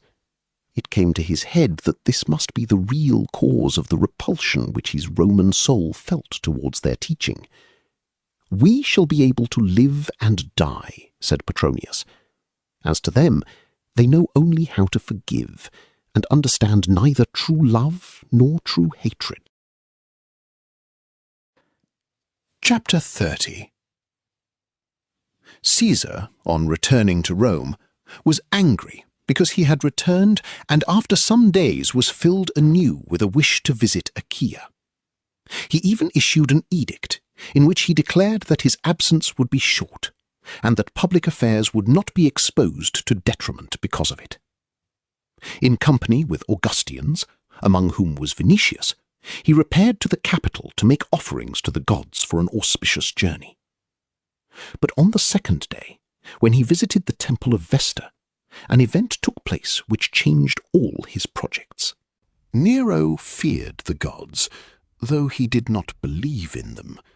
He feared especially the mysterious Vesta, who filled him with such awe that at sight of the divinity and the sacred fire his hair rose on a sudden from terror, his teeth chattered, a shiver ran through his limbs, and he dropped into the arms of Vinicius, who happened there behind him. He was borne out of the temple at once and conveyed to the Palatine, where he recovered soon, but did not leave the bed for that day. He declared, moreover, to the great astonishment of those present, that he deferred his journey, since the divinity had warned him secretly against haste. An hour later, it was announced throughout Rome that Caesar, seeing the gloomy faces of the citizens and moved by love for them, as a father for his children, would remain to share their lot and their pleasures. The people rejoiced at this decision, and certain also that they would not miss games and a distribution of wheat, assembled in crowds before the gates of the Palatine, and raised shouts in honour of the divine Caesar, who interrupted the play at dice with which he was amusing himself with Augustians, and said, "Yes, there was need to defer the journey. Egypt and predicted dominion over the Orient cannot escape me. Hence Achaia too will not be lost. I will give command to cut through the isthmus of Corinth. I will rear such monuments in Egypt that the pyramids will seem childish toys in comparison. I will have a sphinx built 7 times greater than that which is gazing into the desert outside Memphis. But I will command that it have my face. Coming ages will speak only of that monument and of me." With thy verses thou hast reared a monument to thyself already, not 7, but thrice 7 times greater than the pyramid of Cheops, said Petronius. "But with my song?" inquired Nero. "Ah, if men could only build for thee a statue like that of Memnon, to call with thy voice at sunrise. For all ages to come, the seas adjoining Egypt would swarm with ships in which crowds from the 3 parts of the world would be lost in listening to thy song." "Alas, who can do that?" said Nero. "But thou canst give command to cut out of basalt, thyself driving a quadriga." "True, I will do that." "Thou wilt bestow a gift on humanity." "In Egypt I will marry the moon, who is now a widow, and I shall be a god really." "And thou wilt give us stars for wives. We will make a new constellation, which will be called the constellation of Nero. But do thou marry Vitellius to the Nile, so that he may beget hippopotamuses. Give the desert to Tigellinus. He will be king of the jackals." "And what dost thou predestine to me?" inquired Vatinius. "Apis bless thee. Thou didst arrange such splendid games in Beneventum that I cannot wish thee ill. Make a pair of boots for the Sphinx, whose paws must grow numb during night dews. After that thou wilt make sandals for the colossi which form the alleys before the temples. Each one will find there a fitting occupation. Domitius Arthur, for example, will be treasurer, since he is known for his honesty. I am glad, Caesar, when thou art dreaming of Egypt, and I am saddened because thou hast deferred thy plan of a journey." "Thy mortal eyes saw nothing, for the deity becomes invisible to whomever it wishes," said Nero. "Know that when I was in the temple of Vesta, she herself stood near me and whispered in my ear, 'Defer the journey.' That happened so unexpectedly that I was terrified, though for such an evident care of the gods for me, I should be thankful." "We were all terrified," said Tigellinus, "and the Vestal Rubria fainted." "Rubria," said Nero, "what a snowy neck she has." but she blushed at sight of the divine Caesar. True. I noticed that myself. That is wonderful. There is something divine in every vestal, and Rubria is very beautiful. Tell me, said he, after a moment's meditation, why people fear Vesta more than other gods. What does this mean? Though I am the chief priest, fear seized me today. I remember only that I was falling back and should have dropped to the ground had not someone supported me. Who was it? I, answered Vinicius. O thou stern Mars, why wert thou not in Beneventum? They told me that thou wert ill, and indeed thy face is changed. But I heard that Croton wished to kill thee. Is that true? It is, and he broke my arm, but I defended myself. With a broken arm? A certain barbarian helped me. He was stronger than Croton. Nero looked at him with astonishment. Stronger than Croton? Art thou jesting? Croton was the strongest of men, but now here is Syphax from Ethiopia. I tell thee, Caesar, what I saw with my own eyes. Where is that pearl? Has he not become king of Nemi? I cannot tell, Caesar.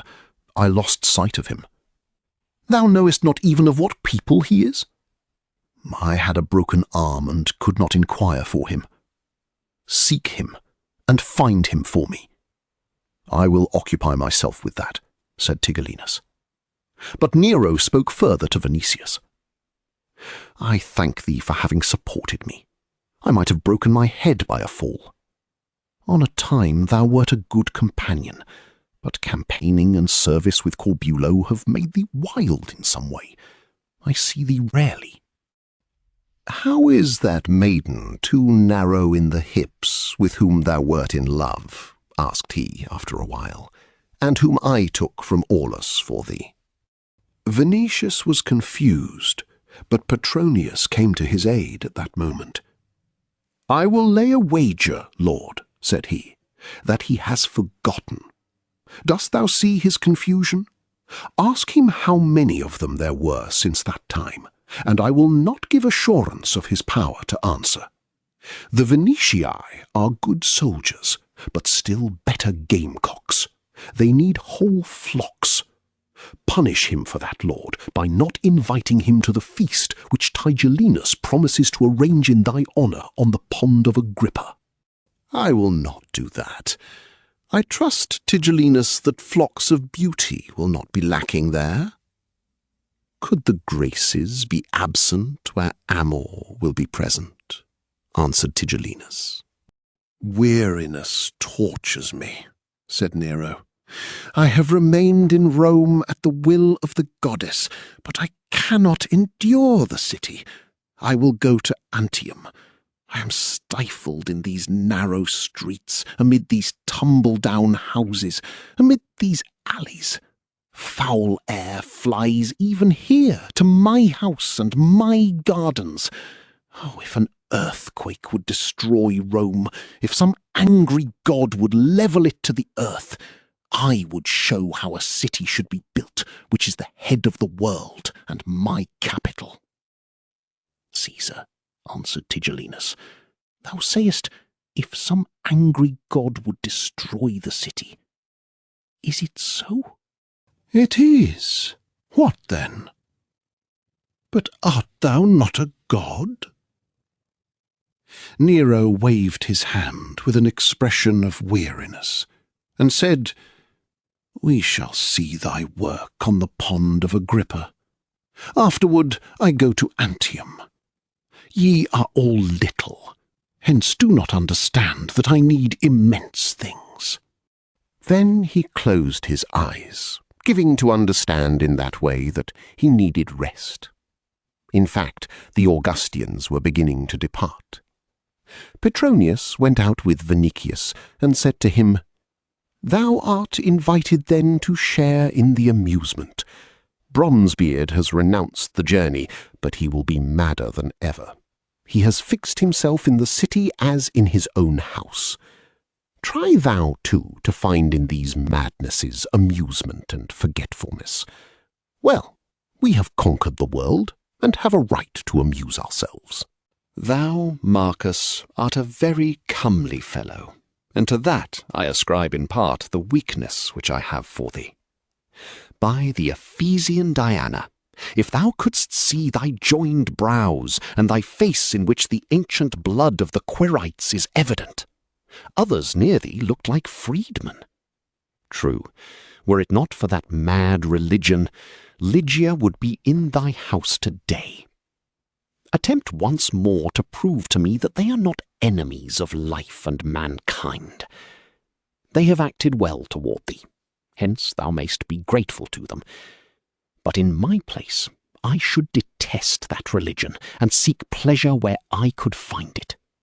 Thou art a comely fellow, I repeat, and Rome is swarming with divorced women. I wonder only that all this does not torture thee yet.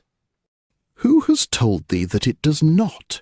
It tortures me this long time, but I am not of thy years. Besides, I have other attachments which are lacking thee. I love books, thou hast no love for them. I love poetry, which annoys thee. I love pottery, gems, a multitude of things, at which thou dost not look. I have a pain in my loins, which thou hast not. And finally, I have found Eunice, but thou hast found nothing similar. For me, it is pleasant in my house, among masterpieces. Of thee, I can never make a man of aesthetic feeling. I know that in life I shall never find anything beyond what I have found. Thou thyself knowest not that thou art hoping yet, continually, and seeking. If death were to visit thee, with all thy courage and sadness, thou wouldst die with astonishment that it was necessary to leave the world. But I should accept death as a necessity, with the conviction that there is no fruit in the world which I have not tasted. I do not hurry, neither shall I loiter. I shall try merely to be joyful to the end. There are cheerful sceptics in the world. For me, the Stoics are fools, but Stoicism tempers men, at least while thy Christians bring sadness into the world, which in life is the same as rain in nature. Dost thou know what I have learned? That during the festivities which Tigellinus will arrange at the pond of Agrippa, there will be lupanaria, and in them women from the first houses of Rome. Will there be not even one sufficiently beautiful to console thee? There will be maidens, too, appearing in society for the first time as nymphs. Such is our Roman Caesardom. The air is mild already. The midday breeze will warm the water and not bring pimples on naked bodies. And thou, Narcissus, know this, that there will not be one to refuse thee, not one, even though she be a Vestal virgin. Vinicius began to strike his head with his palm, like a man occupied eternally with one thought. I should need luck to find such a one. And who did this for thee, if not the Christians? But people whose standard is a cross cannot be different. Listen to me. Greece was beautiful and created wisdom. We created power. And what to thy thinking can this teaching create? If thou know, explain, for by Pollux I cannot divine it. Thou art afraid, it seems, lest I become a Christian, said Vinicius, shrugging his shoulders. I am afraid that thou hast spoiled life for thyself. If thou canst not be a Grecian, be a Roman. Possess and enjoy. Our madnesses have a certain sense, for there is in them a kind of thought of our own. I despise Bronzebeard because he is a Greek buffoon.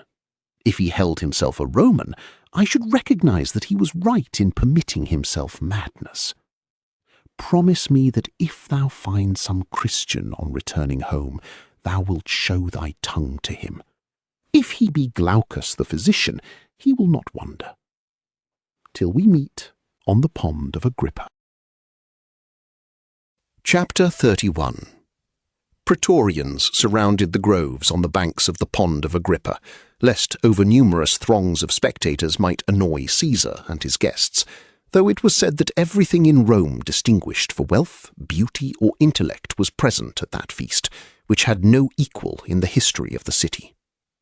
Tigellinus wished to recompense Caesar for the deferred journey to Achaia, to surpass all who had ever feasted Nero, and prove that no man could entertain as he could. With this object in view, while with Caesar in Naples and later in Beneventum, he had made preparations and sent orders to bring from the remotest regions of the earth beasts, birds, rare fish and plants, not omitting vessels and cloths, which were to enhance the splendour of the feast. The revenues of whole provinces went to satisfy mad projects, but the powerful favourite had no need to hesitate. His influence grew daily. Tigellinus was not dearer than others to Nero yet, perhaps, but he was becoming more and more indispensable. Petronius surpassed him infinitely in polish, intellect, wit. In conversation he knew better how to amuse Caesar, but to his misfortune he surpassed in conversation Caesar himself, hence he roused his jealousy. Moreover, he could not be an obedient instrument in everything, and Caesar feared his opinion when there were questions in matters of taste. But before Tigellinus, Nero never felt any restraint. The very title, Arbiter Elegantiarum, which had been given to Petronius, annoyed Nero's vanity, for who had the right to bear that title but himself? Tigellinus had sense enough to know his own deficiencies, and seeing that he could not compete with Petronius, Lucan, or others distinguished by birth, talents, or learning, he resolved to extinguish them by the suppleness of his services, and above all by such a magnificence that the imagination of Nero himself would be struck by it. He had arranged to give the feast on a gigantic raft framed of gilded timbers. The borders of this raft were decked with splendid shells found in the Red Sea and the Indian Ocean, shells brilliant with the colours of pearls and the rainbow. The banks of the pond were covered with groups of palm, with groves of lotus and blooming roses.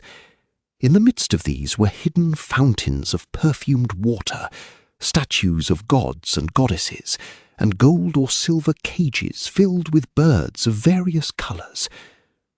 In the centre of the raft rose an immense tent, or rather, not to hide the feasters, only the roof of a tent, made of Syrian purple, resting on silver columns.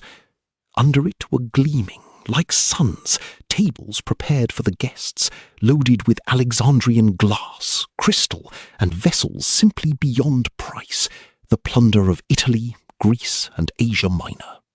The raft, which, because of plants accumulated on it, had the appearance of an island and a garden, was joined by cords of gold and purple to boats shaped like fish, swans, mews, and flamingos, in which sat at painted oars naked rowers of both sexes, with forms and features of marvellous beauty, their hair dressed in oriental fashion or gathered in golden nets.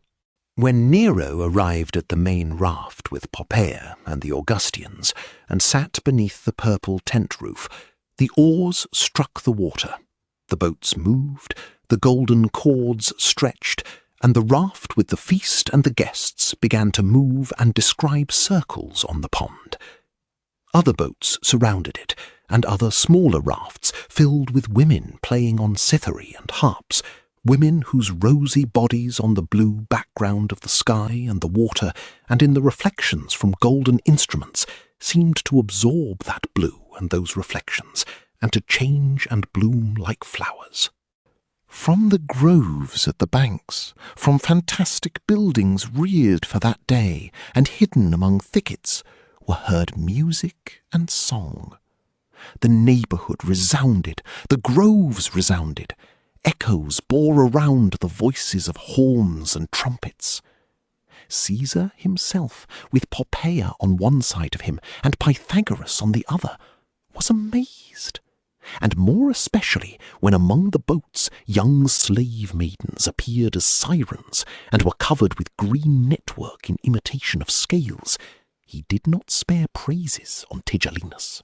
But he looked at Petronius from habit, wishing to learn the opinion of the arbiter, who seemed indifferent for a long time, and only when questioned outright answered, "I judge, Lord, that 10,000 naked maidens make less impression than one." But the floating feast pleased Caesar, for it was something new.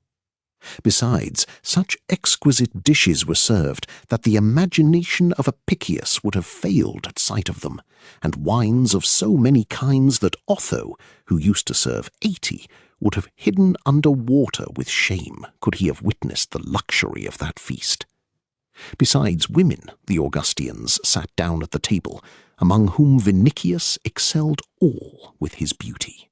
Formerly his figure and face indicated too clearly the soldier by profession. Now mental suffering and the physical pain through which he had passed had chiselled his features, as if the delicate hand of a master had passed over them. His complexion had lost its former swarthiness, but the yellowish gleam of Numidian marble remained on it. His eyes had grown larger and more pensive. His body had retained its former powerful outlines, as if created for armour, but above the body of a legionary was seen the head of a Grecian god, or at least of a refined patrician, at once subtle and splendid. Petronius, in saying that none of the ladies of Caesar's court would be able or willing to resist Vinicius, spoke like a man of experience. All gazed at him now, not excepting Poppaea, or the Vestal Virgin Rubria, whom Caesar wished to see at the feast. Wines, cooled in mountain snow, soon warmed the hearts and heads of the guests. Boats shaped as grasshoppers or butterflies shot forth from the bushes at the shore every moment. The blue surface of the pond seemed occupied by butterflies. Above the boats, here and there, flew doves and other birds from India and Africa, fastened with silver and blue threads or strings. The sun had passed the greater part of the sky, but the day was warm and even hot, though in the beginning of May. The pond heaved from the strokes of oars, which beat the water in time with music. But in the air there was not the least breath of wind. The groves were motionless, as if lost in listening and in gazing at that which was happening on the water. The raft circled continually on the pond, bearing guests who were increasingly drunk and boisterous. The feast had not run half its course yet, when the order in which all sat at the table was observed no longer. Caesar gave the example, for, rising himself, he commanded Vinicius, who sat next to Rubria the Vestal, to move. Nero occupied the place, and began to whisper something in Rubria's ear. Vinicius found himself next to Poppaea, who extended her arm and begged him to fasten her loosened bracelet. When he did so, with hands trembling somewhat, she cast at him from beneath her long lashes a glance, as it were, of modesty, and shook her golden head as if in resistance. Meanwhile, the sun, growing larger, ruddier, sank slowly behind the tops of the grove. The guests were, for the greater part, thoroughly intoxicated. The raft circled now nearer the shore, on which, among bunches of trees and flowers, were seen groups of people, disguised as fauns or satyrs, playing on flutes, bagpipes and drums, with groups of maidens representing nymphs, dryads and hamadryads. Darkness fell at last, amid drunken shouts from the tent, shouts raised in honour of Luna. Meanwhile the groves were lighted with 1,000 lamps. From the lupernaria on the shores shone swarms of lights, On the terraces appeared new naked groups formed of the wives and daughters of the first Roman houses. These, with voice and unrestrained manner, began to lure partners. The raft touched the shore at last. Caesar and the Augustians vanished in the groves, scattered in lupernaria, in tents hidden in thickets, in grottos artificially arranged among fountains and springs. Madness seized all. No one knew whither Caesar had gone. No one knew who was a senator, who a knight, who a dancer, who a musician. Satyrs and fauns fell to chasing nymphs with shouting. They struck lamps with thyses to quench them. Darkness covered certain parts of the grove. Everywhere, however, laughter and shouts were heard, and whispers and panting breaths. In fact, Rome had not seen anything like that before. Vinicius was not drunk, as he had been at the feast in Nero's palace when Lygia was present, but he was roused and intoxicated by the sight of everything done round about, and at last the fever of pleasure seized him. Rushing into the forest, he ran with others, examining who of the dryads seemed most beautiful. New flocks of these raced around him every moment with shouts and with songs. These flocks were pursued by fauns, satyrs, senators, centaurs, knights, and by sounds of music. Seeing at last a band of maidens led by one arrayed as Diana, he sprang to it, intending to examine the goddess more closely. All at once the heart sank in his bosom, for he thought that in that goddess, with the moon on her forehead, he recognized Lygia. They encircled him with a mad whirl, and wishing evidently to incline him to follow, rushed away the next moment like a herd of deer. But he stood on the spot with beating heart, breathless, for though he saw that the Diana was not Lygia, and that at close sight she was not even like her, the too powerful impression deprived him of strength. Straightway he was seized by such yearning as he had never felt before, and love for Lygia rushed to his breast in a new, immense wave. Never had she seemed so dear, pure and beloved, as in that forest of madness and frenzied excess. A moment before, he himself wished to drink of that cup, and share in that shameless letting loose of the senses. Now disgust and repugnance possessed him. He felt that infamy was stifling him, that his breast needed air and the stars which were hidden by the thickets of that dreadful grove. He determined to flee, but barely had he moved when before him stood some veiled figure, which placed its hands on his shoulders and whispered, flooding his face with burning breath, "I love thee. Come. No one will see us. Hasten." Vinicius was roused, as if from a dream. "Who art thou?" But she leaned her breast on him and insisted, "Hurry! See how lonely it is here, and I love thee. Come." "Who art thou?" repeated Vinicius. "Guess." As she said this, she pressed her lips to his through the veil, drawing toward her his head at the same time, till at last breath failed the woman, and she tore her face from him. "Night of love, night of madness," said she, catching the air quickly. "Today is free. Thou hast me." But that kiss burned Vinicius. It filled him with disquiet. His soul and heart were elsewhere. In the whole world nothing existed for him except Lygia. So, pushing back the veiled figure, he said, "Whoever thou be, I love another. I do not wish thee." "Remove the veil," said she, lowering her head toward him. At that moment, the leaves of the nearest myrtle began to rustle. The veiled woman vanished like a dream vision, but from a distance her laugh was heard, strange in some way, and ominous. Petronius stood before Vinicius. "I have heard and seen," said he. "Let us go from this place," replied Vinicius. And they went. They passed the Lupernaria gleaming with light, the grove, the line of mounted praetorians, and found the litters. "I will go with thee," said Petronius. They sat down together. On the road both were silent, and only in the atrium of Vinicius's house did Petronius ask, "Dost thou know who that was?" "Was it Rubria?" asked Vinicius, repulsed at the very thought that Rubria was a Vestal. "No." "Who then?" Petronius lowered his voice.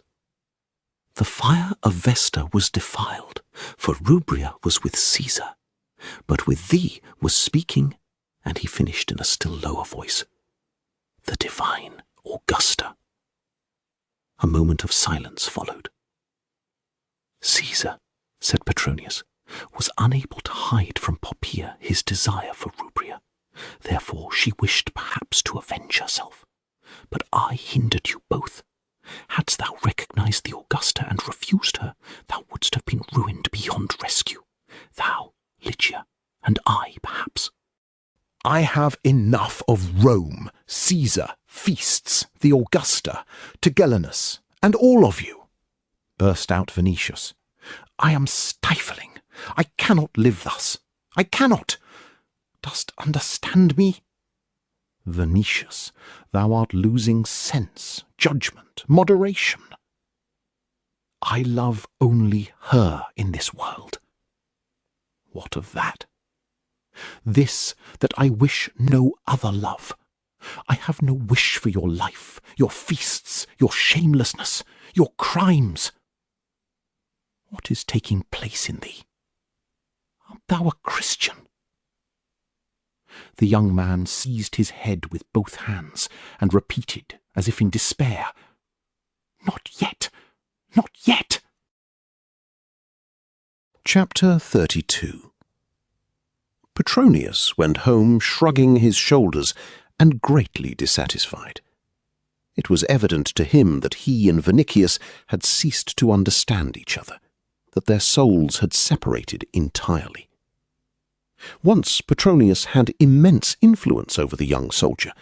He had been for him a model in everything, and frequently a few ironical words of his sufficed to restrain Vinicius, or urge him to something. At present there remained nothing of that. Such was the change that Petronius did not try his former methods, feeling that his wit and irony would slip without effect along the new principles which love and contact with the uncomprehended society of Christians had put in the soul of Vinicius. The veteran sceptic understood that he had lost the key to that soul. This knowledge filled him with dissatisfaction and even with fear, which was heightened by the events of that night. If on the part of the Augusta it is not a passing whim, but a more enduring desire, thought Petronius, one of two things will happen. Either Vinicius will not resist her, and he may be ruined by any accident, or, what is like him today, he will resist, and in that event he will be ruined certainly, and perhaps I with him even, because I am his relative, and because the Augusta, having included a whole family in her hatred, will throw the weight of her influence on the side of Tigellinus. In this way and that, it is bad. Petronius was a man of courage, and felt no dread of death, but since he hoped nothing from it, he had no wish to invite it. After long meditation, he decided at last that it would be better and safer to send Vinicius from Rome on a journey. But if in addition he could give him Lygia for the road, he would do so with pleasure. But he hoped that it would not be too difficult to persuade him to the journey without her. He would spread a report on the Palatine, then, of Vinicius's illness, and remove danger as well from his nephew as himself. The Augusta did not know whether she was recognized by Vinicius.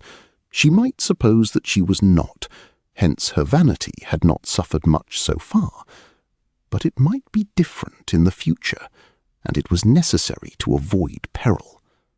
Petronius wished to gain time above all, for he understood that once Caesar set out for Achaia, Tigellinus, who comprehended nothing in the domain of art, would descend to the second place and lose his influence. In Greece, Petronius was sure of victory over every opponent. Meanwhile, he determined to watch over Vinicius and urge him to the journey. For a number of days he was ever thinking over this, that if he obtained an edict from Caesar expelling the Christians from Rome, Lygia would leave it with the other confessors of Christ, and after her, Vinicius too. Then there would be no need to persuade him. The thing itself was possible. In fact, it was not so long since, when the Jews began disturbances out of hatred to the Christians, Claudius, unable to distinguish one from the other, expelled the Jews. Why should not Nero expel the Christians? There would be more room in Rome without them. After that floating feast, Petronius saw Nero daily, both on the Palatine and in other houses. To suggest such an idea was easy, for Nero never opposed suggestions which brought harm or ruin to anyone. After mature decision, Petronius framed a whole plan for himself. He would prepare a feast in his own house, and at this feast persuade Caesar to issue an edict. He had even a hope, which was not barren, that Caesar would confide the execution of the edict to him. He would send out Lygia with all the consideration proper to the mistress of Vinicius, to Baiae, for instance, and let them love and amuse themselves there with Christianity as much as they liked. Meanwhile, he visited Vinicius frequently, first because he could not, despite all his Roman selfishness, rid himself of attachment to the young tribune, and second, because he wished to persuade him to the journey. Vinicius feigned sickness and did not show himself on the Palatine, where new plans appeared every day. At last, Petronius heard from Caesar's own lips that 3 days from then he would go to Antium without fail. Next morning he went straightway to inform Vinicius, who showed him a list of persons invited to Antium, which list one of Caesar's freedmen had brought him that morning. "My name is on it, so is thine," said he. "Thou wilt find the same at thy house on returning." "Were I not among the invited," replied Petronius, "it would mean that I must die. I do not expect that to happen before the journey to Achaia. I shall be too useful to Nero." "Barely have we come to Rome," said he, on looking at the list, "when we must leave again and drag over the road to Antium. But we must go, for this is not merely an invitation, it is a command as well." "And if someone would not obey?" He would be invited in another style to go on a journey notably longer, one from which people do not return. What a pity that thou hast not obeyed my counsel and left Rome in season. Now thou must go to Antium. I must go to Antium. See in what times we live, and what vile slaves we are. Hast thou noticed that only today? "No, but thou hast explained to me that Christian teaching is an enemy of life, since it shackles it. But can their shackles be stronger than those which we carry? Thou hast said, Greece created wisdom and beauty, and Rome power. Where is our power?" "Call Chilo and talk with him. I have no desire today to philosophize. By Hercules, I did not create these times, and I do not answer for them. Let us speak of Antium. Know that great danger is awaiting thee, and it would be better perhaps to measure strength with that Ursus who choked Croton than to go there. But still, thou canst not refuse." Vinicius waved his hand carelessly and said, "Danger? We are all wandering in the shadow of death, and every moment some head sinks in its darkness. Am I to enumerate all who had a little sense, and therefore, in spite of the times of Tiberius, Caligula, Claudius, and Nero, lived 80 and 90 years? Let even such a man as Domitius Arthur serve thee as an example. He has grown old quietly, though all his life he has been a criminal and a villain. Perhaps for that very reason, answered Vinicius. Then he began to glance over the list and read Tigellinus, Vatinius, Sextus Africanus, Aquilinus Regulus, Suilius Nerulinus, Eprius Marcellus, and so on. What an assembly of ruffians and scoundrels! And to say that they govern the world! Would it not become them better to exhibit an Egyptian or Syrian divinity through villages, jingle sistra, and earn their bread by telling fortunes or dancing? Or exhibiting learned monkeys, calculating dogs, or a flute-playing ass, added Petronius. That is true, but let us speak of something more important. Summon thy attention and listen. I have said on the Palatine that thou art ill, unable to leave the house. Still, thy name is on the list, which proves that someone does not credit my stories and has seen to this purposely. Nero cares nothing for the matter, since for him thou art a soldier who has no conception of poetry or music, and with whom at the very highest he can talk only about races in the circus. So Poppaea must have seen to putting down thy name, which means that her desire for thee was not a passing whim, and that she wants to win thee. She is a daring Augusta.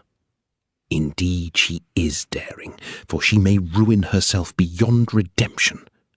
May Venus inspire her, however, with another love as soon as possible.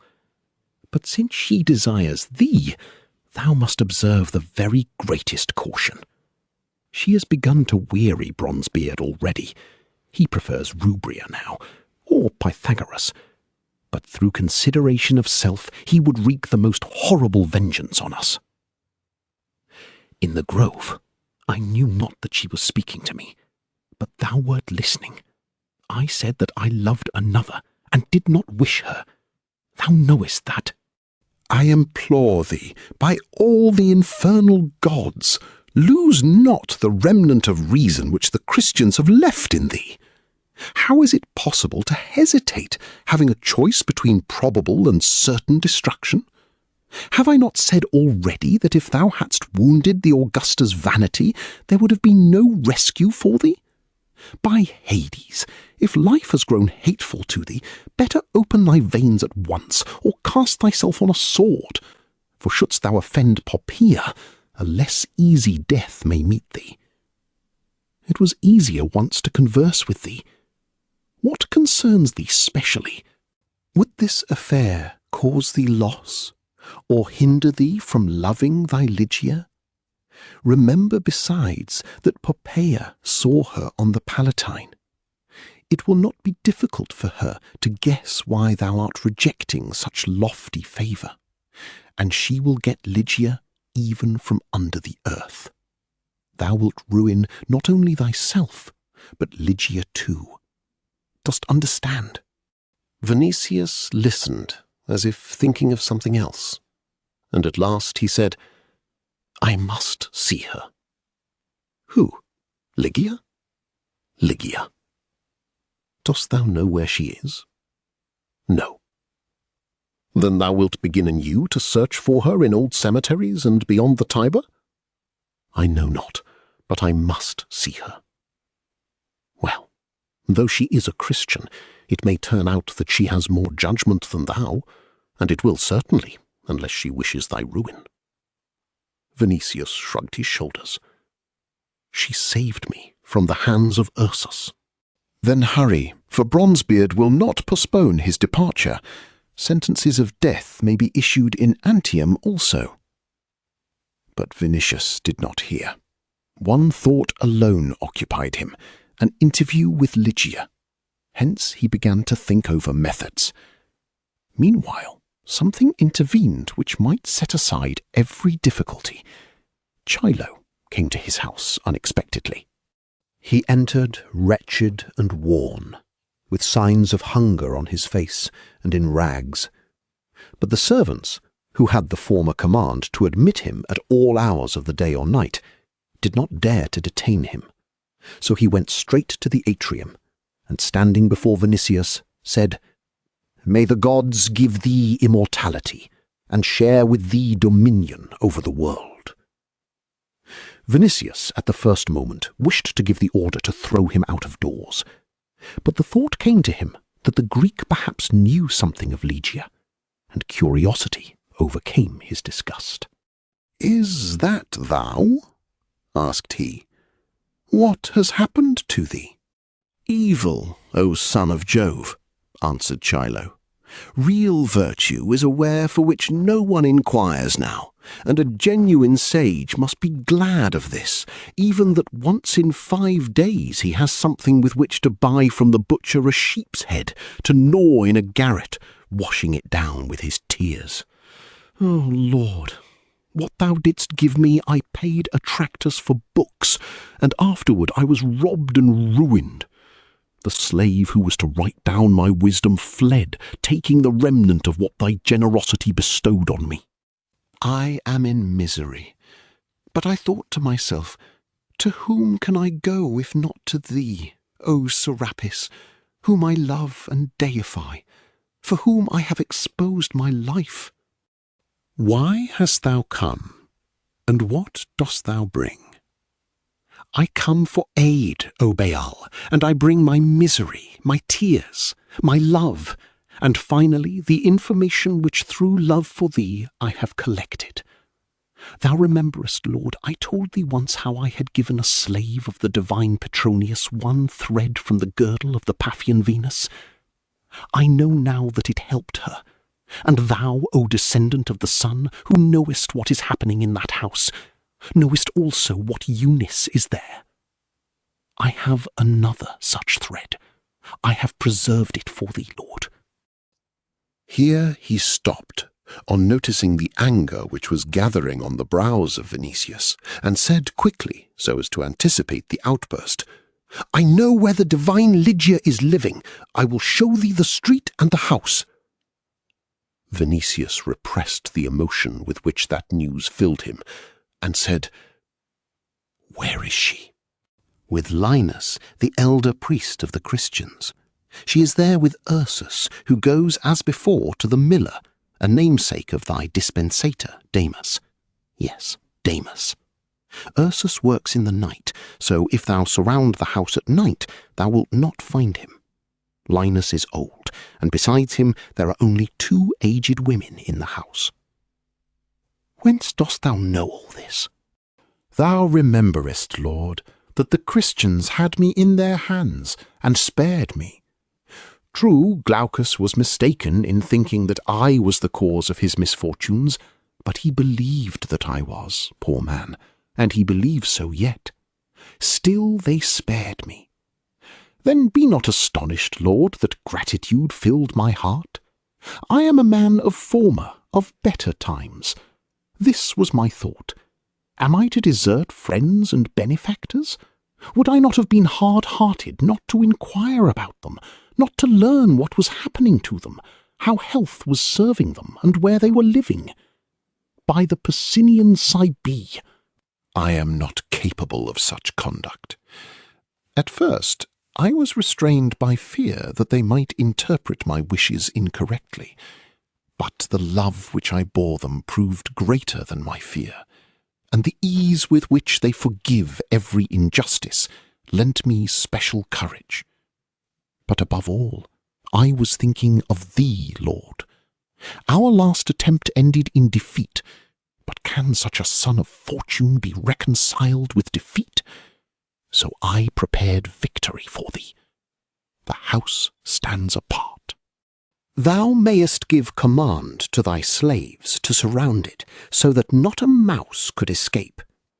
My lord, on thee alone it depends to have that magnanimous king's daughter in thy house this very night.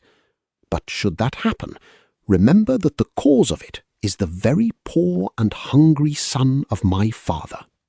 The blood rushed to Vinicius's head. Temptation shook all his being again.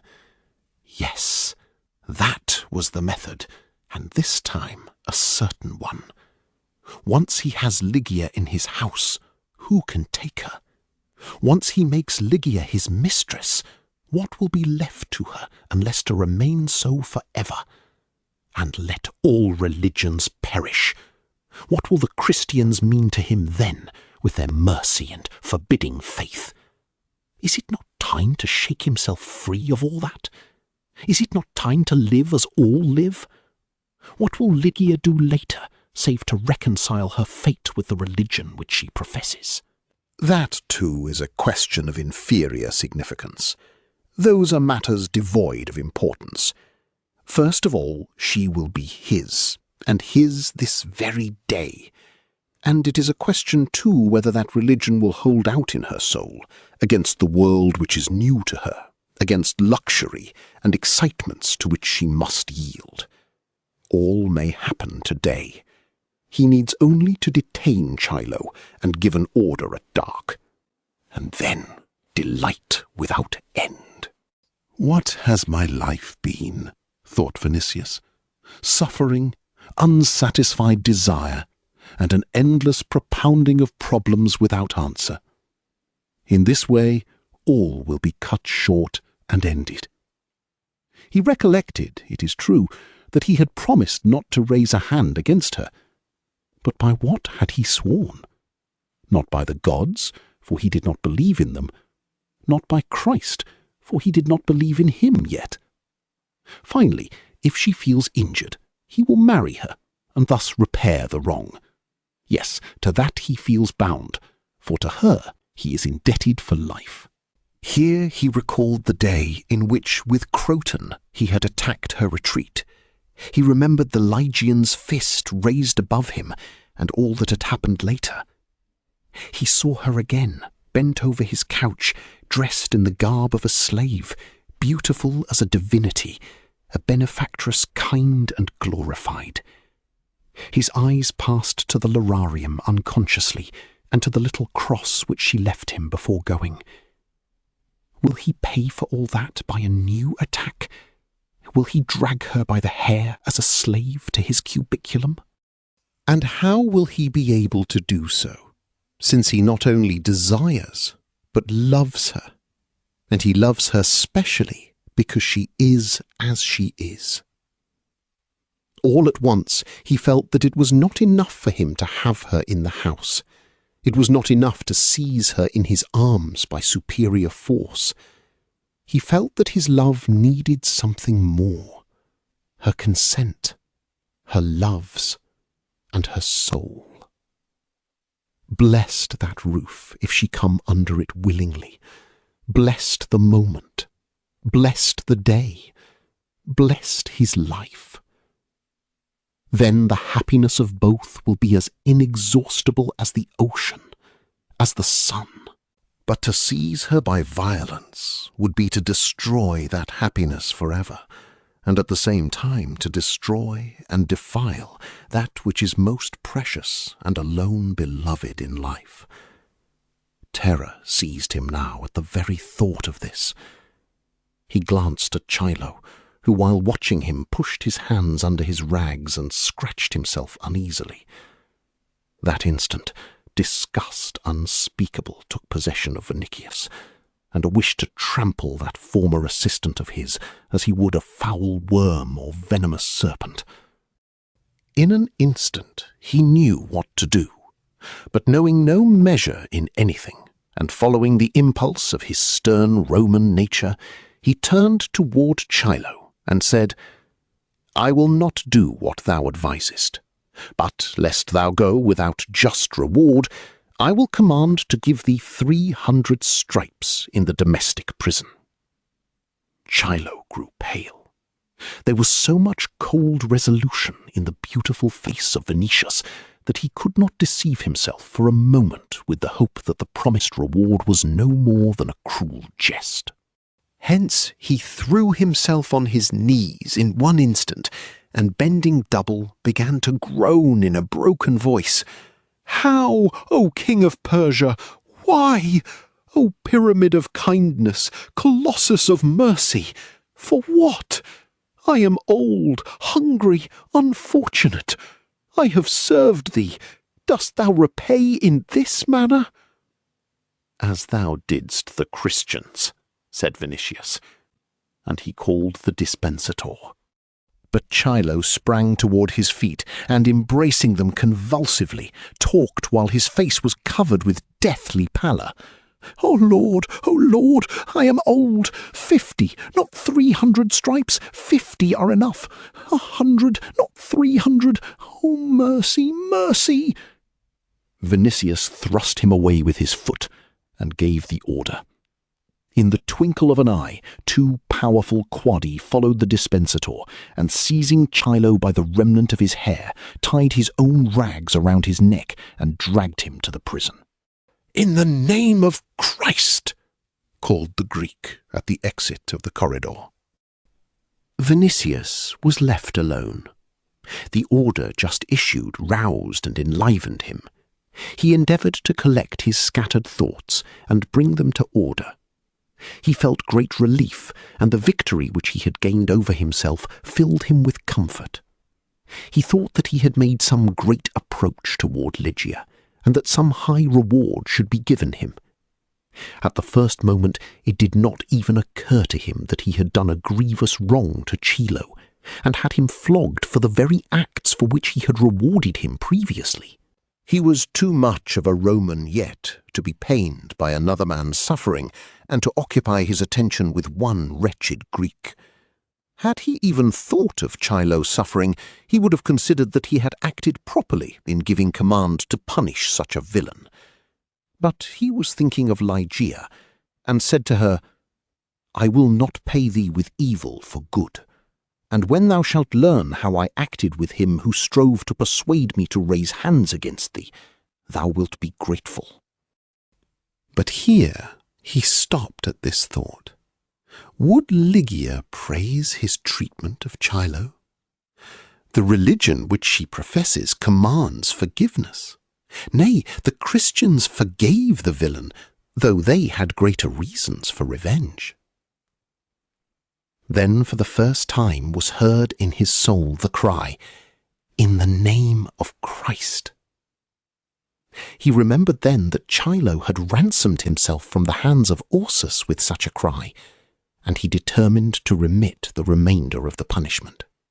With that object, he was going to summon the dispensator, when that person stood before him and said, "Lord, the old man has fainted, and perhaps he is dead.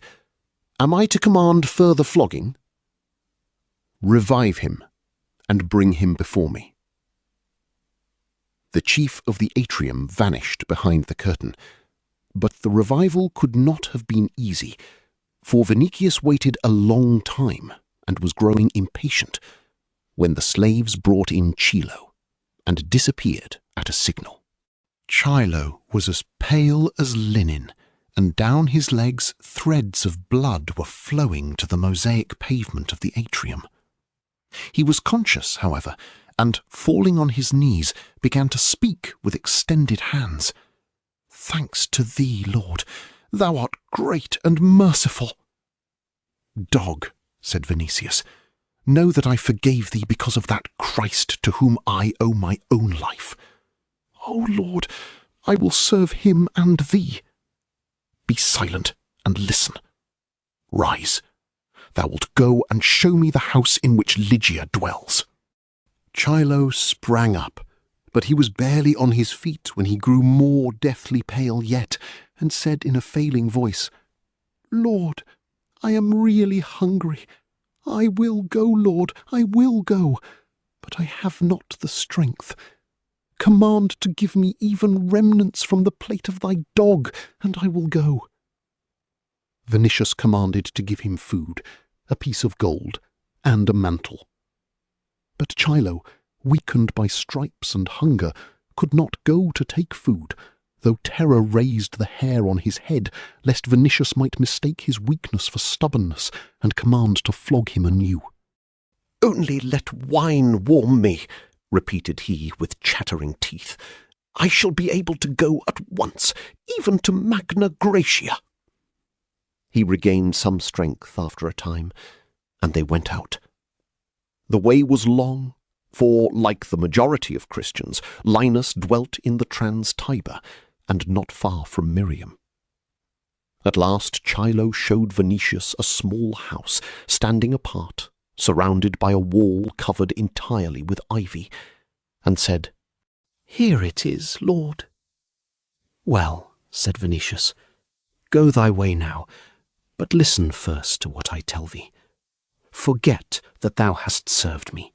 Forget where Miriam, Peter, and Glaucus dwell. Forget also this house and all Christians.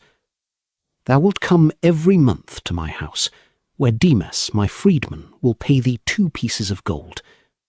But shouldst thou spy further after Christians, I will have thee flogged or delivered into the hands of the prefect of the city." Chilo bowed down and said, "I will forget." But when Venetius vanished beyond the corner of the street, he stretched his hands after him, and threatening with his fists, exclaimed, "By 8 and the Furies, I will not forget."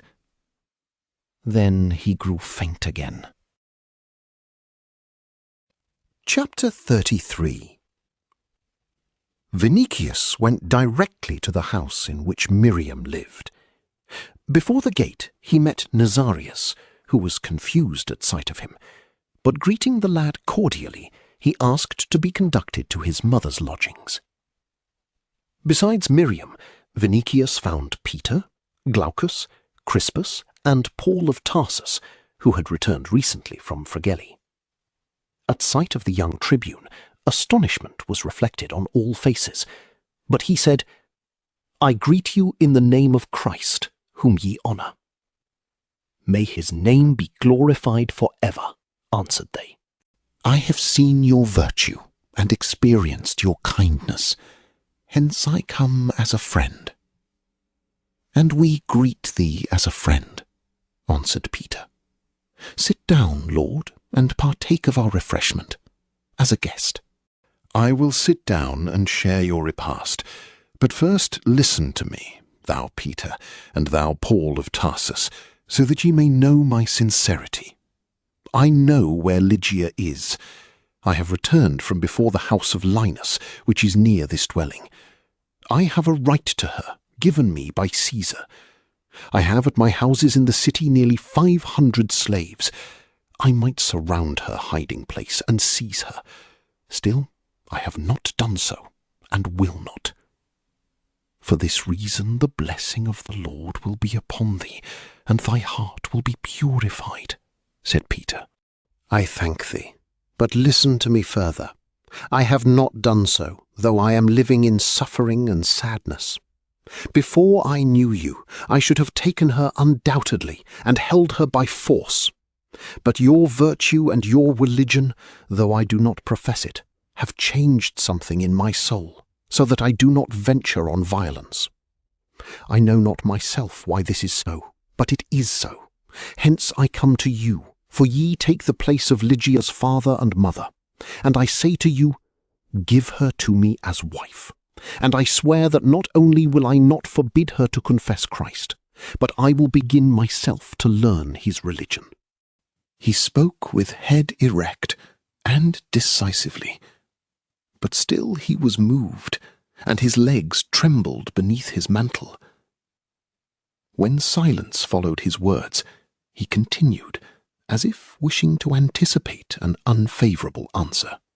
I know what obstacles exist, but I love her as my own eyes, and though I am not a Christian yet, I am neither your enemy nor Christ's. I wish to be sincere, so that you may trust me. At this moment it is a question of life with me. Still I tell you the truth. Another might say, baptize me. I say, enlighten me. I believe that Christ rose from the dead, for people say so who love the truth and who saw him after death. I believe, for I have seen myself, that your religion produces virtue, justice, and mercy, not crime, which is laid to your charge. I have not known your religion much so far. A little from you, a little from your works, a little from Lygia, a little from conversations with you. Still, I repeat that it has made some change in me. Formerly I held my servants with an iron hand. I cannot do so now. I knew no pity. I know it now. I was fond of pleasure. The other night I fled from the pond of Agrippa, for the breath was taken from me through disgust. Formerly I believed in superior force. Now I have abandoned it. Know ye that I do not recognize myself. I am disgusted by feasts, wine, singing, cithara, garlands, the court of Caesar, naked bodies, and every crime.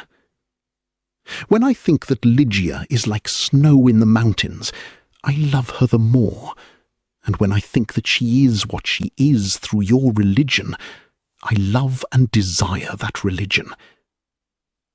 But since I understand it not, since I know not whether I shall be able to live according to it, nor whether my nature can endure it, I am in uncertainty and suffering, as if I were in prison.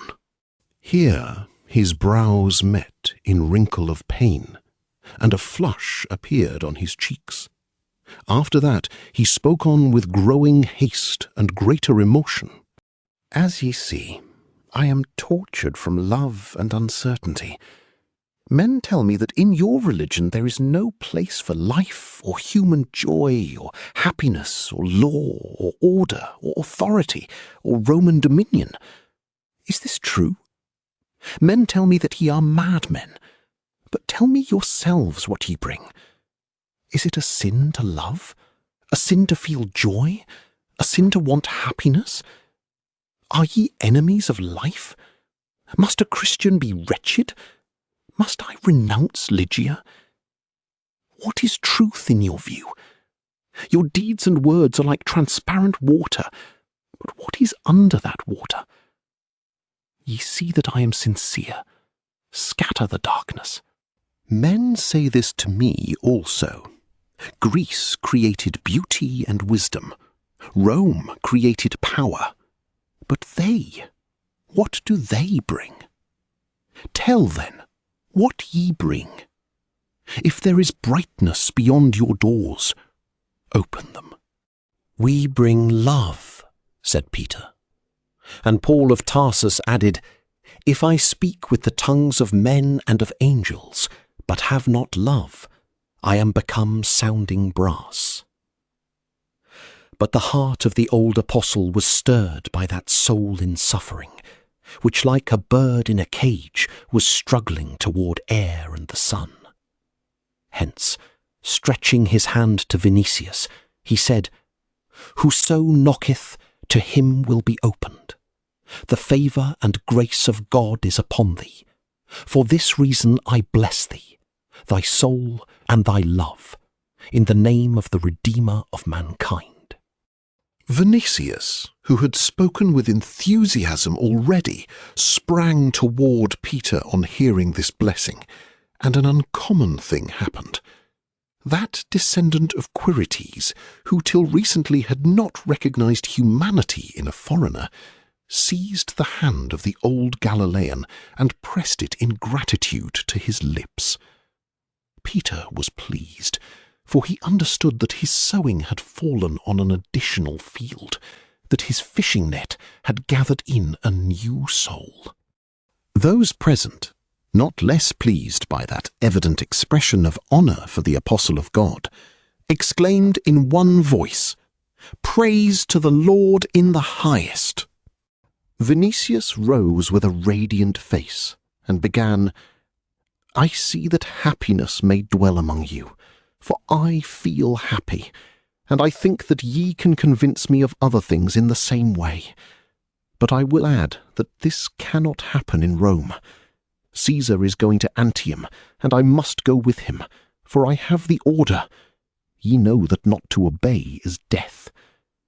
But if I have found favour in your eyes, go with me to teach your truth. It will be safer for you than for me. Even in that great throng of people, ye can announce your truth in the very court of Caesar. They say that Acti is a Christian, and there are Christians among praetorians even, for I myself have seen soldiers kneeling before thee, Peter, at the Nomentan gate. In Antium I have a villa where we shall assemble to hear your teaching, at the side of Nero. Glaucus told me that ye are ready to go to the end of the earth for one soul. So do for me what ye have done for those for whose sake ye have come from Judea. Do it, and desert not my soul."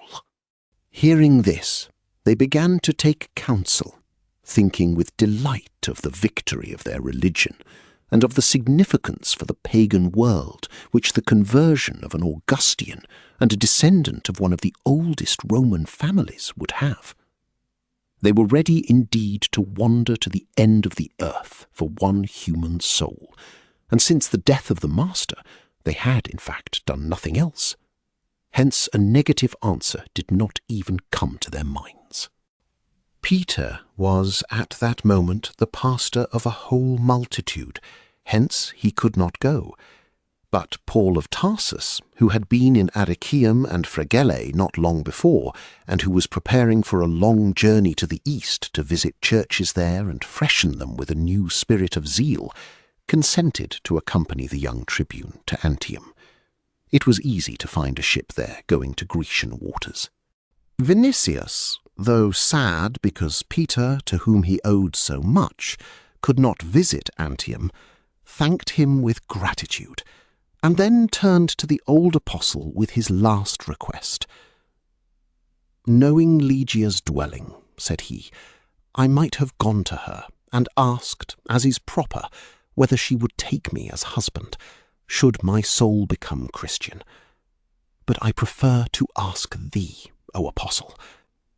Permit me to see her, or take me thyself to her. I know not how long I shall be in Antium, and remember that near Caesar no one is sure of tomorrow. Petronius himself told me that I should not be altogether safe there. Let me see her before I go. Let me delight my eyes with her, and let me ask her if she will forget my evil and return good." Peter smiled kindly and said, "But who could refuse thee a proper joy, my son?"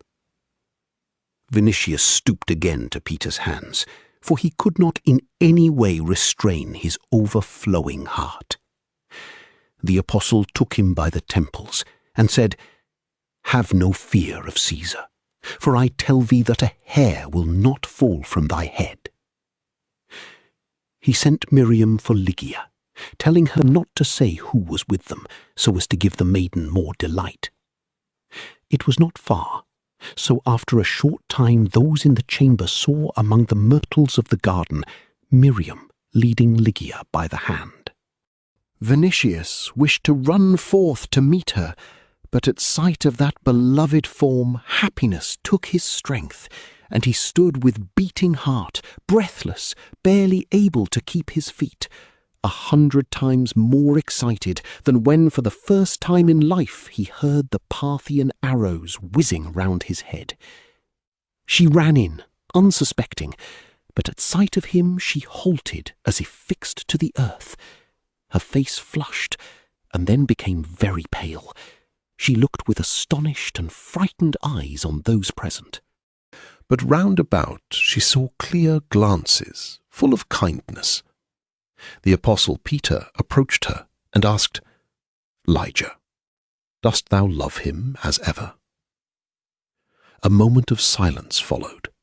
Her lips began to quiver like those of a child who is preparing to cry, who feels that it is guilty, but sees that it must confess the guilt.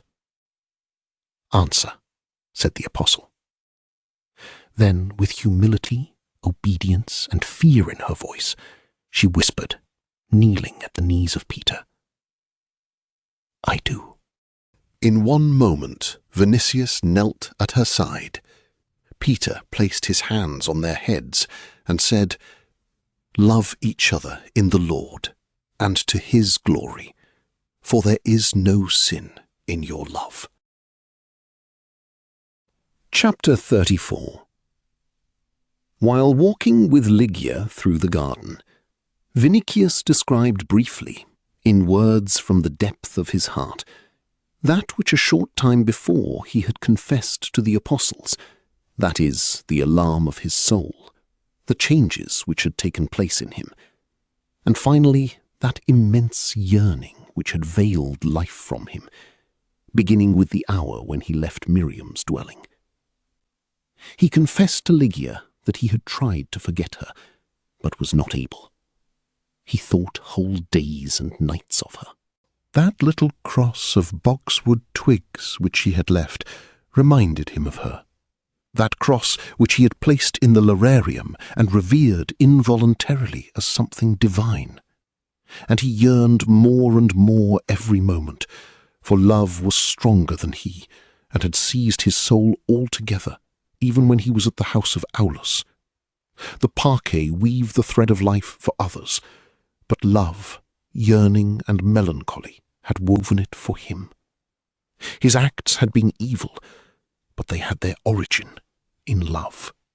He had loved her when she was in the house of Aulus, when she was on the Palatine, when he saw her in Ostrianum listening to Peter's words, when he went with Croton to carry her away, when she watched at his bedside, and when she deserted him. Then came Chilo, who discovered her dwelling and advised him to seize her a second time. But he chose to punish Chilo and go to the apostles to ask for truth and for her. And blessed be that moment in which such a thought came to his head, for now he is at her side, and she will not flee from him, as the last time she fled from the house of Miriam. I did not flee from thee, said Ligia. Then why didst thou go? She raised her iris-coloured eyes to him, and bending her blushing face said, Thou knowest.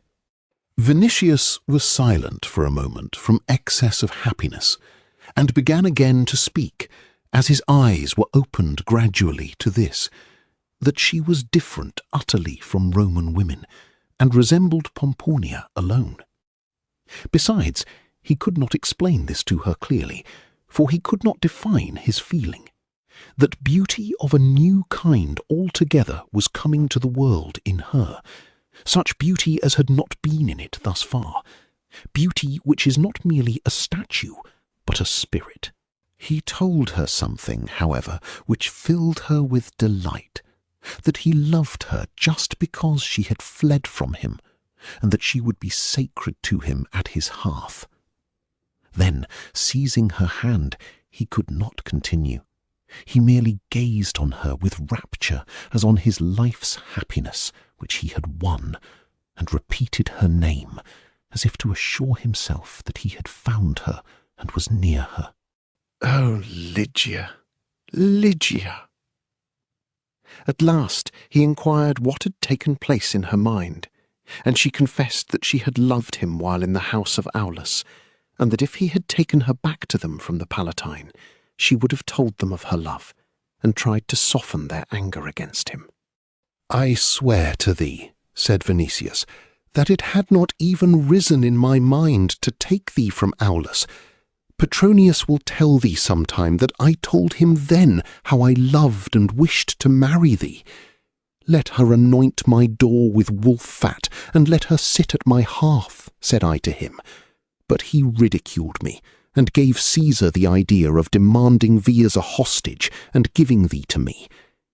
How often in my sorrow have I cursed him! But perhaps fate ordained thus, for otherwise I should not have known the Christians, and should not have understood thee. Believe me, Marcus, replied Ligia, it was Christ who led thee to himself by design. Vinicius raised his head with a certain astonishment. True, answered he, with animation. Everything fixed itself so marvellously that in seeking thee I met the Christians. In Ostrianum I listened to the apostle with wonder, for I had never heard such words. And there thou didst pray for me? I did, answered Ligia. They passed near the summer-house covered with thick ivy, and approached the place where Ursus, after stifling Croton, threw himself upon Vinicius. "Here," said the young man, "I should have perished but for thee." "Do not mention that," answered Lygia, "and do not speak of it to Ursus. Could I be revenged on him for defending thee? Had he been a slave, I should have given him freedom straightway. Had he been a slave, Aulus would have freed him long ago."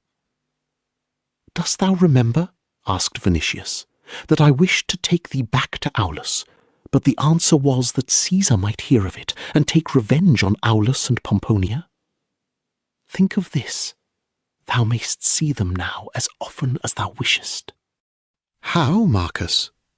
"I say now, and I think that thou wilt be able to see them without danger, when thou art mine. For should Caesar hear of this, and ask what I did with the hostage whom he gave me, I should say I married her, and she visits the house of Aulus with my consent.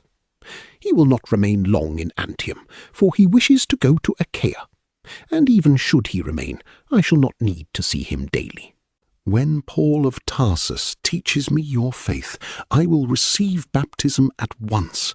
I will come here, gain the friendship of Aulus and Pomponia, who will return to the city by that time, and there will be no further hindrance. I will seat thee at my hearth. Oh, Carissima, Carissima!" And he stretched forth his hand, as if taking heaven as witness of his love. And Lygia, raising her clear eyes to him, said, "And then I shall say, wherever thou art, Caius, there am I, Caia." "No, Lygia," cried Vinicius, "I swear to thee that never has woman been so honoured in the house of her husband as thou shalt be in mine." For a time they walked on in silence, without being able to take in with their breasts their happiness, in love with each other, like two deities, and as beautiful as if spring had given them to the world with the flowers. They halted at last under the cypress growing near the entrance of the house. Lygia leaned against his breast, and Vinicius began to entreat again with a trembling voice. "Tell Ursus to go to the house of Aulus for thy furniture and playthings of childhood." But she, blushing like a rose or like the dawn, answered, "Custom commands otherwise." "I know that. The pronuber usually brings them behind the bride, but do this for me. I will take them to my villa in Antium, and they will remind me of thee." Here he placed his hands together and repeated, like a child who is begging for something, "It will be some days before Pomponia returns, so do this, Diva, do this, Carissima." "But Pomponia will do as she likes," answered Lygia, blushing still more deeply at mention of the pronuba. And again they were silent, for love had begun to stop the breath in their breasts. Lygia stood with shoulders leaning against the cypress, her face whitening in the shadow like a flower, her eyes drooping, her bosom heaving with more and more life. Vinicius changed in the face and grew pale. In the silence of the afternoon they only heard the beating of their hearts, and in their mutual ecstasy that cypress, the myrtle bushes, and the ivy of the summer-house became for them a paradise of love. But Miriam appeared in the door and invited them to the afternoon meal. They sat down then with the apostles, who gazed at them with pleasure, as on the young generation which, after their death, would preserve and sow still further the seed of the new faith. Peter broke and blessed bread. There was calm on all faces, and a certain immense happiness seemed to overflow the whole house. "See," said Paul at last, turning to Vinicius, "are we enemies of life and happiness?" "I know how that is," answered Vinicius, "for never have I been so happy as among you." Chapter 35. On the evening of that day, Vinicius, while returning home through the Forum, saw at the entrance to the Vicus Tuscus the gilded litter of Petronius, carried by 8 stalwart Bithynians, and, stopping it with a sign of his hand, he approached the curtains. "Thou hast had a pleasant dream, I trust, and a happy one," cried he, laughing at sight of the slumbering Petronius. "Oh, is it thou?" said Petronius, waking up. "Yes, I dropped asleep for a moment as I passed the night at the Palatine. I have come out to buy something to read on the road to Antium. What is the news?" "Art thou visiting the bookshops?" inquired Vinicius. "Yes, I do not like to bring disorder into my library, so I am collecting a special supply for the journey. It is likely that some new things of Musonius and Seneca have come out. I am looking also for Persius, and a certain edition of the Eclogues of Virgilius, which I do not possess. Oh, how tired I am, and how my hands ache from covers and rings. For when a man is once in a bookshop, curiosity seizes him to look here and there. I was at the shop of Avernus, and at that of Atractus on the Argulatum, and with the Sozii on Vicus Sandalarius. Oh, by Castor, how I want to sleep." "Thou wert on the Palatine. Then I would ask thee, what is it to be heard there? Or, knowest what? Send home the litter and the tubes with books, and come to my house. We will talk of Antium, and of something else." "That is well," answered Petronius, coming out of the litter. "Thou must know besides that we start for Antium the day after tomorrow." "Whence should I know that?" "In what world art thou living?" "Well, I shall be the first to announce the news to thee. Yes, be ready for the day after tomorrow in the morning. Peas in olive oil have not helped, a cloth around his thick neck has not helped, and Bronzebeard is hoarse. In view of this, delay is not to be mentioned. He curses Rome and its atmosphere, with what the world stands on. He would be glad to level it to the earth, or to destroy it with fire, and he longs for the sea at the earliest. He says that the smells which the wind brings from the narrow streets are driving him into the grave. Today, great sacrifices were offered in all the temples to restore his voice. And woe to Rome, but especially to the Senate, should it not return quickly." "Then there would be no reason for his visit to Achaia?"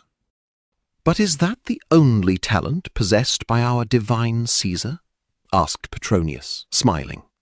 "He would appear in the Olympic Games, as a poet with his burning of Troy, as a charioteer, as a musician, as an athlete, nay, even as a dancer, and would receive in every case all the crowns intended for victors. Dost know why that monkey grew hoarse? Yesterday he wanted to equal our Paris in dancing, and danced for us the adventures of Leda, during which he sweated and caught cold. He was as wet and slippery as an eel freshly taken from water. He changed masks one after another, whirled like a spindle, waved his hands like a drunken sailor, till disgust seized me while looking at that great stomach and those slim legs. Paris taught him during 2 weeks, but imagine to thyself a Henobarbus as leader, or as the divine swan. That was a swan. There is no use in denying it. But he wants to appear before the public in that pantomime, first in Antium, and then in Rome. People are offended already because he sang in public, but to think that a Roman Caesar will appear as a mime? No, even Rome will not endure that. My dear friend, Rome will endure anything. The Senate will pass a vote of thanks to the father of his country, and the rabble will be elated because Caesar is its buffoon. Say thyself, is it possible to be more debased? Petronius shrugged his shoulders. Thou art living by thyself at home, and meditating, now about Ligia, now about Christians, so thou knowest not, perhaps, what happened 2 days since. Nero married in public Pythagoras, who appeared as a bride. That passed the measure of madness, it would seem, would it not? And what wilt thou say? The flamens who were summoned came and performed the ceremony with solemnity. I was present. I can endure much. Still I thought, I confess, that the gods, if there be any, should give a sign. But Caesar does not believe in the gods, and he is right. So he is in one person, chief priest, a god, and an atheist, said Venetius. True, said Petronius, beginning to laugh. That had not entered my head, but the combination is such as the world has not seen. Then, stopping a moment, he said, one should add that this chief priest who does not believe in the gods, and this god who reviles the gods, fears them in his character of atheist. The proof of this is what happened in the temple of Vesta. What a society! As the society is, so is Caesar. But this will not last long. Thus conversing, they entered the house of Vinicius, who called for supper joyously. Then, turning to Petronius, he said, No, my dear, society must be renewed. We shall not renew it, answered Petronius, even for the reason that in Nero's time man is like a butterfly. He lives in the sunshine of favour, and at the first cold wind he perishes, even against his will. By the son of Maia, more than once have I given myself this question. By what miracle has such a man as Lucius Saturninus been able to reach the age of 93, to survive Tiberius, Caligula, Claudius? But never mind. Wilt thou permit me to send thy litter for Eunice? My wish to sleep has gone somehow, and I should like to be joyous. Give command to cithara players to come to the supper, and afterward we will talk of Antium. It is needful to think of it, especially for thee. Vinicius gave the order to send for Eunice, but declared that he had no thought of breaking his head over the stay in Antium. Let those break their heads who cannot live otherwise than in the rays of Caesar's favour. The world does not end on the Palatine, especially for those who have something else in their hearts and souls. He said this so carelessly, and with such animation and gladness, that his whole manner struck Petronius. Hence, looking for a time at him, he asked, What is taking place in thee? Thou art to-day as thou wert when wearing the golden bulla on thy neck. I am happy, answered Venetius. I have invited thee purposely to tell thee so. What has happened? Something which I would not give for the Roman Empire. Then he sat down, and leaning on the arm of the chair, rested his head on his hand, and asked, Dost remember how we were at the house of Aulus Plautius, and there thou didst see for the first time the godlike maiden, called by thee the dawn and the spring? Dost remember that Psyche, that incomparable, that one more beautiful than our maidens and our goddesses? Petronius looked at him with astonishment, as if he wished to make sure that his head was right. Of whom art thou speaking? Asked he at last. Evidently, I remember Lygia. I am her betrothed. What? But Vinicius sprang up and called his dispensator. Let the slaves stand before me to the last soul, quickly. Art thou her betrothed? Repeated Petronius. But before he recovered from his astonishment, the immense atrium was swarming with people. Panting old men ran in, men in the vigour of life, women, boys, and girls. With each moment, the atrium was filled more and more. In corridors called fauces, voices were heard calling in various languages. Finally, all took their places in rows at the walls and among the columns. Vinicius, standing near the impluvium, turned to Demas the freedman and said, "Those who have served 20 years in my house are to appear tomorrow before the praetor, where they will receive freedom. Those who have not served out the time will receive 3 pieces of gold and double rations for a week. Send an order to the village prisons to remit punishment, strike the fetters from people's feet, and feed them sufficiently. Know that a happy day has come to me, and I wish rejoicing in the house." For a moment they stood in silence, as if not believing their ears. Then all hands were raised at once, and all mouths cried, "Ah, Lord! Ah, ah, ah!" Vinicius dismissed them with a wave of his hand. Though they desired to thank him and to fall at his feet, they went away hurriedly, filling the house with happiness from cellar to roof. "Tomorrow," said Vinicius, "I will command them to meet again in the garden, and to make such signs on the ground as they choose. Lygia will free those who draw a fish." Petronius, who never wondered long at anything, had grown indifferent, and asked, "A fish, is it? Aha! According to Chilo, that is the sign of a Christian, I remember." Then he extended his hand to Vinicius, and said, "Happiness is always where a man sees it. May Flora strew flowers under thy feet for long years. I wish thee everything which thou wishest thyself. I thank thee, for I thought that thou wouldst dissuade me, and that, as thou seest, would be time lost." "I? Dissuade? By no means. On the contrary, I tell thee that thou art doing well." "Ha, traitor," answered Vinicius joyfully. "Hast forgotten what thou didst tell me once, when we were leaving the house of Pomponia Graecina?"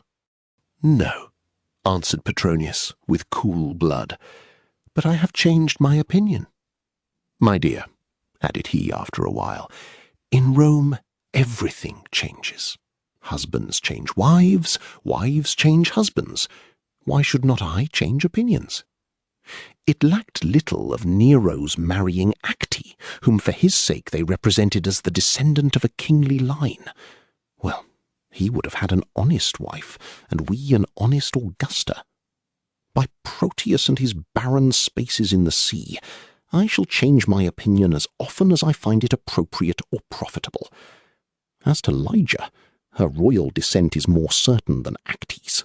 But in Antium, be on thy guard against Poppaea, who is revengeful. I do not think of doing so. A hair will not fall from my head in Antium. If thou think to astonish me a second time, thou art mistaken. But whence hast thou that certainty? The Apostle Peter told me so." "Ah, the Apostle Peter told thee. Against that there is no argument. Permit me, however, to take certain measures of precaution, even to this end, that the Apostle Peter may not turn out a false prophet. For should the Apostle be mistaken, perchance he might lose thy confidence, which certainly will be of use to him in the future. Do what may please thee, but I believe him. And if thou think to turn me against him by repeating his name with irony, thou art mistaken. But one question more. Hast thou become a Christian?" "Not yet, but Paul of Tarsus will travel with me to explain the teachings of Christ, and afterward I will receive baptism. For thy statement that they are enemies of life and pleasantness is not true." "All the better for thee and Lygia," answered Petronius. Then, shrugging his shoulders, he said, as if to himself, "But it is astonishing how skilled those people are in gaining adherents, and how that sect is extending. Yes, answered Vinicius, with as much warmth as if he had been baptized already. There are thousands and tens of thousands of them in Rome, in the cities of Italy, in Greece and Asia. There are Christians among the legions and among the praetorians. They are in the palace of Caesar itself. Slaves and citizens, poor and rich, plebeian and patrician confess that faith. Dost thou know that the Cornelii are Christians? That Pomponia Graecina is a Christian? That likely Octavia was, and Acte is? Yes, that teaching will embrace the world, and it alone is able to renew it. Do not shrug thy shoulders, for who knows whether in a month or a year thou wilt not receive it thyself? I? Said Petronius. No, by the son of Leto, I will not receive it, even if the truth and wisdom of gods and men were contained in it. That would require labour, and I have no fondness for labour. Labour demands self-denial, and I will not deny myself anything. With thy nature, which is like fire and boiling water, something like this may happen any time. But I have my gems, my cameos, my vases, my Eunice. I do not believe in Olympus, but I arrange it on earth for myself, and I shall flourish till the arrows of the divine archer pierce me, or till Caesar commands me to open my veins. I love the odour of violets too much, and a comfortable triclinium. I love even our gods as rhetorical figures, and Achaia, to which I am preparing to go with our fat, thin-legged, incomparable, godlike Caesar, the august, period-compelling Hercules, Nero.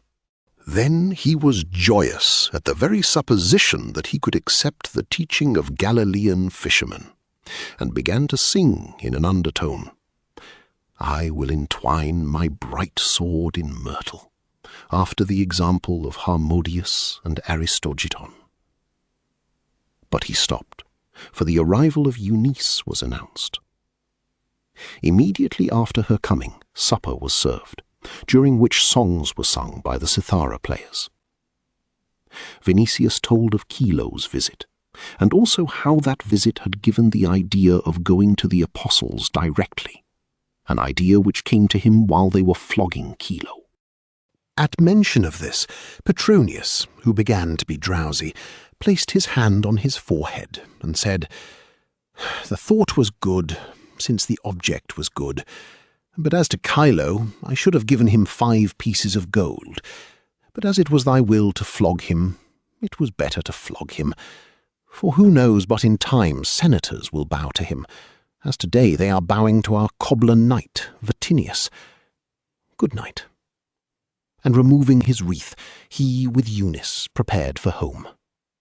When they had gone, Vinicius went to his library, and wrote to Ligia as follows.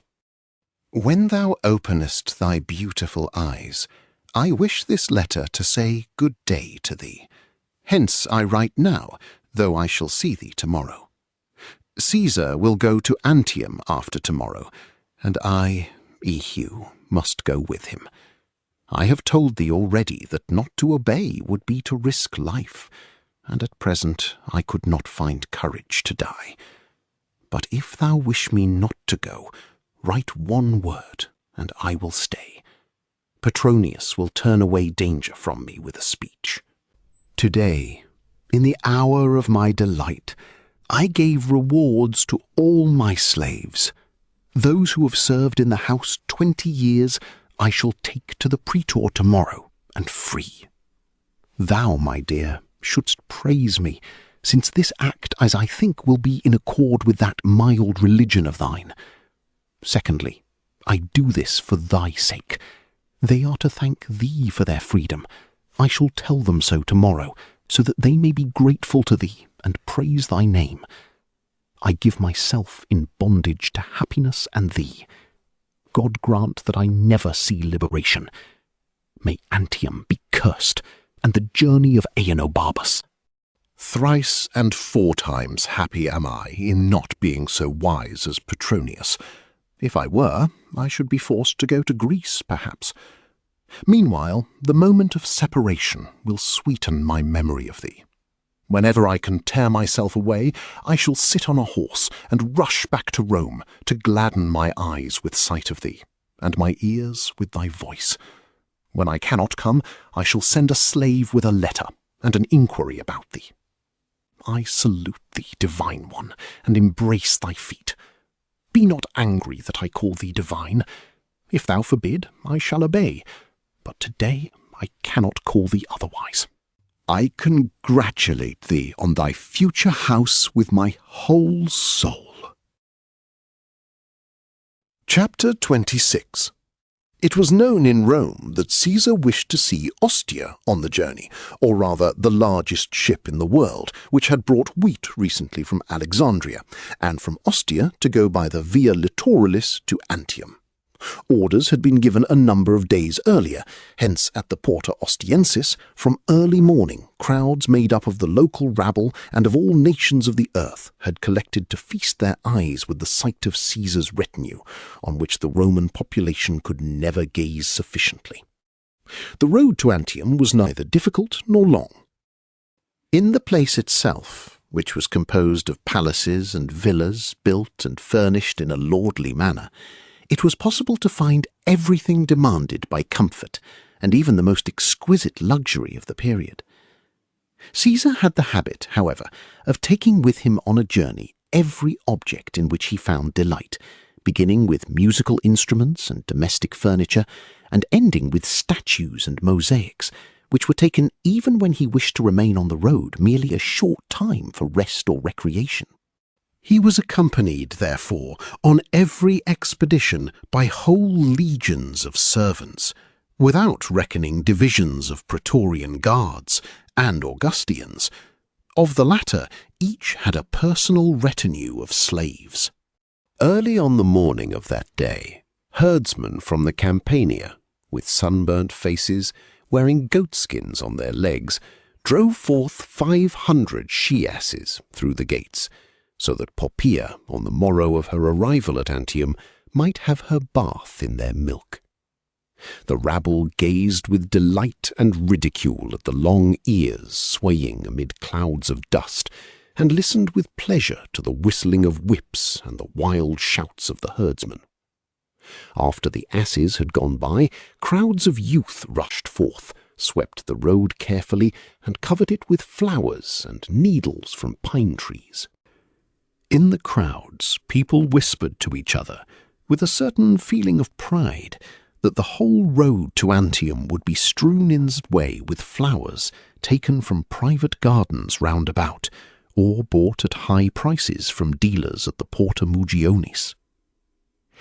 As the morning hours passed, the throng increased every moment.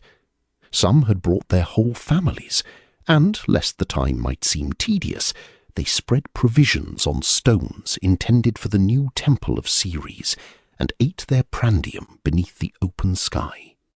Here and there were groups in which the lead was taken by persons who had travelled.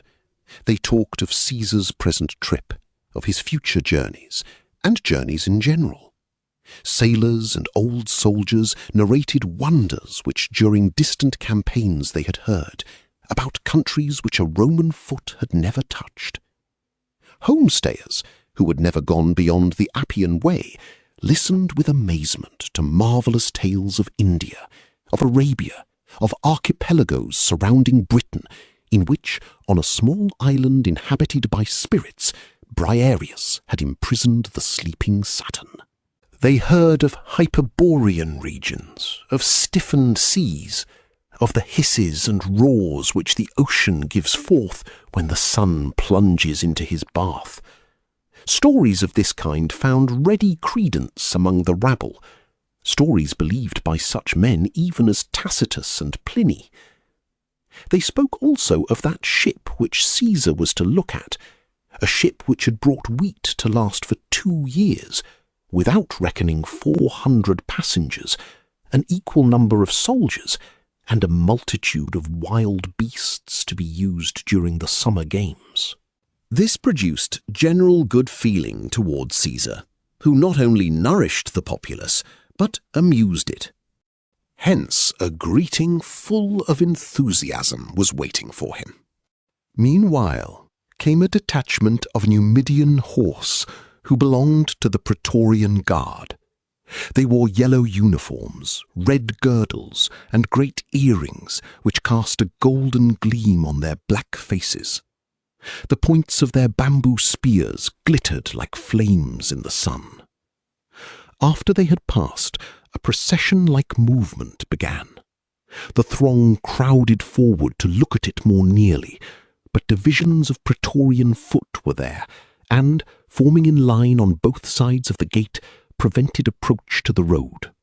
In advance moved wagons carrying tents, purple, red, and violet, and tents of byssus woven from threads as white as snow, and oriental carpets, and tables of citrus, and pieces of mosaic, and kitchen utensils, and cages with birds from the east, north, and west, birds whose tongues or brains were to go to Caesar's table, and vessels with wine, and baskets with fruit.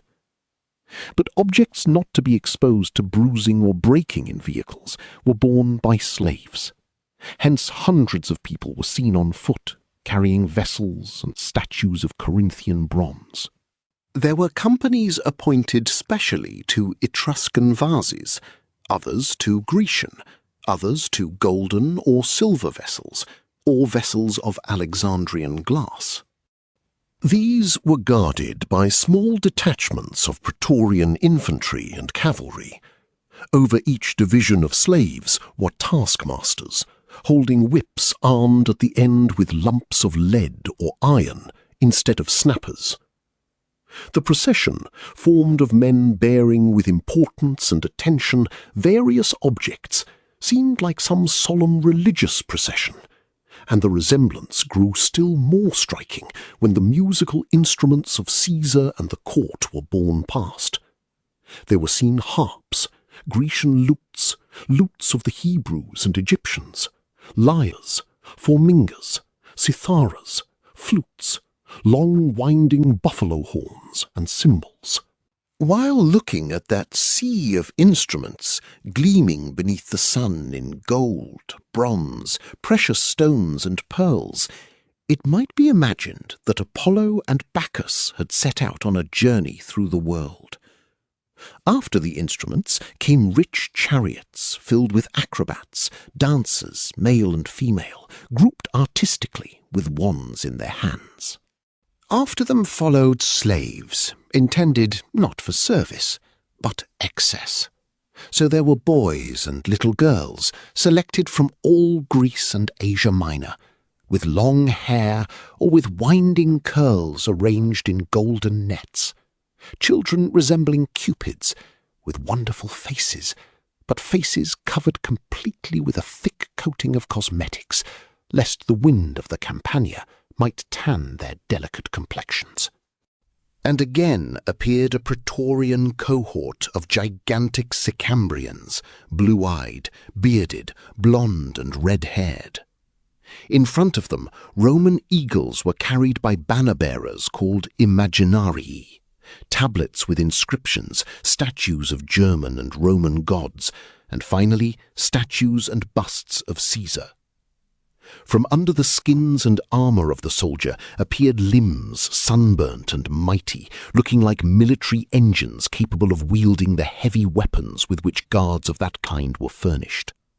The earth seemed to bend beneath their measured and weighty tread. As if conscious of strength which they could use against Caesar himself, they looked with contempt on the rabble of the street, forgetting, it was evident, that many of themselves had come to that city in manacles.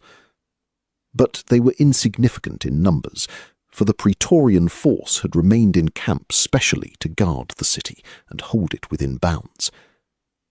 When they had marched past, Nero's chained lions and tigers were led by, so that, should the wish come to him of imitating Dionysus, he would have them to attach to his chariots.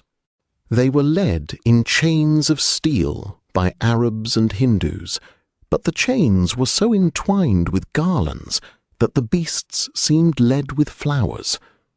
The lions and tigers, tamed by skilled trainers, looked at the crowds with green and seemingly sleepy eyes, but at moments they raised their giant heads and breathed through wheezing nostrils the exhalations of the multitude, licking their jaws the while with spiny tongues.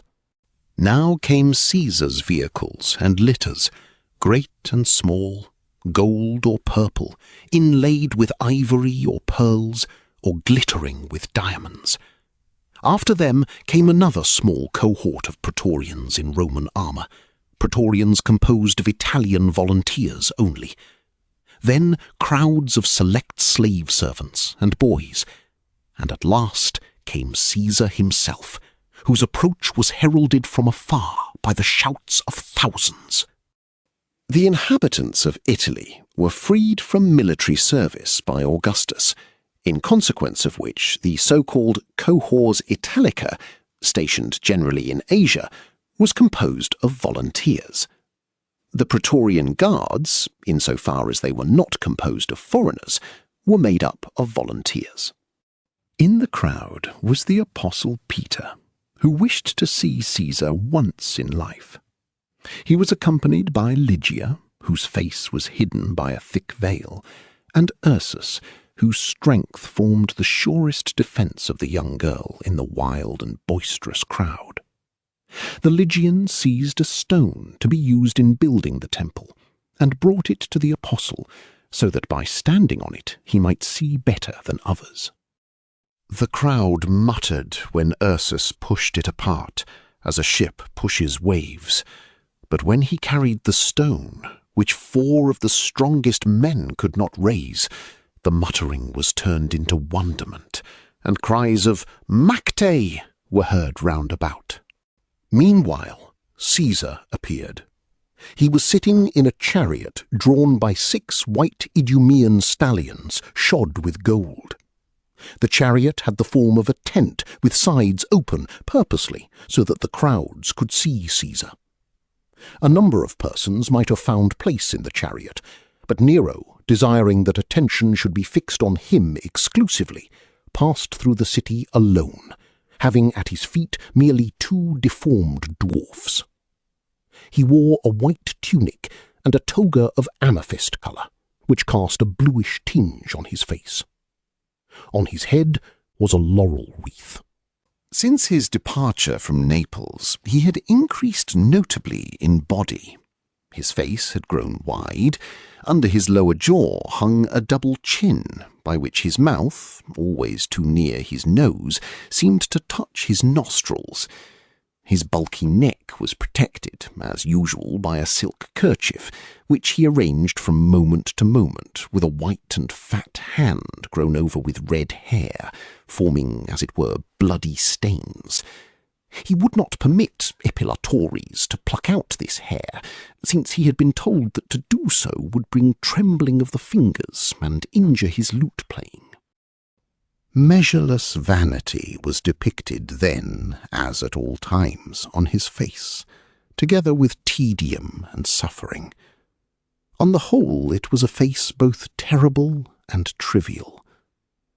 While advancing, he turned his head from side to side, blinking at times, and listening carefully to the manner in which the multitude greeted him.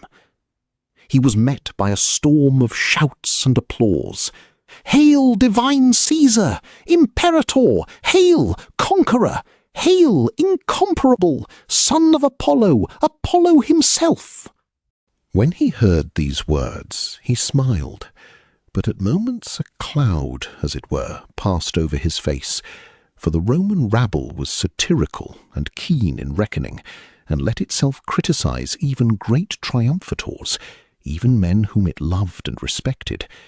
It was known that on a time they shouted during the entrance to Rome of Julius Caesar, "Citizens, hide your wives, the old libertine is coming." But Nero's monstrous vanity could not endure the least blame or criticism. Meanwhile, in the throng, amid shouts of applause, were heard cries of, "Ino Barbus! Ino Barbus! Where hast thou put thy flaming beard? Dost thou fear that Rome might catch fire from it?" and those who cried out in that fashion knew not that their jest concealed a dreadful prophecy. These voices did not anger Caesar overmuch, since he did not wear a beard, for long before he had devoted it in a golden cylinder to Jupiter Capitolinus. But other persons, hidden behind piles of stones and the corners of temples, shouted, "Matricide! Nero! Orestes! Alcmaeon!" And still others, "Where is Octavia? Surrender the purple!" At Poppaea, who came directly after him, they shouted, "Flava coma!" yellow hair, with which name they indicated a streetwalker. Caesar's musical ear caught these exclamations also, and he raised the polished emerald to his eyes, as if to see and remember those who uttered them.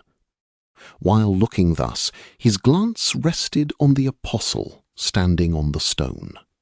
For a while, those two men looked at each other. It occurred to no one in that brilliant retinue, and to no one in that immense throng, that at that moment two powers of the earth were looking at each other, one of which would vanish quickly as a bloody dream, and the other, dressed in simple garments, would seize in eternal possession the world and the city. Meanwhile, Caesar had passed, and immediately after him 8 Africans bore a magnificent litter in which sat Poppaea, who was detested by the people, arrayed as was Nero in amethyst colour, with a thick application of cosmetics on her face, immovable, thoughtful, indifferent. She looked like some beautiful and wicked divinity carried in procession. In her wake followed a whole court of servants, male and female, next a line of wagons bearing materials of dress and use. The sun had sunk sensibly from midday, when the passage of Augustians began, a brilliant, glittering line gleaming like an endless serpent.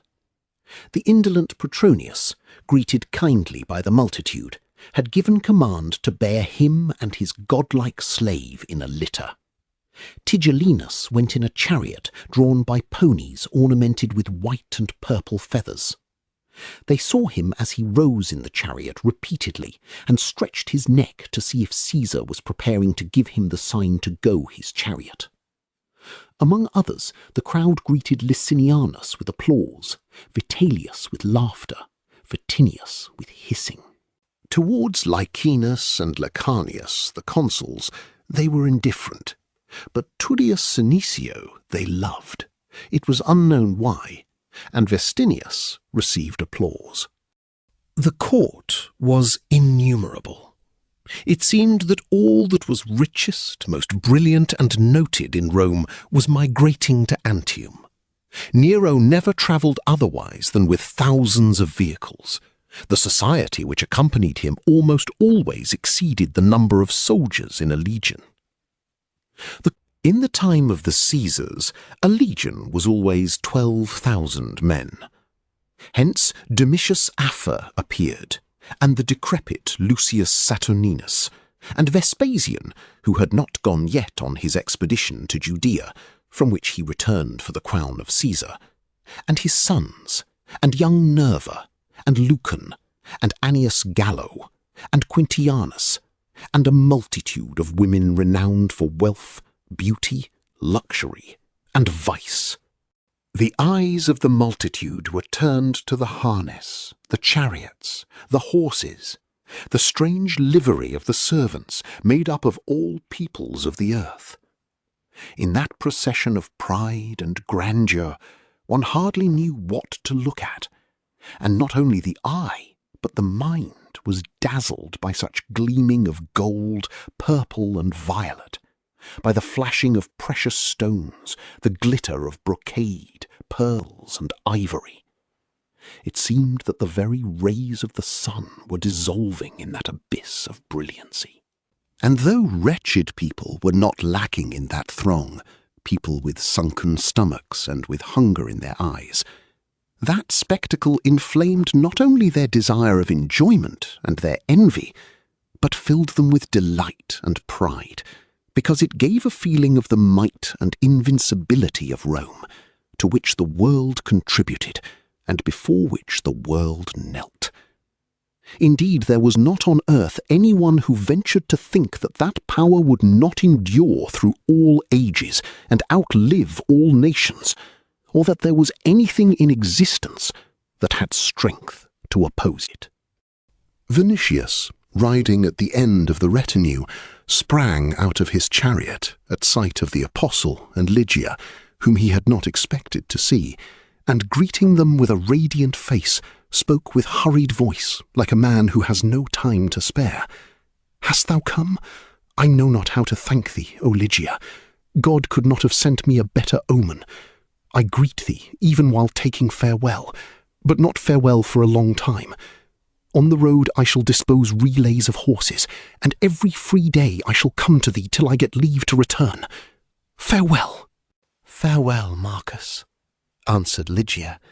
Then she added in a lower voice, "May Christ go with thee, and open thy soul to Paul's word." He was glad at heart that she was concerned about his becoming a Christian soon. Hence he answered, "O Selene, let it be as thou sayest. Paul prefers to travel with my people, but he is with me, and will be to me a companion and master. Draw aside thy veil, my delight. Let me see thee before my journey. Why art thou thus hidden?" She raised the veil, and showed him her bright face and her wonderfully smiling eyes, inquiring, "Is the veil bad?" And her smile had in it a little of maiden opposition. But Vinicius, while looking at her with delight, answered, "Bad for my eyes, which till death would look on thee only." Then he turned to Ursus and said, "Ursus, guard her as the sight in thy eye, for she is my domina as well as thine." Seizing her hand then, he pressed it with his lips, to the great astonishment of the crowd, who could not understand signs of such honour from a brilliant Augustian to a maiden arrayed in simple garments, almost those of a slave. "Farewell." Then he departed quickly, for Caesar's whole retinue had pushed forward considerably. The Apostle Peter blessed him with a slight sign of the cross, but the kindly Ursus began at once to glorify him, glad that his young mistress listened eagerly and was grateful to him for those praises. The retinue moved on and hid itself in clouds of golden dust. They gazed long after it, however, till Demas the miller approached, he for whom Ursus worked in the night-time. When he had kissed the apostle's hand, he entreated them to enter his dwelling for refreshment, saying that it was near the Emporium, that they must be hungry and wearied, since they had spent the greater part of the day at the gate. They went with him, and, after rest and refreshment in his house, returned to the Trans-Tiber only toward evening. Intending to cross the river by the Aemilian Bridge, they passed through the Clivus Publicus, going over the Aventine, between the temples of Diana and Mercury.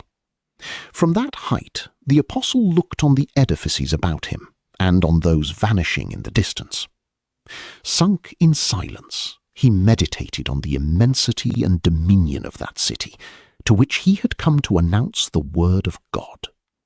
Hitherto he had seen the rule of Rome and its legions in various lands through which he had wandered, but they were single members, as it were, of the power which that day for the first time he had seen impersonated in the form of Nero.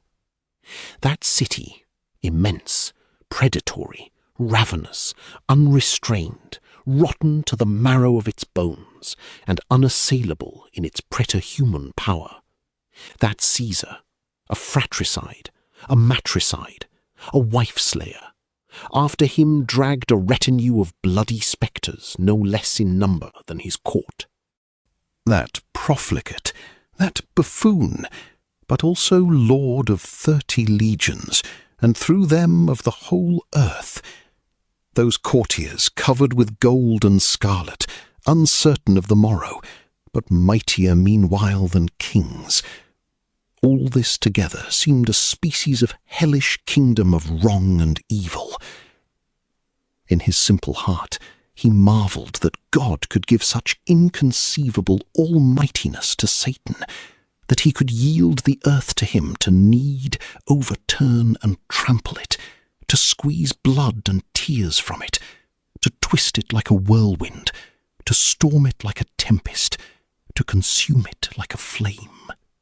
And his apostle heart was alarmed by those thoughts, and in spirit he spoke to the Master. O Lord, how shall I begin in this city, to which thou hast sent me? To it belong seas and lands, the beasts of the field and the creatures of the water. It owns other kingdoms and cities, and 30 legions which guard them. But I, O Lord, am a fisherman from a lake. How shall I begin, and how shall I conquer its malice? Thus speaking, he raised his grey, trembling head toward heaven, praying and exclaiming from the depth of his heart to his divine Master, himself full of sadness and fear. Meanwhile, his prayer was interrupted by Ligia. "The whole city is as if on fire," said she. In fact, the sun went down that day in a marvellous manner. Its immense shield had sunk halfway behind the janiculum. The whole expanse of heaven was filled with a red gleam. From the place on which they were standing, Peter's glance embraced large expanses. Somewhat to the right they saw the long extending walls of the Circus Maximus, above it the towering palaces of the Palatine, and directly in front of them, beyond the Forum Boreum and the Velabrum, the summit of the Capitol with the Temple of Jupiter. But the walls and the columns and the summits of the temples were as if sunk in that golden and purple gleam. The parts of the river visible from afar flowed as if in blood, and as the sun sank moment after moment behind the mountain, the gleam became redder and redder, more and more like a conflagration, and it increased and extended till finally it embraced the 7 hills from which it extended to the whole region about. "The whole city seems on fire," repeated Ligia. Peter shaded his eyes with his hand and said, "The wrath of God is upon it."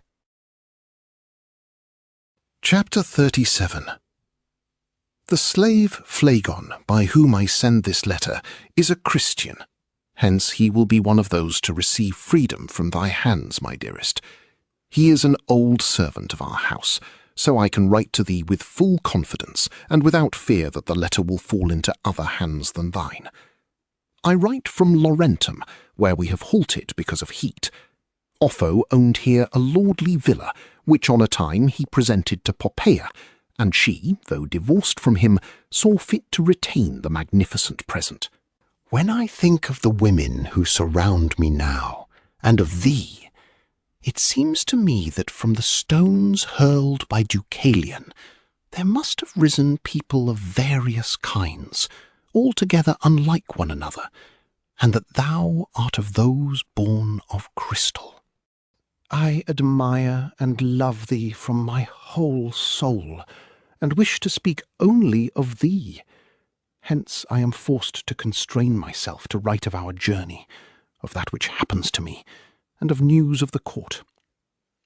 Well, Caesar was the guest of Poppaea, who prepared for him secretly a magnificent reception. She invited only a few of his favourites, but Petronius and I were among them. After dinner, we sailed in golden boats over the sea, which was as calm as if it had been sleeping, and as blue as thy eyes, O divine one. We ourselves rowed, for evidently it flattered the Augusta that men of consular dignity or their sons were rowing for her. Caesar, sitting at the rudder in a purple toga, sang a hymn in honour of the sea. This hymn he had composed the night before, and with Diodorus had arranged music to it. In other boats he was accompanied by slaves from India who knew how to play on seashells, while round about appeared numerous dolphins, as if really enticed from Amphitrite's depths by music. Dost thou know what I was doing? I was thinking of thee, and yearning. I wanted to gather in that sea, that calm and that music, and give the whole to thee. Dost thou wish that we should live in some place at the seashore, far from Rome, my Augusta? I have land in Sicily, on which there is an almond forest, which has rose-coloured blossoms in spring, and this forest goes down so near the sea that the tips of the branches almost touch the water. There I will love thee, and magnify Paul's teaching, for I know now that it will not be opposed to love and happiness. Dost thou wish? But before I hear thy answer, I will write further of what happened on the boat. Soon the shore was far behind. We saw a sail before us in the distance, and all at once a dispute rose as to whether it was a common fishing boat or a great ship from Austria. I was the first to discover what it was, and then the Augusta said that for my eyes evidently nothing was hidden, and, dropping the veil over her face on a sudden, she inquired if I could recognize her thus. Petronius answered immediately that it was not possible to see even the sun behind a cloud, but she said, as if in jest, that love alone could blind such a piercing glance as mine, and, naming various women of the court, she fell to inquiring and guessing which one I loved. I answered calmly, but at last she mentioned thy name. Speaking of thee, she uncovered her face again and looked at me with evil and inquiring eyes. I feel real gratitude to Petronius, who turned the boat at that moment, through which general attention was taken from me. For had I heard hostile or sneering words touching thee, I should not have been able to hide my anger, and should have had to struggle with the wish to break the head of that wicked, malicious woman with my oar. Thou rememberest the incident at the pond of Agrippa, about which I told thee at the house of Linus on the eve of my departure. Petronius is alarmed on my account, and today again he implored me not to offend the Augusta's vanity. But Petronius does not understand me, and does not realize that, apart from thee, I know no pleasure or beauty or love, and that for Poppaea I feel only disgust and contempt. Thou hast changed my soul greatly, so greatly that I should not wish now to return to my former life. But have no fear that harm may reach me here. Poppaea does not love me, for she cannot love anyone, and her desires arise only from anger at Caesar, who is under her influence yet, and who is even capable of loving her yet. Still, he does not spare her, and does not hide from her his transgressions and shamelessness.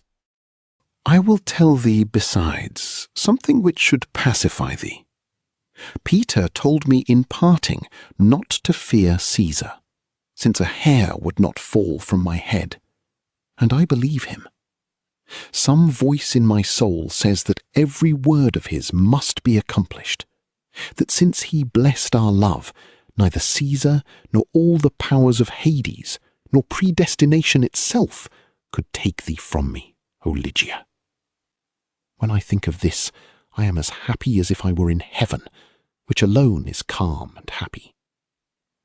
But what I say of heaven and predestination may offend thee, a Christian. Christ has not washed me yet, but my heart is like an empty chalice, which Paul of Tarsus is to fill with the sweet doctrine professed by thee, the sweeter for me that it is thine. Thou, divine one, count even this as a merit to me, that I have emptied it of the liquid with which I had filled it before, and that I do not withdraw it, but hold it forth as a thirsty man standing at a pure spring. Let me find favour in thy eyes. In Antium, my days and nights will pass in listening to Paul, who acquired such influence among my people on the first day that they surround him continually, seeing in him not only a wonder-worker, but a being almost supernatural. Yesterday I saw gladness on his face, and when I asked what he was doing, he answered, "I am sowing." Petronius knows that he is among my people, and wishes to see him, as does Seneca also, who heard of him from Gallo. But the stars are growing pale, O Lygia, and Lucifer of the morning is bright with growing force. Soon the dawn will make the sea ruddy. All is sleeping round about, but I am thinking of thee and loving thee. Be greeted together with the morning dawn, sponsor mea. Chapter 38. Hast thou ever been in Antium, my dear one, with Aulus and Pomponia? If not, I shall be happy when I show this place to thee. All the way from Laurentum there is a line of villas along the seashore, and Antium itself is an endless succession of palaces and porticos, whose columns in fair weather see themselves in the water.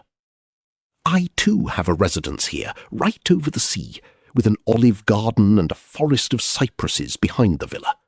And when I think that the place will sometime be thine, its marble seems whiter to me, its groves more shady, and the sea bluer. Oh, Lygia, how good it is to live and love! Old Menecles, who manages the villa, planted irises on the ground under myrtles, and at sight of them the house of Aulus, the impluvium, and the garden in which I sat near thee came to my mind. The irises will remind thee too of thy childhood's home, therefore I am certain that thou wilt love Antium and this villa. Immediately after our arrival, I talked long with Paul at dinner. We spoke of thee, and afterward he taught. I listened long, and I say only this, that even could I write like Petronius, I should not have power to explain everything which passed through my soul and my mind. I had not supposed that there could be such happiness in this world, such beauty and peace, of which hitherto people had no knowledge.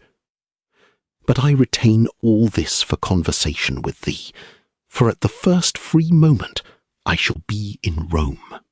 How could the earth find place at once for the Apostle Peter, Paul of Tarsus, and Caesar? Tell me this. I ask because I passed the evening after Paul's teaching with Nero. And dost thou know what I heard there? Well, to begin with, he read his poem on the destruction of Troy, and complained that never had he seen a burning city. He envied Priam, and called him happy just for this, that he saw the conflagration and ruin of his birthplace. Whereupon Tigellinus said, "Speak a word, O divinity. I will take a torch, and before the night passes thou shalt see blazing Antium." But Caesar called him a fool. "Where," asked he, "should I go to breathe the sea air, and preserve the voice with which the gods have gifted me, and which men say I should preserve for the benefit of mankind? Is it not Rome that injures me? Is it not the exhalations of the Subora and the Esquiline which add to my hoarseness? Would not the palaces of Rome present a spectacle 100-fold more tragic and magnificent than Antium?" Here all began to talk, and to say what an unheard tragedy the picture of a city like that would be. A city which had conquered the world, turned now into a heap of grey ashes. Caesar declared that then his poem would surpass the songs of Homer, and he began to describe how he would rebuild the city, and how coming ages would admire his achievements, in presence of which all other human works would be petty. "Do that! Do that!" exclaimed the drunken company. I must have more faithful and more devoted friends, answered he. I confess that I was alarmed at once when I heard this, for thou art in Rome, Carissima. I laugh now at that alarm, and I think that Caesar and his friends, though mad, would not dare to permit such insanity. Still, see how a man fears for his love. I should prefer that the house of Linus were not in that narrow Trans-Tiber alley, and in a part occupied by common people, who are less considered in such a case. For me, the very palaces on the Palatine would not be a residence fit for thee. Hence I should wish also that nothing were lacking thee of those ornaments and comforts to which thou art accustomed from childhood. Go to the house of Aulus, my Lygia. I have thought much here over this matter. If Caesar were in Rome, news of thy return might reach the Palatine through slaves, turn attention to thee, and bring persecution, because thou didst dare to act against the will of Caesar. But he will remain long in Antium, and before he returns, slaves will have ceased to speak of thee. Linus and Ursus can be with thee. Besides, I live in hope that before Palatine sees Caesar, thou, my goddess, shalt be dwelling in thy own house on the Carinae. Blessed be the day, hour, and moment in which thou shalt cross my threshold, and if Christ, whom I am learning to accept, effects this, may his name be blessed also. I shall serve him, and give life and blood for him. I speak incorrectly. We shall serve him, both of us, as long as the threads of life hold. I love thee and salute thee with my whole soul. Chapter 39. Unsus was taking water from a cistern, and while drawing up a double amphora with a rope, was singing a strange Lygian song in an undertone, looking meanwhile with delighted eyes at Lygia and Vinicius, who, among the cypresses in Linus's garden, seemed as white as two statues. Their clothing was not moved by the least breeze. A golden and lily-coloured twilight was sinking on the world, while they were conversing in the calm of evening, each holding the other by the hand. May not some evil meet thee, Marcus, because thou hast left Antium without Caesar's knowledge? Asked Lygia. No, my dear, answered Vinicius. Caesar announced that he would shut himself in for 2 days with Terpnos, and compose new songs. He acts thus frequently, and at such times neither knows nor remembers aught else. Moreover, what is Caesar to me, since I am near thee, and am looking at thee? I have yearned too much already, and these last nights sleep has left me. More than once, when I dozed from weariness, I woke on a sudden with a feeling that danger was hanging over thee. At times I dreamed that the relays of horses which were to bear me from Antium to Rome were stolen, horses with which I passed that road more swiftly than any of Caesar's couriers. Besides, I could not live longer without thee. I love thee too much for that, my dearest. I knew that thou wert coming. Twice Ursus ran out at my request to the Carinae, and inquired for thee at thy house. Linus laughed at me, and Ursus also. It was indeed evident that she had expected him, for instead of her usual dark dress, she wore a soft white stola, out of whose beautiful folds her arms and head emerged like primroses out of snow. A few ruddy anemones ornamented her hair. Vinicius pressed his lips to her hands. Then they sat on the stone bench amidst wild grapevines, and inclining toward each other, were silent, looking at the twilight whose last gleams were reflected in their eyes. The charm of the quiet evening mastered them completely. How calm it is here, and how beautiful the world is, said Vinicius in a lowered voice. The night is wonderfully still. I feel happier than ever in life before. Tell me, Ligia, what is this? Never have I thought that there could be such love. I thought that love was merely fire in the blood and desire. But now, for the first time, I see that it is possible to love with every drop of one's blood and every breath, and feel therewith such sweet and immeasurable calm, as if sleep and death had put the soul to rest. For me, this is something new. I look on this calmness of the trees, and it seems to be within me. Now I understand for the first time that there may be happiness of which people have not known thus far. Now I begin to understand why thou and Pomponia Graecina have such peace. Yes, Christ gives it. At that moment, Ligia placed her beautiful face on his shoulder and said, "My dear Marcus." But she was unable to continue. Joy, gratitude, and the feeling that at last she was free to love deprived her of voice, and her eyes were filled with tears of emotion.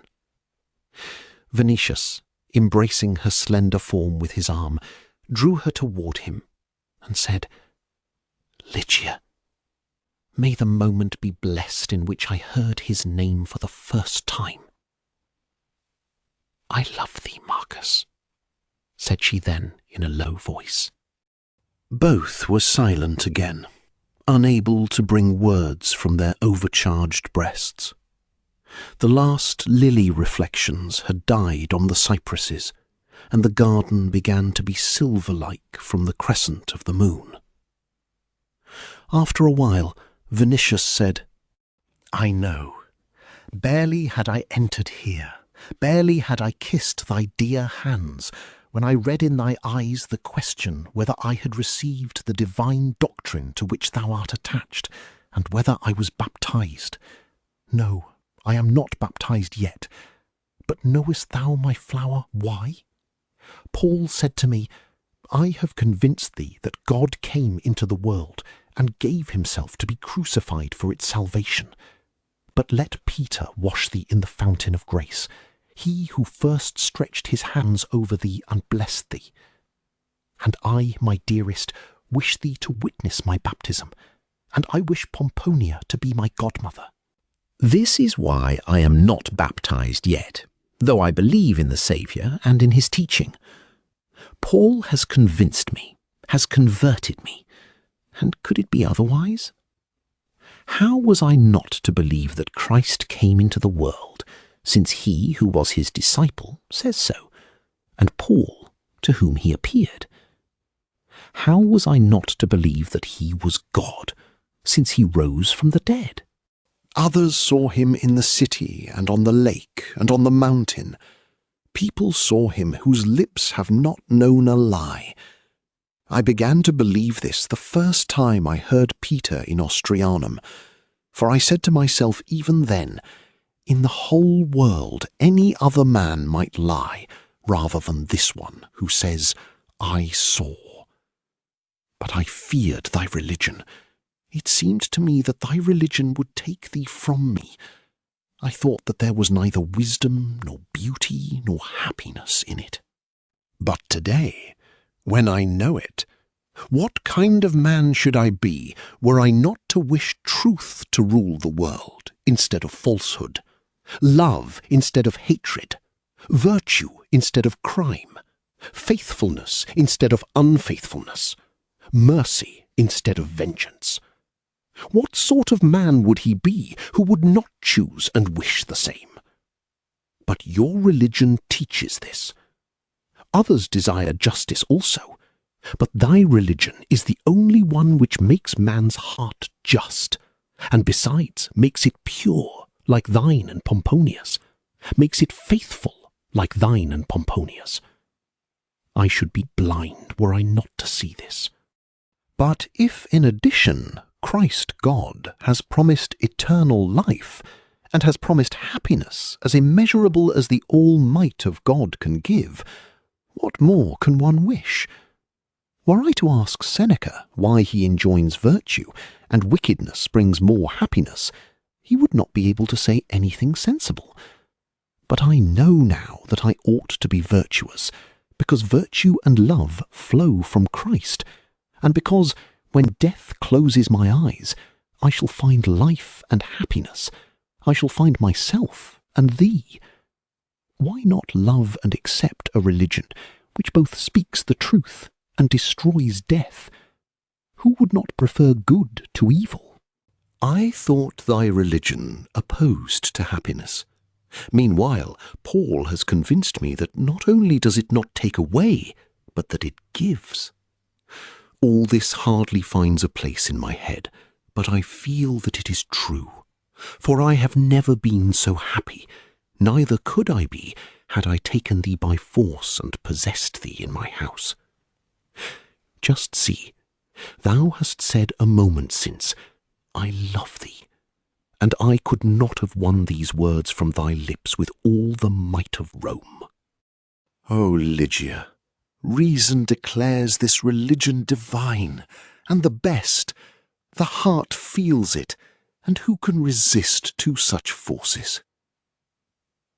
Lygia listened, fixing on him her blue eyes, which in the light of the moon were like mystic flowers, and bedewed like flowers. Yes, Marcus, that is true, said she, nestling her head more closely to his shoulder. And at that moment they felt immensely happy, for they understood that besides love they were united by another power, at once sweet and irresistible, by which love itself becomes endless, not subject to change, deceit, treason, or even death. Their hearts were filled with perfect certainty that no matter what might happen, they would not cease to love and belong to each other. For that reason, an unspeakable repose flowed in on their souls. Vinicius felt, besides, that that love was not merely profound and pure, but altogether new, such as the world had not known and could not give. In his head all was combined in this love: leisure, the teaching of Christ, the light of the moon resting calmly on the cypresses, and the still night, so that to him the whole universe seemed filled with it. After a while he said with a lowered and quivering voice, "Thou wilt be the soul of my soul, and the dearest in the world to me. Our hearts will beat together. We shall have one prayer and one gratitude to Christ. Oh, my dear, to live together, to honour together the sweet God, and to know that when death comes our eyes will open again, as after a pleasant sleep, to a new light. What better could be imagined? I only marvel that I did not understand this at first. And knowest thou what occurs to me now? That no one can resist this religion. In 200 or 300 years, the whole world will accept it. People will forget Jupiter, and there will be no god except Christ, and no other temples but Christian. Who would not wish his own happiness? But I heard Paul's conversation with Petronius, and dost thou know what Petronius said at the end? That is not for me. But he could give no other answer. Repeat Paul's words to me, said Lygia. It was at my house one evening. Petronius began to speak playfully and to banter, as he does usually, whereupon Paul said to him, "How canst thou deny, O wise Petronius, that Christ existed and rose from the dead, since thou wert not in the world at that time, but Peter and John saw him, and I saw him on the road to Damascus? Let thy wisdom show, first of all then, that we are liars, and then only deny our testimony." Petronius answered that he had no fault of denying, for he knew that many incomprehensible things were done which trustworthy people affirmed. "But the discovery of some new foreign god is one thing," said he, "and the reception of his teaching another. I have no wish to know anything which may deform life and mar its beauty. Never mind whether our gods are true or not. They are beautiful, their rule is pleasant for us, and we live without care." "Thou art willing to reject the religion of love, justice, and mercy through dread of the cares of life," replied Paul. "But think, Petronius, is thy life really free from anxieties? Behold, neither thou nor any man among the richest and most powerful knows when he falls asleep at night that he may not wake to a death sentence. But tell me, if Caesar professed this religion, which enjoins love and justice, would not thy happiness be more assured? Thou art alarmed about thy delight, but would not life be more joyous then? As to life's beauty and ornaments, if ye have reared so many beautiful temples and statues to evil, revengeful, adulterous, and faithless divinities, what would ye not do in honour of one God of truth and mercy?" "Thou art ready to praise thy lot, because thou art wealthy and living in luxury. But it was possible even in thy case to be poor and deserted, though coming of a great house, and then in truth it would have been better for thee if people confessed Christ. In Rome, even wealthy parents, unwilling to toil at rearing children, cast them out of the house frequently. Those children are called alumni, and chance might have made thee an alumnus, like one of those. But if parents live according to our religion, this cannot happen. And hadst thou, at manhood's years, married a woman of thy love, thy wish would be to see her faithful till death. Meanwhile, look around. What happens among you? What vileness, what shame, what bartering in the faith of wives! Nay, ye yourselves are astonished when a woman appears whom ye call univira, of one husband. But I tell thee that those women who carry Christ in their hearts will not break faith with their husbands, just as Christian husbands will keep faith with their wives. But ye are neither sure of rulers, nor fathers, nor wives, nor children, nor servants. The whole world is trembling before you, and ye are trembling before your own slaves. For ye know that any hour may raise an awful war against your oppression, such a war as has been raised more than once. Though rich, thou art not sure that the command may not come to thee tomorrow, to leave thy wealth. Thou art young, but tomorrow it may be necessary for thee to die. Thou lovest, but treason is in wait for thee. Thou art enamoured of villas and statues, but tomorrow power may thrust thee forth into the empty places of the Pandataria. Thou hast thousands of servants, but tomorrow these servants may let thy blood flow. And if that be the case, how canst thou be calm and happy? How canst thou live in delight? But I proclaim love, and I proclaim a religion which commands rulers to love their subjects, masters their slaves, slaves to serve with love, to do justice and be merciful. And at last it promises happiness boundless as a sea without end. How then, Petronius, canst thou say that that religion spoils life, since it corrects? And since thou thyself wouldst be 100 times happier and more secure, were it to embrace the world as Rome's dominion has embraced it. Thus discussed Paul, and then Petronius said, "That is not for me." Feigning drowsiness, he went out, and when going added, "I prefer my Eunice, O little Jew, but I should not wish to struggle with thee on the platform." I listened to Paul's words with my whole soul, and when he spoke of our women, I magnified with all my heart that religion from which thou hast sprung as a lily from a rich field in springtime.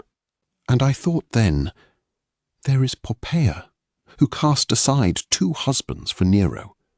There is Calvia Crispinilla. There is Nigidia.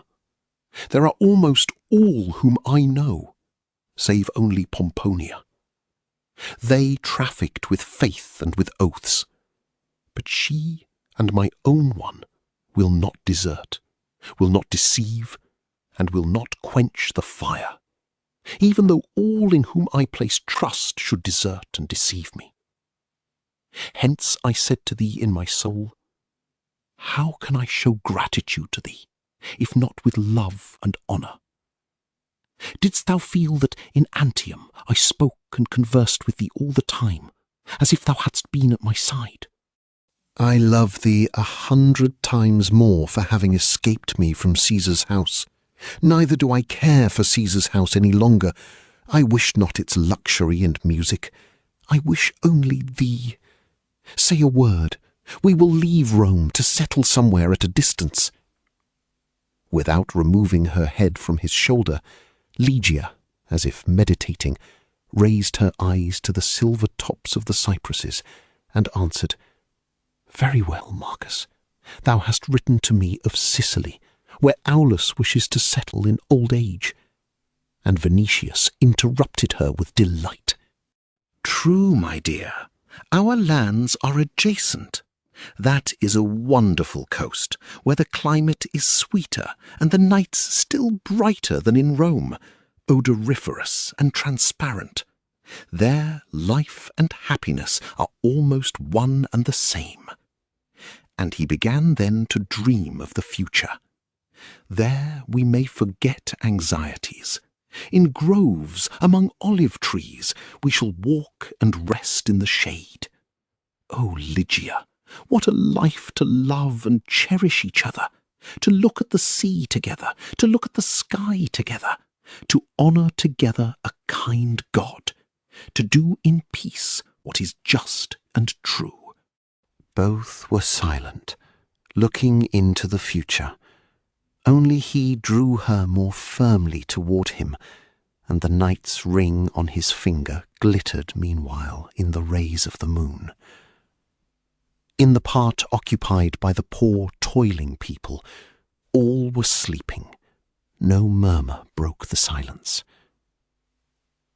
Wilt thou permit me to see Pomponia? Asked Ligia. Yes, dear one. We will invite them to our house, or go to them ourselves. If thou wish, we can take Peter the Apostle. He is bowed down with age and work. Paul will visit us also. He will convert Aulus Plautius. And as soldiers found colonies in distant lands, so we will found a colony of Christians.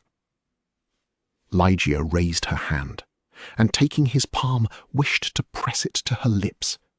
But he whispered, as if fearing to frighten happiness, No, Ligia, no. It is I who honour thee and exalt thee. Give me thy hands. I love thee. He had pressed his lips to her hands, white as jessamine, and for a time they heard only the beating of their own hearts. There was not the slightest movement in the air. The cypresses stood as motionless as if they too were holding breath in their breasts. All at once, the silence was broken by an unexpected thunder, deep and as if coming from under the earth. A shiver ran through Lycia's body. Vinicius stood up and said, Lions are roaring in the vivarium. Both began to listen. Now the first thunder was answered by a second, a third, a 10th, from all sides and divisions of the city. In Rome, several thousand lions were quartered at times in various arenas, and frequently in the night time they approached the grating, and leaning their gigantic heads against it, gave utterance to their yearning for freedom and the desert. Thus they began on this occasion, and answering one another in the stillness of night, they filled the whole city with roaring. There was something so indescribably gloomy and terrible in those roars that Ligia, whose bright and calm visions of the future were scattered, listened with a straitened heart and with wonderful fear and sadness. But Vinicius encircled her with his arm and said, "Fear not, dear one. The games are at hand, and all the vivaria are crowded." Then both entered the house of Linus, accompanied by the thunder of lions, growing louder and louder. Chapter 40. In Antium, meanwhile, Petronius gained new victories almost daily over courtiers vying with him for the favour of Caesar. The influence of Tigellinus had fallen completely. In Rome, when there was occasion to set aside men who seemed dangerous, to plunder their property or to settle political cases, to give spectacles astounding by their luxury and bad taste, or, finally, to satisfy the monstrous whims of Caesar, Tigellinus, as adroit as he was ready for anything, became indispensable. But in Antium, among palaces reflected in the azure of the sea, Caesar led a Hellenic existence. From morning till evening, Nero and his attendants read verses, discoursed on their structure and finish, were delighted with happy turns of expression, were occupied with music, the theatre, in a word, exclusively with that which Grecian genius had invented, and with which it had beautified life. Under these conditions, Petronius, incomparably more refined than Tigellinus and the other courtiers, witty, eloquent, full of subtle feelings and tastes, obtained preeminence of necessity. Caesar sought his society, took his opinion, asked for advice when he composed, and showed a more lively friendship than at any other time whatever. It seemed to courtiers that his influence had won a supreme triumph at last, that friendship between him and Caesar had entered on a period of certainty which would last for years. Even those who had shown dislike previously to the exquisite Epicurean began now to crowd around him and vie for his favour. More than one was even sincerely glad in his soul that preponderance had come to a man who knew really what to think of a given person, who received with a sceptical smile the flattery of his enemies of yesterday, but who, either through indolence or culture, was not vengeful and did not use his power to the detriment or destruction of others. There were moments when he might have destroyed even Tigellinus, but he preferred to ridicule him and expose his vulgarity and want of refinement. In Rome, the Senate drew breath, for no death sentence had been issued for a month and a half. It is true that in Antium and the city, people told wonders of the refinement which the profligacy of Caesar and his favourite had reached, but everyone preferred a refined Caesar to one brutalized in the hands of Tigellinus. Tigellinus himself lost his head and hesitated whether or not to yield as conquered, for Caesar had said repeatedly that in all Rome and in his court there were only two spirits capable of understanding each other, two real Hellenes, he and Petronius. The amazing dexterity of Petronius confirmed people in the conviction that his influence would outlive every other. They did not see how Caesar could dispense with him. With whom could he converse touching poetry, music, and comparative excellence? In whose eyes could he look to learn whether his creation was indeed perfect? Petronius, with his habitual indifference, seemed to attach no importance to his position. As usual, he was remiss, slothful, sceptical, and witty. He produced on people frequently the impression of a man who made light of them, of himself, of Caesar, of the whole world. At moments he ventured to criticize Caesar to his face, and when others judged that he was going too far, or simply preparing his own ruin, he was able to turn the criticism suddenly in such a way that it came out to his profit. He roused amazement in those present, and the conviction that there was no position from which he could not issue in triumph. About a week after the return of Venetius from Rome, Caesar read in a small circle an extract from his Troyad. When he had finished, and the shouts of rapture had ended, Petronius, interrogated by a glance from Caesar, replied, "Common verses, fit for the fire." The hearts of those present stopped beating from terror. Since the years of his childhood, Nero had never heard such a sentence from any man. The face of Tigellinus was radiant with delight, but Venetius grew pale, thinking that Petronius, who thus far had never been drunk, was drunk this time.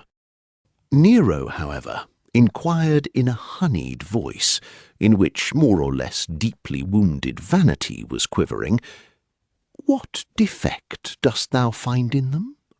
"Do not believe them," said Petronius, attacking him and pointing to those present. "They understand nothing. Thou hast asked what defect there is in thy verses.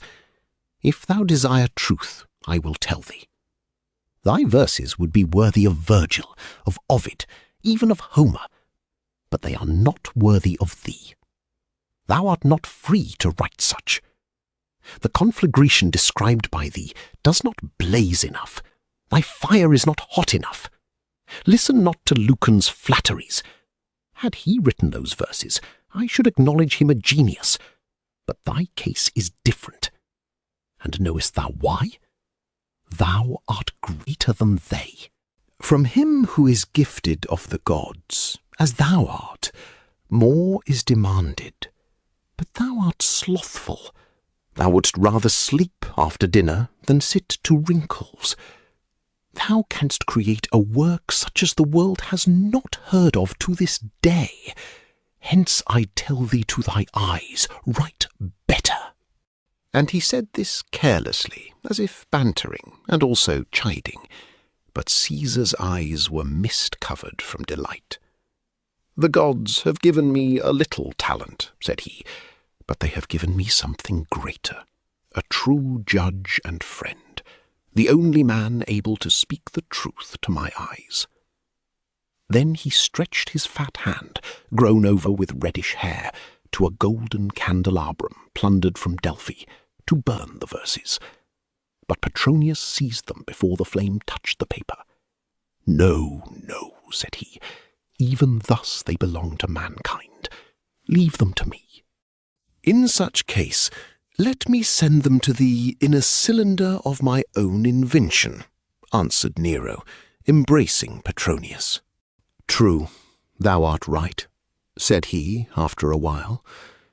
"My conflagration of Troy does not blaze enough. My fire is not hot enough. But I thought it sufficient to equal Homer. A certain timidity and low estimate of my power have fettered me always. Thou hast opened my eyes. But knowest why it is, as thou sayest? When a sculptor makes the statue of a god, he seeks a model. But never have I had a model. I never have seen a burning city. Hence there is a lack of truth in my description. Then I will say that only a great artist understands this." Nero grew thoughtful, and after a while he said, "Answer one question, Petronius. Dost thou regret the burning of Troy?" "Do I regret? By the lame consort of Venus, not in the least, and I will tell thee the reason. Troy would not have been consumed if Prometheus had not given fire to man, and the Greeks made war on Priam. Aeschylus would not have written his Prometheus had there been no fire, just as Homer would not have written the Iliad had there been no Trojan War. I think it better to have Prometheus and the Iliad than a small and shabby city, which was unclean, I think, and wretched, and in which at best there would be now some procurator annoying thee through quarrels with the local Areopagus.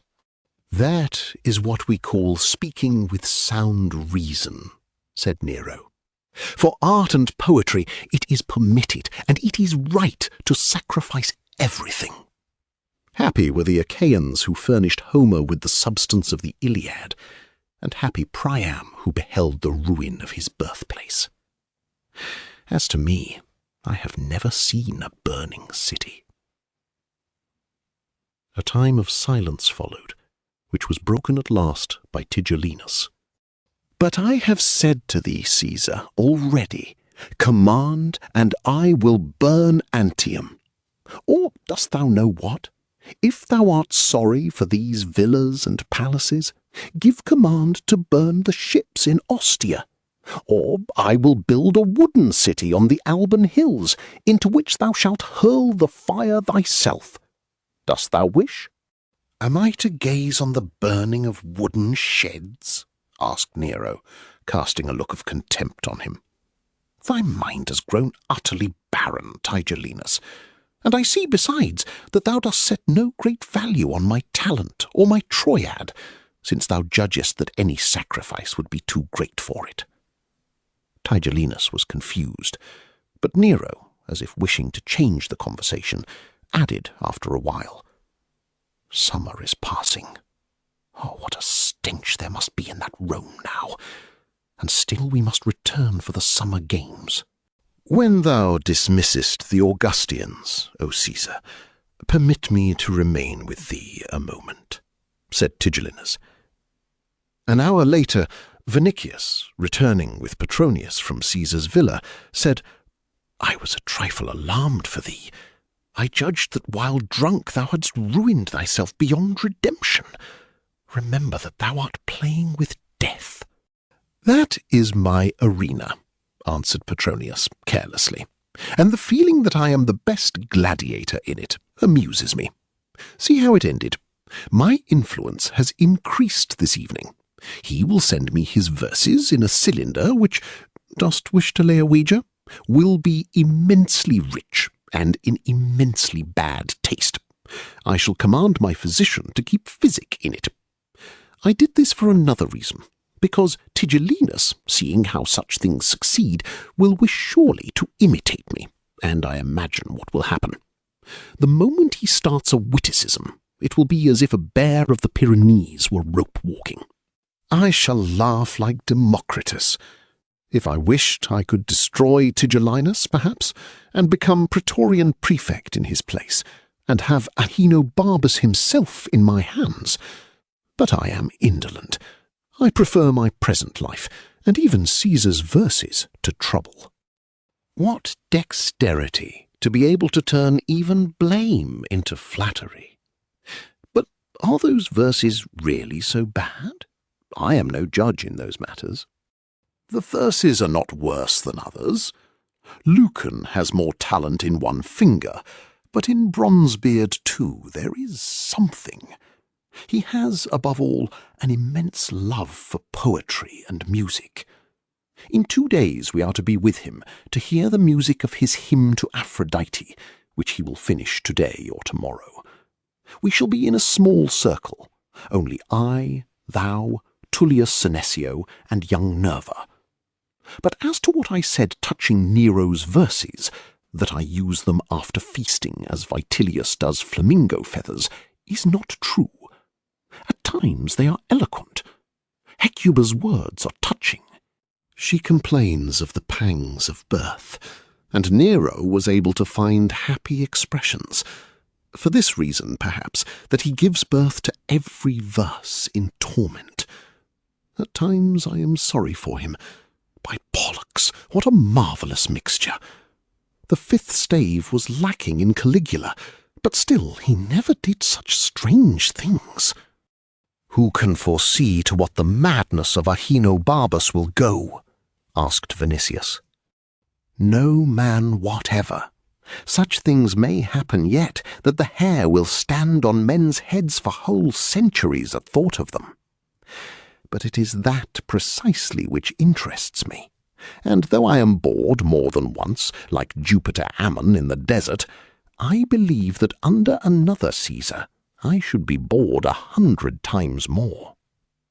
Paul, thy little Jew, is eloquent. That I accord to him, and if people like him proclaim that religion, Our gods must defend themselves seriously, lest in time they be led away captive. It is true that if Caesar, for example, were a Christian, all would feel safer. But thy prophet of Tarsus, in applying proofs to me, did not think, seest thou, that for me this uncertainty becomes the charm of life. Whoso does not play at dice will not lose property, but still people play at dice. There is in that a certain delight and destruction of the present. I have known sons of knights and senators to become gladiators of their own will. I play with life, thou sayest, and that is true, but I play because it pleases me, while Christian virtues would bore me in a day, as do the discourses of Seneca. Because of this, Paul's eloquence is exerted in vain. He should understand that people like me will never accept his religion. With thy disposition, thou mightst either hate the name Christian or become a Christian immediately. I recognize, while yawning, the truth of what they say. We are mad. We are hastening to the precipice. Something unknown is coming toward us out of the future. Something is breaking beneath us. Something is dying around us. Agreed. But we shall succeed in dying. Meanwhile, we have no wish to burden life and serve death before it takes us. Life exists for itself alone, not for death. But I pity thee, Petronius. Do not pity me more than I pity myself. Formerly thou wert glad among us. While campaigning in Armenia, thou wert longing for Rome. And now I am longing for Rome. True, for thou art in love with a Christian Vestal who sits in the Trans-Tiber. I neither wonder at this, nor do I blame thee. I wonder more that in spite of a religion described by thee as a sea of happiness, and in spite of a love which is soon to be crowned, sadness has not left thy face. Pomponia Graecina is eternally pensive. From the time of thy becoming a Christian, thou hast ceased to laugh. Do not try to persuade me that this religion is cheerful. Thou hast returned from Rome sadder than ever. If Christians love in this way, by the bright curls of Bacchus, I shall not imitate them. That is another thing, answered Vinicius. I swear to thee, not by the curls of Bacchus, but by the soul of my father, that never in times past have I experienced even a foretaste of such happiness as I breathe today. But I yearn greatly, and what is stranger, when I am far from Ligeia, I think that danger is threatening her. I know not what danger, nor whence it may come, but I feel it, as one feels a coming tempest. In 2 days I will try to obtain for thee permission to leave Antium, for as long a time as may please thee. Poppaea is somewhat more quiet, and as far as I know, no danger from her threatens thee or Ligeia. This very day she asked me what I was doing in Rome, though my departure was secret. Perhaps she gave command to set spies on thee. Now, however, even she must count with me. Paul told me, said Vinicius, that God forewarns sometimes, but does not permit us to believe in omens. Hence I guard myself against this belief, but I cannot ward it off. I will tell thee what happened, so as to cast the weight from my heart. Lygia and I were sitting side by side on a night as calm as this, and planning our future. I cannot tell thee how happy and calm we were. All at once, lions began to roar. That is common in Rome, but since then I have no rest. It seems to me that in that roaring there was a threat, an announcement, as it were, of misfortune. Thou knowest that I am not frightened easily. That night, however, something happened which filled all the darkness with terror. It came so strangely and unexpectedly that I have those sounds in my ears yet, and unbroken fear in my heart, as if Lygia were asking my protection from something dreadful, even from those same lions. I am in torture. Obtain for me permission to leave Antium, or I shall go without it. I cannot remain. I repeat to thee, I cannot. Sons of consuls or their wives are not given to lions yet in the arenas, said Petronius, laughing. Any other death may meet thee but that. Who knows besides that they were lions? German bisons roar with no less gentleness than lions. As to me, I ridicule omens and fates. Last night was warm, and I saw stars falling like rain. Many a man has an evil foreboding at such a sight, but I thought, if among these is my star too, I shall not lack society at least. Then he was silent, but added after a moment's thought, if your Christ has risen from the dead, he may perhaps protect you both from death. He may, answered Vinicius, looking at the heavens filled with stars. Chapter 41. Nero played and sang in honour of the Lady of Cyprus, a hymn, the verses and music of which were composed by himself. That day he was in voice, and felt that his music really captivated those present. That feeling added such power to the sounds produced, and roused his own soul so much that he seemed inspired. At last he grew pale from genuine emotion. This was surely the first time that he had no desire to hear praises from others. He sat for a time with his hands on the cithara and with bowed head. Then, rising suddenly, he said, I am tired and need air. Meanwhile, ye will tune the citharae. He covered his throat then with a silk kerchief. Ye will go with me, said he, turning to Petronius and Vinicius, who were sitting in a corner of the hall. Give me thy arm, Vinicius, for strength fails me. Petronius will talk to me of music. They went out on the terrace, which was paved with alabaster and sprinkled with saffron. Here one can breathe more freely, said Nero. My soul is moved and sad, though I see that with what I have sung to thee on trial just now, I may appear in public, and my triumph will be such as no Roman has ever achieved. Thou mayest appear here, in Rome, in Achaia. I admire thee with my whole heart and mind, divinity, answered Petronius. I know. Thou art too slothful to force thyself to flattery, and thou art as sincere as Tullius Senecio, but thou hast more knowledge than he. Tell me, what is thy judgment on music?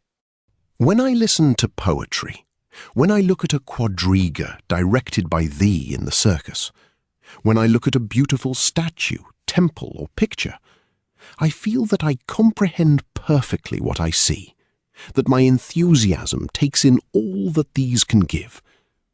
But when I listen to music, especially thy music, new delights and beauties open before me every instant. I pursue them, I try to seize them, but before I can take them to myself, new and newer ones flow in, just like waves of the sea, which roll on from infinity. Hence I tell thee that music is like the sea. We stand on one shore and gaze at remoteness, but we cannot see the other shore. Ah, what deep knowledge thou hast, said Nero, and they walked on for a moment, only the slight sound of the saffron leaves under their feet being heard. Thou hast expressed my idea, said Nero at last. Hence I say now, as ever, in all Rome thou art the only man able to understand me. Thus it is, my judgment of music is the same as thine. When I play and sing, I see things which I did not know as existing in my dominions, or in the world. I am Caesar, and the world is mine. I can do everything. But music opens new kingdoms to me, new mountains, new seas, new delights unknown before. Most frequently I cannot name them or grasp them. I only feel them. I feel the gods. I see Olympus. Some kind of breeze from beyond the earth blows in on me. I behold, as in a mist, certain immeasurable greatnesses, but calm and bright as sunshine. The whole spheros plays around me, and I declare to thee, here Nero's voice quivered with genuine wonder, that I, Caesar and God, feel at such times as diminutive as dust. Wilt thou believe this? I will. Only great artists have power to feel small in the presence of art. This is a night of sincerity. Hence I open my soul to thee as to a friend. And I will say more. Dost thou consider that I am blind, or deprived of reason? Dost thou think that I am ignorant of this, that people in Rome write insults on the walls against me, call me a matricide, a wife-murderer, hold me a monster and a tyrant, because Tigellinus obtained a few sentences of death against my enemies? Yes, my dear, they hold me a monster, and I know it. They have talked cruelty on me to that degree that at times I put the question to myself, am I not cruel? But they do not understand this, that a man's deeds may be cruel at times, while he himself is not cruel. Ah, no one will believe, and perhaps even thou, my dear, wilt not believe, that at moments when music caresses my soul, I feel as kind as a child in the cradle. I swear by those stars which shine above us that I speak the pure truth to thee. People do not know how much goodness lies in this heart, and what treasures I see in it when music opens the door to them. Petronius, who had not the least doubt that Nero was speaking sincerely at that moment, and that music might bring out various more noble inclinations of his soul, which were overwhelmed by mountains of egotism, profligacy, and crime, said, "Men should know thee as nearly as I do. Rome has never been able to appreciate thee." Caesar leaned more heavily on Vinicius's arm, as if he were bending under the weight of injustice, and answered, "Tigellinus has told me that in the Senate they whisper into one another's ears that Diodorus and Terpnos play on the cithara better than I. They refuse me even that. But tell me, thou who art truthful always, do they play better, or as well? By no means. Thy touch is finer, and has greater power. In thee the artist is evident, in them the expert. The man who hears their music first understands better what thou art. If that be true, let them live. They will never imagine what a service thou hast rendered them in this moment. For that matter, if I had condemned those two, I should have had to take others in place of them. And people would say besides that out of love for music thou destroyest music in thy dominions. Never kill art for art's sake, O divinity." "How different thou art from Tigellinus," answered Nero. "But seest thou, I am an artist in everything, and since music opens for me spaces the existence of which I had not divined, regions which I do not possess, delight and happiness which I do not know, I cannot live a common life. Music tells me that the uncommon exists, so I seek it with all the power of dominion which the gods have placed in my hands. At times it seems to me that to reach those Olympian worlds I must do something which no man has done hitherto. I must surpass the stature of man in good or evil. I know that people declare me mad, but I am not mad. I am only seeking. And if I am going mad, it is out of disgust and impatience that I cannot find. I am seeking. Dost understand me? And therefore I wish to be greater than man, for only in that way can I be the greatest as an artist.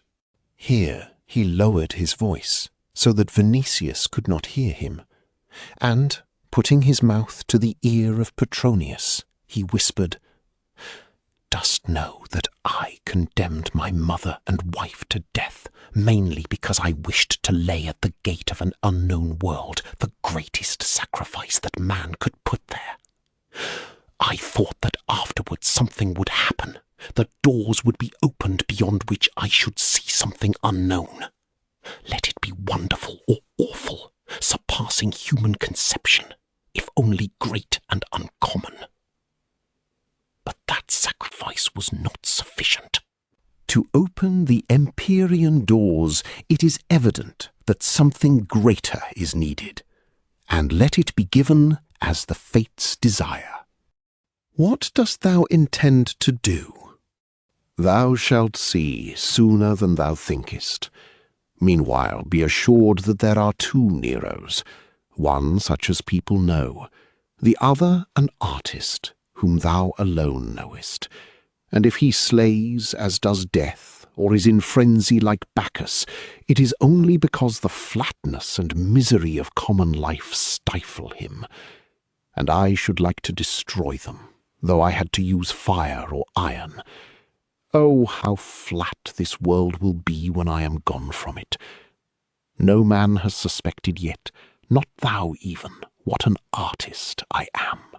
But precisely because of this, I suffer, and sincerely do I tell thee that the soul in me is as gloomy as those cypresses which stand dark there in front of us. It is grievous for a man to bear at once the weight of supreme power and the highest talents. I sympathize with thee, O Caesar, and with me earth and sea, not counting Vinicius, who deifies thee in his soul." "He too has always been dear to me," said Caesar, "though he serves Mars, not the Muses." "He serves Aphrodite, first of all," answered Petronius, "and suddenly he determined to settle the affair of his nephew at a blow, and at the same time to eliminate every danger which might threaten him. He is in love, as was Troilus with Cressida. Permit him, Lord, to visit Rome, for he is dying on my hands. Dost thou know that Lygian hostage whom thou gavest him has been found, and Vinicius, when leaving for Antium, left her in care of a certain Linus? I did not mention this to thee, for thou wert composing thy hymn, and that was more important than all besides. Vinicius wanted her as a mistress, but when she turned out to be as virtuous as Lucretia, he fell in love with her virtue, and now his desire is to marry her. She is a king's daughter, hence she will cause him no detriment, but he is a real soldier. He sighs and withers and groans, but he is waiting for the permission of his imperator." "The imperator does not choose wives for his soldiers. What good is my permission to Vinicius? I have told thee, O Lord, that he deifies thee. All the more may he be certain of permission. That is a comely maiden, but too narrow in the hips. The Augusta Poppaea has complained to me that she enchanted our child in the gardens of the Palatine. But I told Tigellinus that the gods are not subject to evil charms. Thou rememberest, divinity, his confusion and thy exclamation, 'Harpet!' I remember." Here he turned to Vinicius. "Dost thou love her, as Petronius says?" "I love her, Lord," replied Vinicius. "Then I command thee to set out for Rome tomorrow, and marry her. Appear not again before my eyes without the marriage ring. Thanks to thee, Lord, from my heart and soul. Oh, how pleasant it is to make people happy, said Nero. Would that I might do nothing else all my life. Grant us one favour more, O divinity, said Petronius. Declare thy will in this matter before the Augusta. Vinicius would never venture to wed a woman displeasing to the Augusta. Thou wilt dissipate her prejudice, O Lord, with a word, by declaring that thou hast commanded this marriage. I am willing, said Caesar. I could refuse nothing to thee or Vinicius. He turned toward the villa, and they followed. Their hearts were filled with delight over the victory, and Vinicius had to use self-restraint to avoid throwing himself on the neck of Petronius, for it seemed now that all dangers and obstacles were removed. In the atrium of the villa, young Nerva and Tullius Senecio were entertaining the Augusta with conversation. Terpnos and Diodorus were tuning cithari. Nero entered, sat in an armchair inlaid with tortoise shell, whispered something in the ear of a Greek slave near his side, and waited. The page returned soon with a golden casket. Nero opened it and took out a necklace of great opals. These are jewels worthy of this evening, said he. The light of Aurora is playing in them, answered Poppaea, convinced that the necklace was for her. Caesar, now raising, now lowering the rosy stones, said at last, Vinicius, thou wilt give from me this necklace to her whom I command thee to marry, the youthful daughter of the Lygian king. Poppaea's glance, filled with anger and sudden amazement, passed from Caesar to Vinicius. At last it rested on Petronius, but he, leaning carelessly over the arm of the chair, passed his hand along the back of the harp, as if to fix its form firmly in his mind. Vinicius gave thanks for the gift, approached Petronius, and asked, How shall I thank thee for what thou hast done this day for me? Sacrifice a pair of swans to Euterpe, replied Petronius. Praise Caesar's songs and laugh at omens. Henceforth the roaring of lions will not disturb thy sleep, I trust, nor that of thy Lygian lily. No, said Vinicius, now I am perfectly at rest. May fortune favour thee, but be careful, for Caesar is taking his lute again. Hold thy breath, listen, and shed tears. In fact, Caesar had taken the lute and raised his eyes. In the hall, conversation had stopped, and people were as still as if petrified. Terpnos and Diodorus, who had to accompany Caesar, were on the alert, looking now at each other and now at his lips, waiting for the first tones of the song. Just then a movement and noise began in the entrance, and after a moment Caesar's freedman, Phaon, appeared from beyond the curtain. Close behind him was the consul Lecanius. Nero frowned. "Pardon, divine imperator," said Phaon with panting voice. "There is a conflagration in Rome.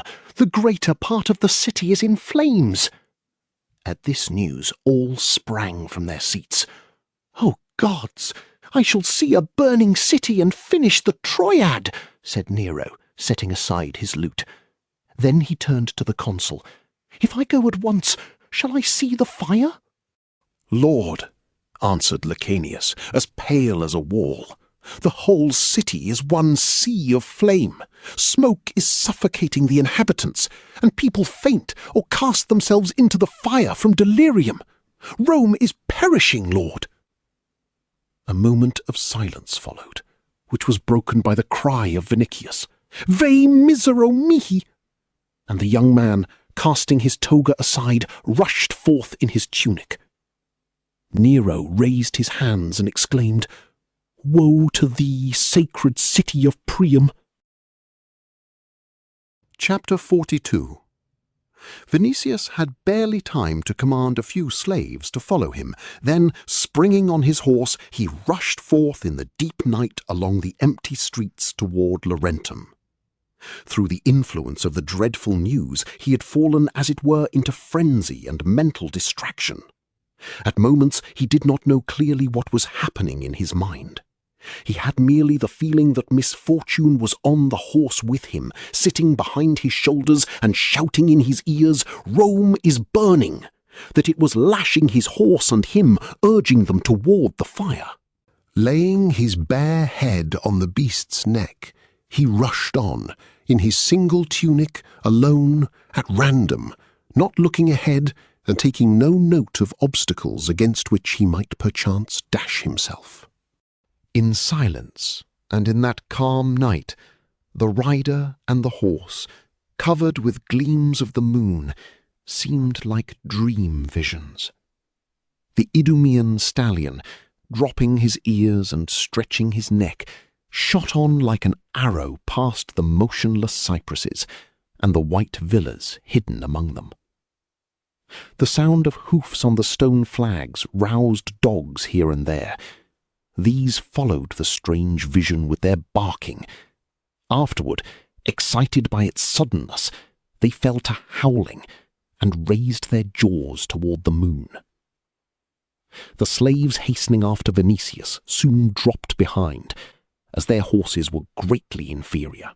When he had rushed like a storm through sleeping Laurentum, he turned toward Ardea, in which, as in Aricia, Bovillae, and Ustrinum, he had kept relays of horses from the day of his coming to Antium, so as to pass in the shortest time possible the interval between Rome and him.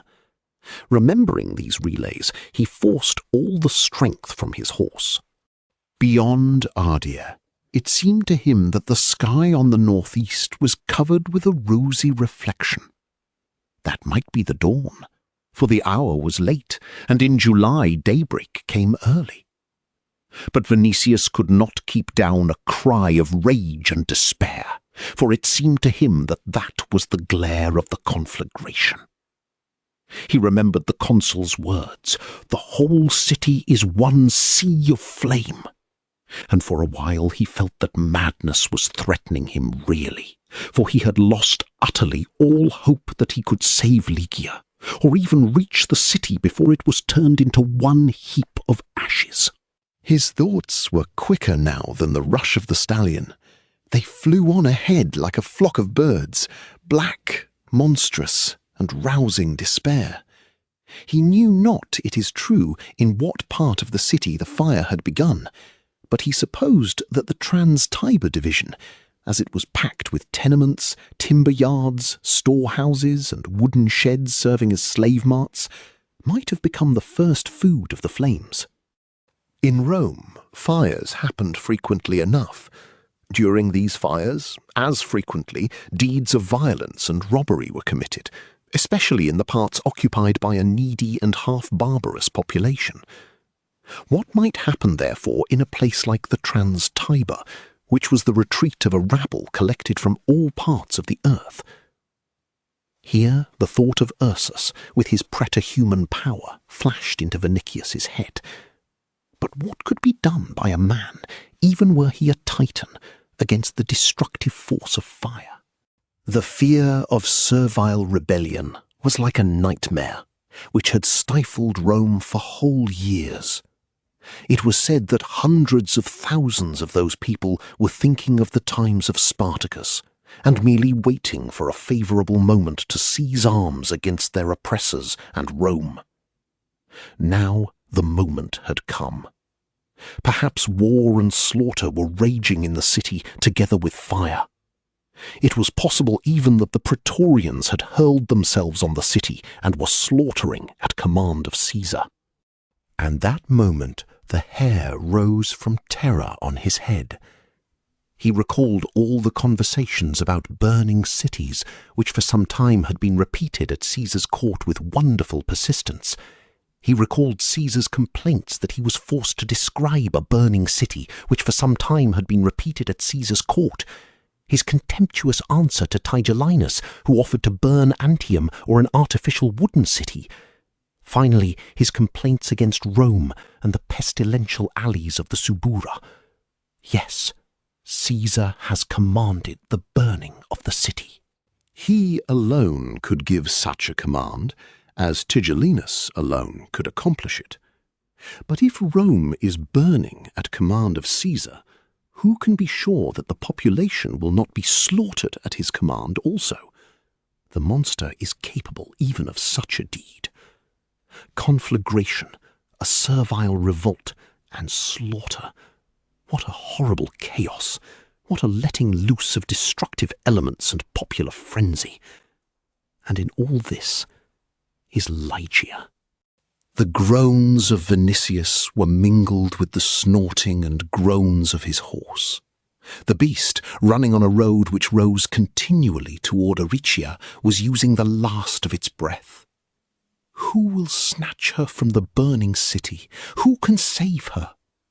Here Vinicius, stretching himself entirely on the horse, thrust his fingers into his own hair, ready to gnaw the beast's neck from pain. At that moment, a horseman, rushing also like a whirlwind, but in the opposite direction, toward Antium, shouted as he raced past, "Rome is perishing!" And on he went. To the ears of Vinicius came only one more expression. "Gods!" The rest was drowned by the thunder of hoofs.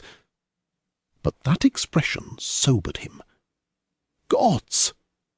Vinicius raised his head suddenly, and, stretching his arms toward the sky filled with stars, began to pray. "Not to you do I call whose temples are burning, but to thee. Thou thyself hast suffered. Thou alone art merciful. Thou alone hast understood people's pain. Thou didst come to this world to teach pity to mankind. Then show it now. If thou art what Peter and Paul declare, save for me Lygia. Take her in thy arms, bear her out of the flames. Thou hast the power to do that. Give her to me, and I will give thee my blood. But if thou art unwilling to do this for me, do it for her. She loves thee and trusts in thee. Thou dost promise life and happiness after death, but happiness after death will not pass away, and she does not wish to die yet. Let her live. Take her in thy arms, bear her out of Rome. Thou canst do so, unless thou art unwilling." And he stopped, for he felt that further prayer might turn to a threat. He feared to offend divinity at the moment when he needed favour and mercy most.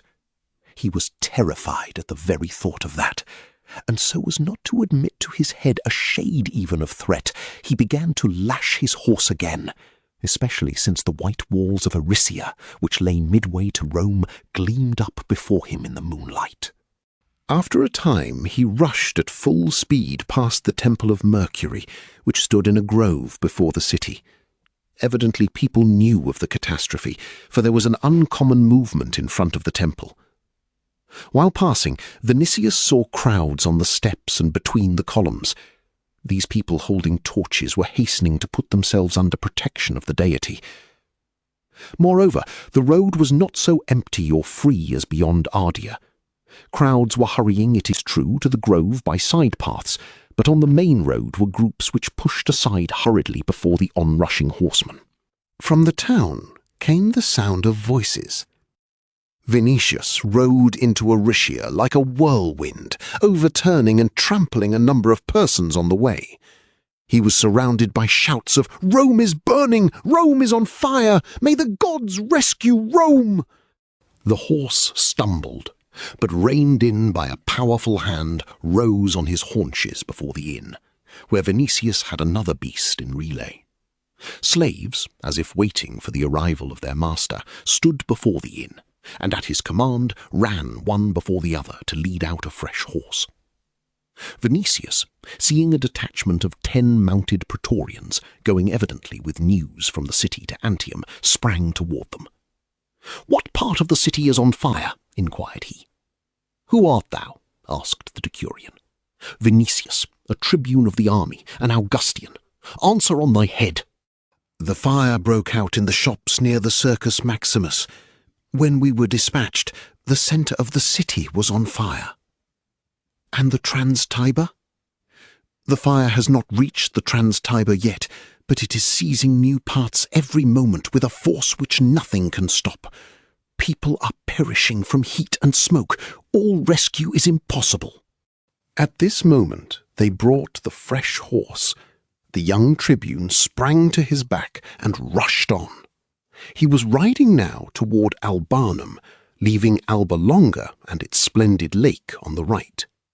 The road from Arisia lay at the foot of the mountain, which hid the horizon completely, and Albanum lying on the other side of it.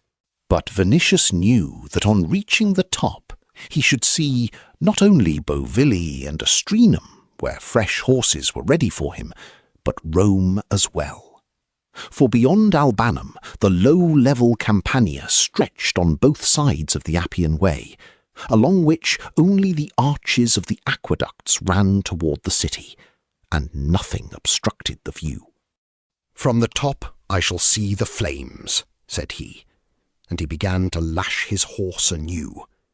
But before he had reached the top of the mountain, he felt the wind on his face, and with it came the odour of smoke to his nostrils. At the same time, the summit of the height was becoming gilded.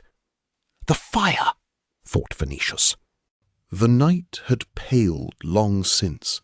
The dawn had passed into light, and on all the nearer summits golden and rosy gleams were shining, which might come either from burning Rome or the rising daylight. Vinicius touched the summit at last, and then a terrible sight struck his eyes. The whole lower region was covered with smoke, forming as it were one gigantic cloud lying close to the earth. In this cloud, towns, aqueducts, villas, trees disappeared. But beyond this grey, ghastly plain, the city was burning on the hills. The conflagration had not the form of a pillar of fire, as happens when a single building is burning, even when of the greatest size. That was a long belt, rather, shaped like the belt of dawn. Above this belt rose a wave of smoke, in places entirely black, in places looking rose-coloured, in places like blood, in places turning in on itself, in some places inflated, in others squeezed and squirming, like a serpent which is unwinding and extending. That monstrous wave seemed at times to cover even the belt of fire, which became then as narrow as a ribbon. But later this ribbon illuminated the smoke from beneath, changing its lower rolls into waves of flame. The two extended from one side of the sky to the other, hiding its lower part, as at times a stretch of forest hides the horizon. The Sabine hills were not visible in the least. To Vinicius, it seemed at the first glance of the eye that not only the city was burning, but the whole world, and that no living being could save itself from that ocean of flame and smoke. The wind blew with growing strength from the region of the fire, bringing the smell of burnt things and of smoke, which began to hide even nearer objects. Clear daylight had come, and the sun lighted up the summits surrounding the Alban lake.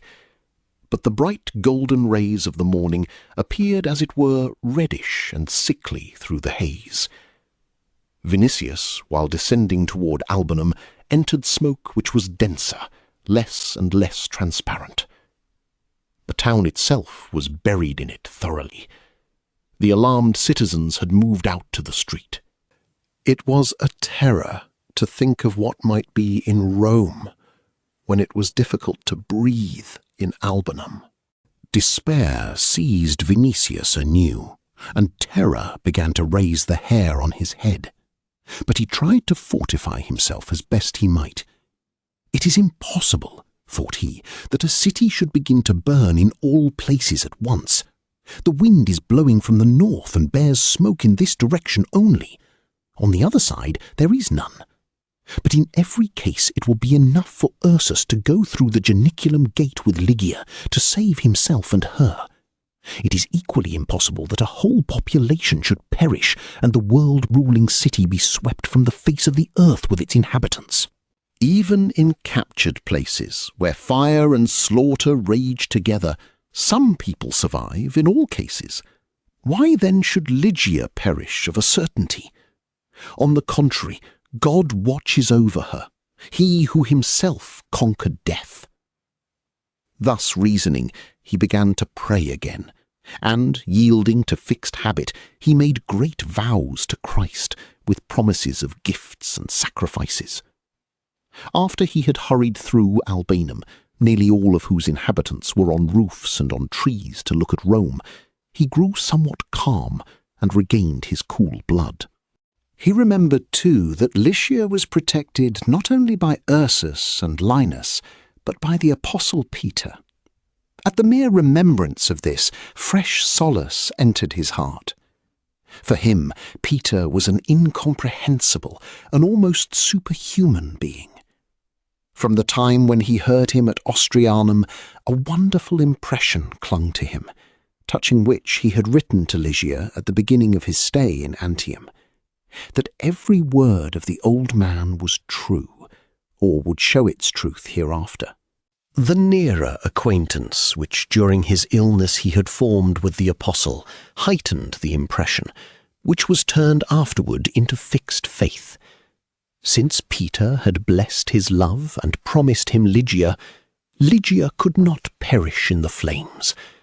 The city might burn, but no spark from the fire would fall on her garments. Under the influence of a sleepless night, mad riding and impressions, a wonderful exaltation possessed the young tribune. In this exaltation all things seemed possible. Peter speaks to the flame, opens it with a word, and they pass uninjured through an alley of fire. Moreover, Peter saw future events. Hence, beyond doubt, he foresaw the fire. And in that ease, how could he fail to warn and lead forth the Christians from the city, and among others, Lygia, whom he loved as he might his own child? And a hope, which was strengthening every moment, entered the heart of Vinicius. If they were fleeing from the city, he might find them in Boville, or meet them on the road. The beloved face might appear any moment from out the smoke, which was stretching more widely over all the Campania. This seemed to him more likely, since he met increasing numbers of people who had deserted the city and were going to the Alban hills. They had escaped the fire and wished to go beyond the line of smoke. Before he had reached Ostrinum, he had to slacken his pace because of the throng. Besides pedestrians with bundles on their backs, he met horses with packs, mules and vehicles laden with effects, and finally litters in which slaves were bearing the wealthier citizens.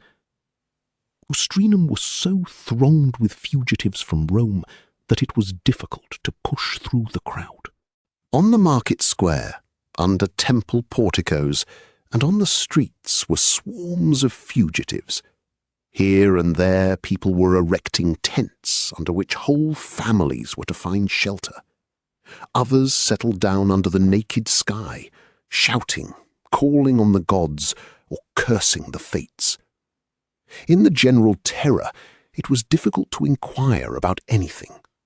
People to whom Vinicius applied either did not answer, or with eyes half bewildered from terror, answered that the city and the world were perishing.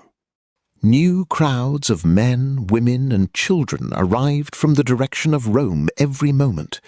These increased the disorder and outcry. Some, gone astray in the throng, sought desperately those whom they had lost. Others fought for a camping place. Half-wild shepherds from the Campania crowded to the town to hear news, or find profit in plunder made easy by the uproar. Here and there crowds of slaves of every nationality and gladiators fell to robbing houses and villas in the town, and to fighting with the soldiers who appeared in defence of the citizens. Junius, a senator, whom Vinicius saw at the inn surrounded by a detachment of Batavian slaves, was the first to give more detailed news of the conflagration. The fire had begun at the Circus Maximus, in the part which touches the Palatine and the Celian Hill, but extended with incomprehensible rapidity and seized the whole centre of the city. Never since the time of Brennus had such an awful catastrophe come upon Rome. "The entire circus has burnt, as well as the shops and houses surrounding it," said Junius. "The Aventine and Celian hills are on fire."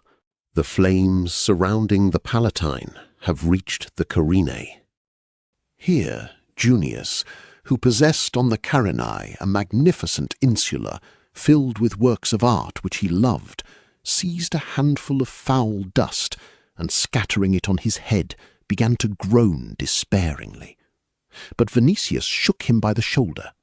"My house too is on the Carinae," said he, "but when everything is perishing, let it perish also." Then, recollecting that at his advice Legia might have gone to the house of Aulus, he inquired, "But the weakest Patricius?" "On fire," replied Junius. "The Trans-Tiber?" Junius looked at him with amazement. "Never mind the Trans-Tiber," said he, pressing his aching temples with his palms. "The Trans-Tiber is more important to me than all other parts of Rome," cried Vinicius with vehemence. "The way is through the Via Portuensis, near the Aventine, but the heat will stifle thee. The Trans-Tiber? I know not. The fire had not reached it, but whether it is not there at this moment, the gods alone know." Here Junius hesitated a moment, then said in a low voice, "I know that thou wilt not betray me, so I will tell thee that this is no common fire. People were not permitted to save the circus. When houses began to burn in every direction, I myself heard thousands of voices exclaiming, 'Death to those who save!' Certain people ran through the city and hurled burning torches into buildings. On the other hand, people are revolting and crying that the city is burning at command. I can say nothing more. Woe to the city, woe to us all, and to me. The tongue of man cannot tell what is happening there. People are perishing in flames or slaying one another in the throng. This is the end of Rome." And again he fell to repeating, "Woe, woe to the city and to us." Vinicius sprang to his horse and hurried forward along the Appian Way. But now it was rather a struggling through the midst of a river of people and vehicles which was flowing from the city. The city, embraced by a monstrous conflagration, lay before Vinicius as a thing on the palm of his hand. From the sea of fire and smoke came a terrible heat, and the uproar of people could not drown the roar and the hissing of flames. Chapter 43. As Vinicius approached the walls, he found it easier to reach Rome than penetrate to the middle of the city. It was difficult to push along the Appian Way because of the throng of people. Houses, fields, cemeteries, gardens, and temples lying on both sides of it were turned into camping places. In the Temple of Mars, which stood near the Porta Appia, the crowd had thrown down the doors so as to find a refuge within during night hours. In the cemeteries, the larger monuments were seized and battles fought in defence of them, which were carried to bloodshed. Ostrinum, with its disorder, gave barely a slight foretaste of that which was happening beneath the walls of the capital. All regard for the dignity of law, for family ties, for difference of position had ceased. Gladiators, drunk with wine, seized in the emporium, gathered in crowds, ran with wild shouts through the neighbouring squares, scattering, trampling and robbing the people. A multitude of barbarians, exposed for sale in the city, escaped from the booths. For them, the burning and ruin of Rome was at once the end of slavery and the hour of revenge. So that when the permanent inhabitants, who had lost all they owned in the fire, stretched their hands to the gods in despair, calling for rescue, these slaves with howls of delight scattered the crowds, dragged clothing from people's backs, and bore away the younger women. They were joined by slaves serving in the city from of old, wretches who had nothing on their bodies save woolen girdles around their hips, dreadful figures from the alleys who were hardly ever seen on the streets in the daytime, and whose existence in Rome it was difficult to suspect. Men of this wild and unrestrained crowd, Asiatics, Africans, Greeks, Thracians, Germans, Britons, howling in every language of the earth, raged, thinking that the hour had come in which they were free to reward themselves for years of misery and suffering. In the midst of that surging throng of humanity, in the glitter of day and of fire, shone the helmets of praetorians, under whose protection the more peaceable population had taken refuge, and who in hand-to-hand battle had to meet the raging multitude in many places. Vinicius had seen captured cities, but never had his eyes beheld a spectacle in which despair, tears, pain, groans, wild delight, madness, rage, and license were mingled together in such immeasurable chaos. Above this heaving, mad human multitude roared the fire, surging up to the hilltops of the greatest city on earth, sending into the whirling throng its fiery breath and covering it with smoke, through which it was impossible to see the blue sky. The young tribune, with supreme effort and exposing his life every moment, forced his way at last to the Appian Gate, but there he saw that he could not reach the city through the division of the Porta Capena, not merely because of the throng, but also because of the terrible heat from which the whole atmosphere was quivering inside the gate. Besides, the bridge at the Porta Trigenia, opposite the temple of the Bona Dea, did not exist yet. Hence, whoso wished to go beyond the Tiber had to push through to the Pons Sublicius, that is, to pass around the Aventine, through a part of the city covered now with one sea of flame. That was an impossibility. Vinicius understood that he must return towards Ostrinum, turn from the Appian Way, cross the river below the city, and go to the Via Portuensis, which led straight to the Trans-Tiber. That was not easy, because of the increasing disorder on the Appian Way. He must open a passage for himself there, even with the sword. Vinicius had no weapons. He had left Antium just as the news of the fire had reached him in Caesar's villa. At the Fountain of Mercury, however, he saw a centurion who was known to him. This man, at the head of a few tens of soldiers, was defending the precinct of the temple. He commanded him to follow. Recognizing a tribune and an Augustian, the centurion did not dare to disobey the order. Vinicius took command of the detachment himself, and, forgetting for that moment the teaching of Paul touching love for one's neighbour, he pressed and cut the throng in front with a haste that was fatal to many who could not push aside in season. He and his men were followed by curses and a shower of stones, but to these he gave no heed, caring only to reach freer spaces at the earliest. Still he advanced with the greatest effort. People who had encamped would not move, and heaped loud curses on Caesar and the Praetorians. The throng assumed in places a threatening aspect. Vinicius heard voices accusing Nero of burning the city. He and Poppaea were threatened with death. Shouts of Sanio, Histrio, buffoon, actor, matricide were heard round about. Some shouted to drag him to the Tiber, others that Rome had shown patience enough. It was clear that were a leader found, these threats could be changed into open rebellion, which might break out any moment. Meanwhile, the rage and despair of the crowd turned against the Praetorians, who for another reason could not make their way out of the crowd. The road was blocked by piles of goods borne from the fire previously, boxes, barrels of provisions, furniture the most costly, vessels, infants' cradles, beds, carts, handpacks.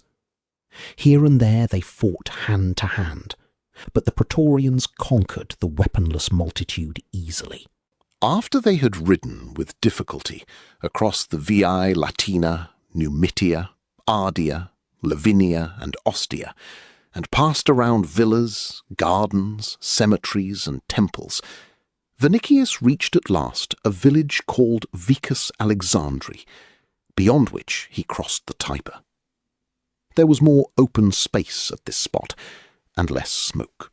From fugitives, of whom there was no lack even there, he learned that only certain alleys of the Trans-Tiber were burning, but that surely nothing could resist the fury of the conflagration, since people were spreading the fire purposely and permitted no one to quench it, declaring that they acted at command.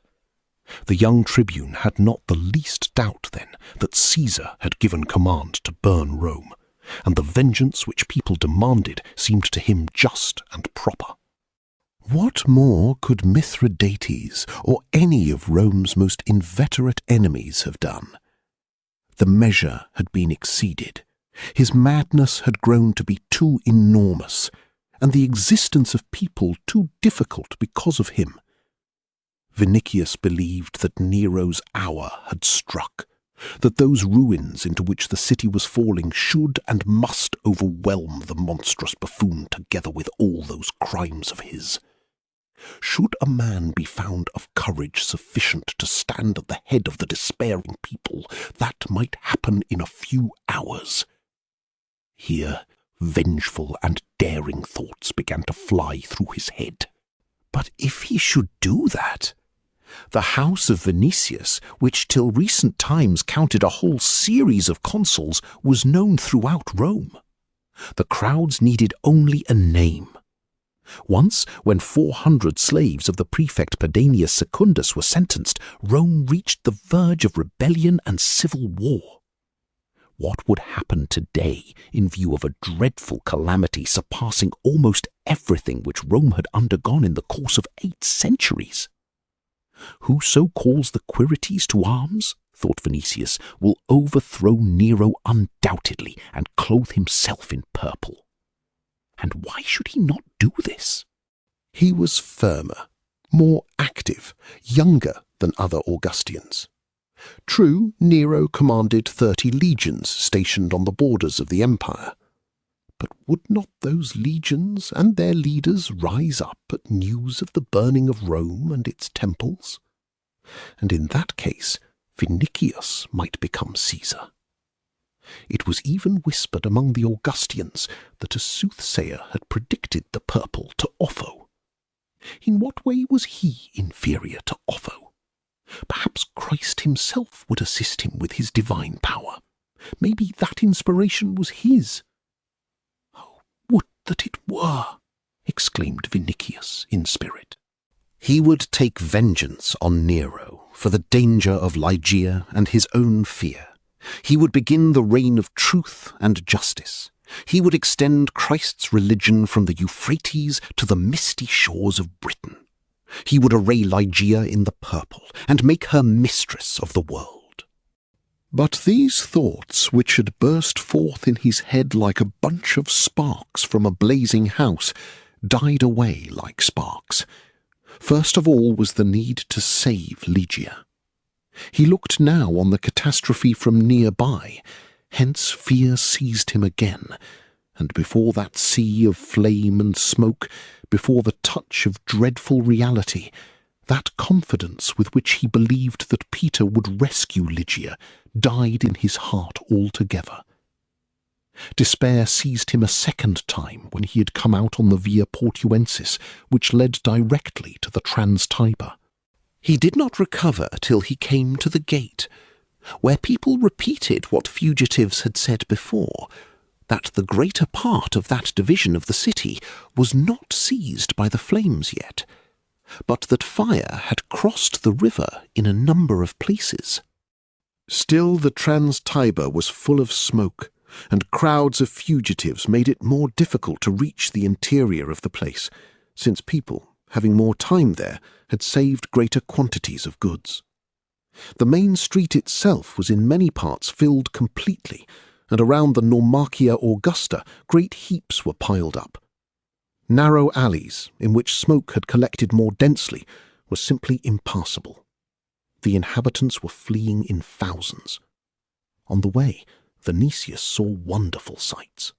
More than once, two rivers of people, flowing in opposite directions, met in a narrow passage, stopped each other. Men fought hand to hand, struck and trampled one another. Families lost one another in the uproar. Mothers called on their children despairingly.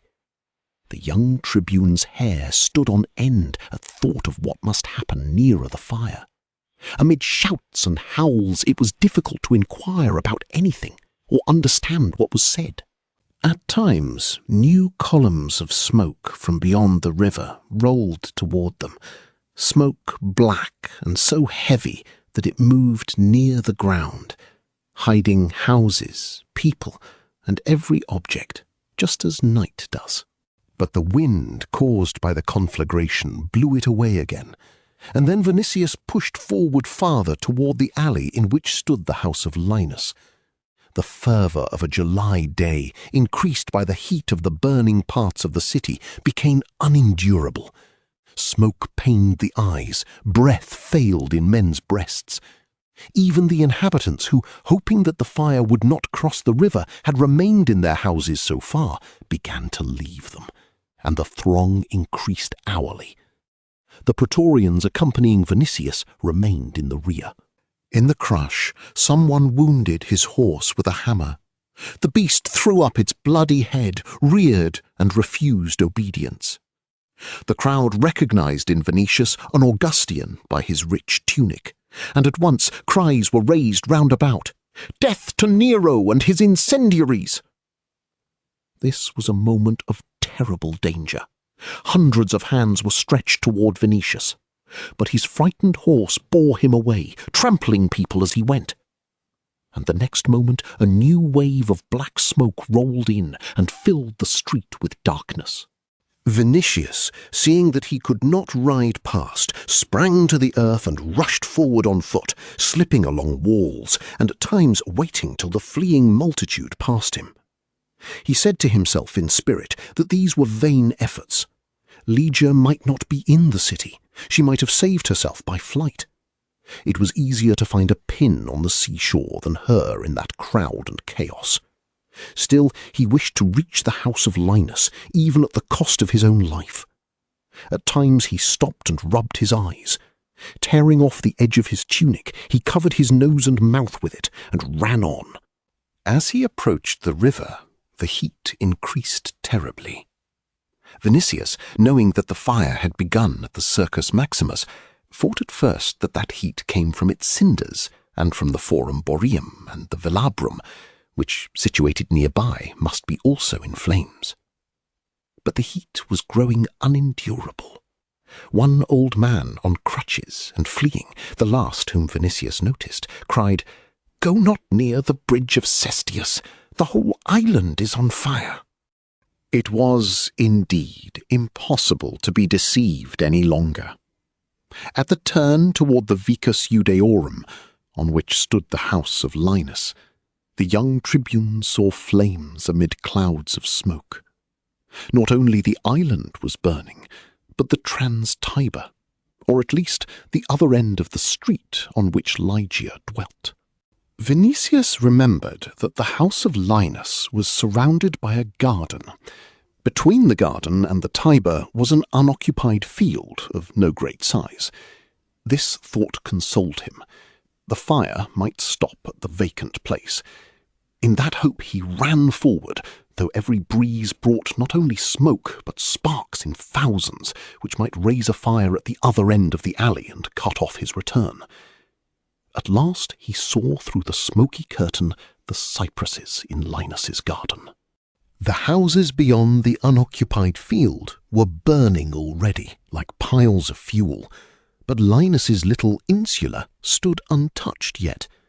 Vinicius glanced heavenward with thankfulness and sprang toward the house, though the very air began to burn him. The door was closed, but he pushed it open and rushed in.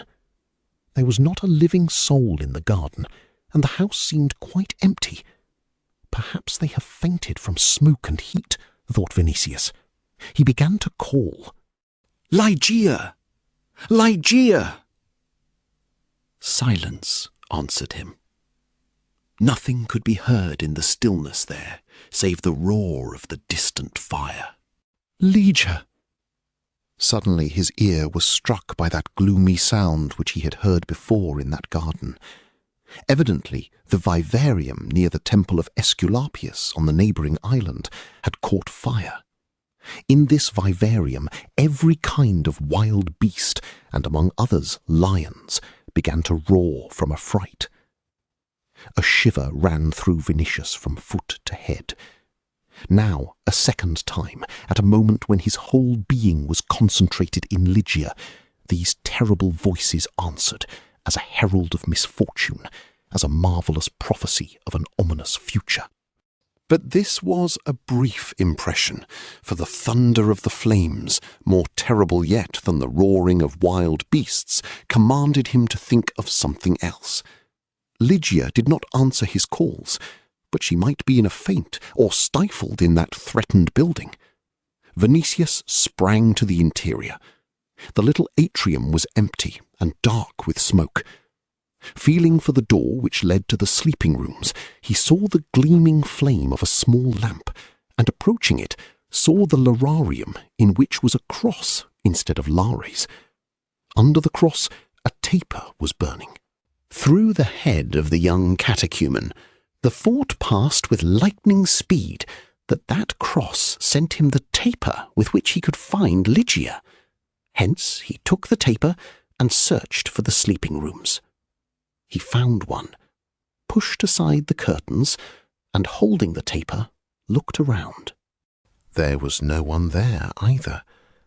Vinicius was sure that he had found Ligeia's sleeping room, for her clothing was on nails in the wall, and on the bed lay a capitium, or close garment worn by women next the body. Vinicius seized that, pressed it to his lips, and taking it on his arm, went farther. The house was small, so that he examined every room and even the cellar quickly. Nowhere could he find a living soul. It was evident that Ligeia, Linus, and Ursus, with other inhabitants of that part, must have sought safety in flight. "I must seek them among the crowd beyond the gates of the city," thought Vinicius. He was not astonished greatly at not meeting them on the Via Portuensis, for they might have left the Trans-Tiber through the opposite side, along the Vatican Hill. In every case they were safe from fire at least. A stone fell from his breast. He saw, it is true, the terrible danger with which the flight was connected, but he was comforted at thought of the preterhuman strength of Ursus. "I must flee now," said he, "and reach the gardens of Agrippina through the gardens of Domitius, where I shall find them. The smoke is not so terrible there, since the wind blows from the Sabine hill." The hour had come now in which he must think of his own safety, for the river of fire was flowing nearer and nearer from the direction of the island, and rolls of smoke covered the alley almost completely. The taper which had lighted him in the house was quenched from the current of air. Vinicius rushed to the street and ran at full speed toward the Via Portuensis, whence he had come. The fire seemed to pursue him with burning breath, now surrounding him with fresh clouds of smoke, now covering him with sparks, which fell on his hair, neck, and clothing. The tunic began to smoulder on him in places. He cared not, but ran forward lest he might be stifled from smoke. He had the taste of soot and burning in his mouth. His throat and lungs were as if on fire. The blood rushed to his head, and at moments all things, even the smoke itself, seemed red to him. Then he thought, "This is living fire. Better cast myself on the ground and perish." The running tortured him more and more. His head, neck, and shoulders were streaming with sweat, which scalded like boiling water. Had it not been for Lygia's name, repeated by him in thought, had it not been for her capitium, which he wound across his mouth, he would have fallen. Some moments later, he failed to recognize the street along which he ran. Consciousness was leaving him gradually. He remembered only that he must flee, for in the open field beyond waited Lygia, whom Peter had promised him. And all at once he was seized by a certain wonderful conviction, half feverish, like a vision before death, that he must see her, marry her, and then die. But he ran on as if drunk, staggering from one side of the street to the other. Meanwhile, something changed in that monstrous conflagration which had embraced the giant city. Everything which till then had only glimmered burst forth visibly into one sea of flame. The wind had ceased to bring smoke. That smoke which had collected in the streets was borne away by a mad whirl of heated air. That whirl drove with it millions of sparks, so that Vinicius was running in a fiery cloud, as it were. But he was able to see before him all the better, and in a moment, almost when he was ready to fall, he saw the end of the street.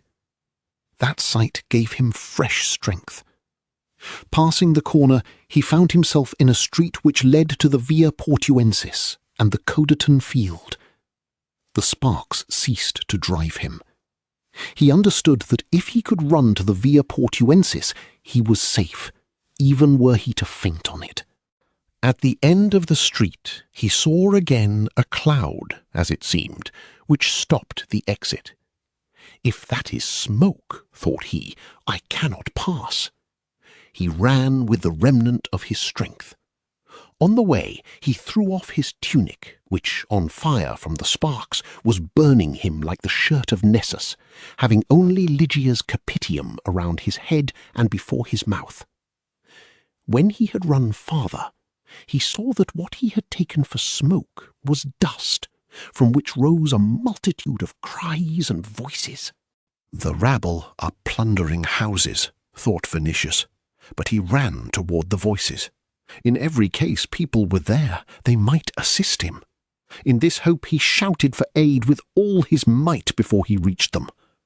But this was his last effort. It grew redder still in his eyes, breath failed his lungs, strength failed his bones. He fell. They heard him, however, or rather saw him. 2 men ran with gourds full of water. Vinicius, who had fallen from exhaustion but had not lost consciousness, seized a gourd with both hands and emptied one half of it. "Thanks," said he. "Place me on my feet. I can walk on alone." The other labourer poured water on his head. The 2 not only placed him on his feet, but raised him from the ground and carried him to the others, who surrounded him and asked if he had suffered seriously. This tenderness astonished Vinicius. "People, who are ye?" asked he. "We are breaking down houses so that the fire may not reach the Via Portuensis," answered one of the labourers. "Ye came to my aid when I had fallen. Thanks to you." "We are not permitted to refuse aid," answered a number of voices. Vinicius, who from early morning had seen brutal crowds slaying and robbing, looked with more attention on the faces around him, and said, "May Christ reward you." "Praise to his name!" exclaimed a whole chorus of voices. "Linus?" inquired Vinicius, but he could not finish the question, or hear the answer, for he fainted from emotion and overexertion. He recovered only in the Codeton field, in a garden, surrounded by a number of men and women. The first words which he uttered were, "Where is Linus?" For a while there was no answer. Then some voice, known to Vinicius, said all at once, "He went out by the Nomentan gate to Austrianum 2 days ago. Peace be with thee, O King of Persia." Vinicius rose to a sitting posture and saw Chilo before him. "Thy house is burned, surely, O Lord," said the Greek, "for the Carinae is in flames. But thou wilt be always as rich as Midas. Oh, what a misfortune! The Christians, O son of Serapis, have predicted this long time that fire would destroy the city. But Linus, with the daughter of Jove, is in Austrianum. Oh, what a misfortune for the city!" Vinicius became weak again. "Hast thou seen them?" he inquired. "I saw them, O Lord. May Christ and all the gods be thanked that I am able to pay for thy benefactions with good news. But, O Cyrus, I shall pay thee still more. I swear by this burning Rome." It was evening, but in the garden one could see as in daylight, for the conflagration had increased. It seemed that not single parts of the city were burning, but the whole city, through the length and the breadth of it. The sky was red as far as the eye could see it, and that night in the world was a red night. Chapter 44. Light from the burning city filled the sky as far as human eye could reach. The moon rose large and full from behind the mountains, and inflamed at once by the glare, took on the colour of heated brass. It seemed to look with amazement on the world-ruling city which was perishing. In the rose-coloured abysses of heaven, rose-coloured stars were glittering, but in distinction from usual nights, the earth was brighter than the heavens. Rome, like a giant pile, illuminated the whole Campania. In the bloody light were seen distant mountains, towns, villas, temples, mountains, and the aqueducts stretching toward the city from all the adjacent hills. On the aqueducts were swarms of people who had gathered there for safety or to gaze at the burning. Meanwhile, the dreadful element was embracing new divisions of the city. It was impossible to doubt that criminal hands were spreading the fire, since new conflagrations were breaking out all the time in places remote from the principal fire. From the heights on which Rome was founded, the flames flowed like waves of the sea into the valleys densely occupied by houses. Houses of 5 and 6 stories, full of shops, booths, movable wooden amphitheatres, built to accommodate various spectacles. And finally, storehouses of wood, olives, grain, nuts, pine cones, the kernels of which nourished the more needy population, and clothing, which through Caesar's favour was distributed from time to time among the rabble huddled into narrow alleys. In those places, the fire, finding abundance of inflammable materials, became almost a series of explosions, and took possession of whole streets with unheard-of rapidity. People encamping outside the city, or standing on the aqueducts, knew from the colour of the flame what was burning.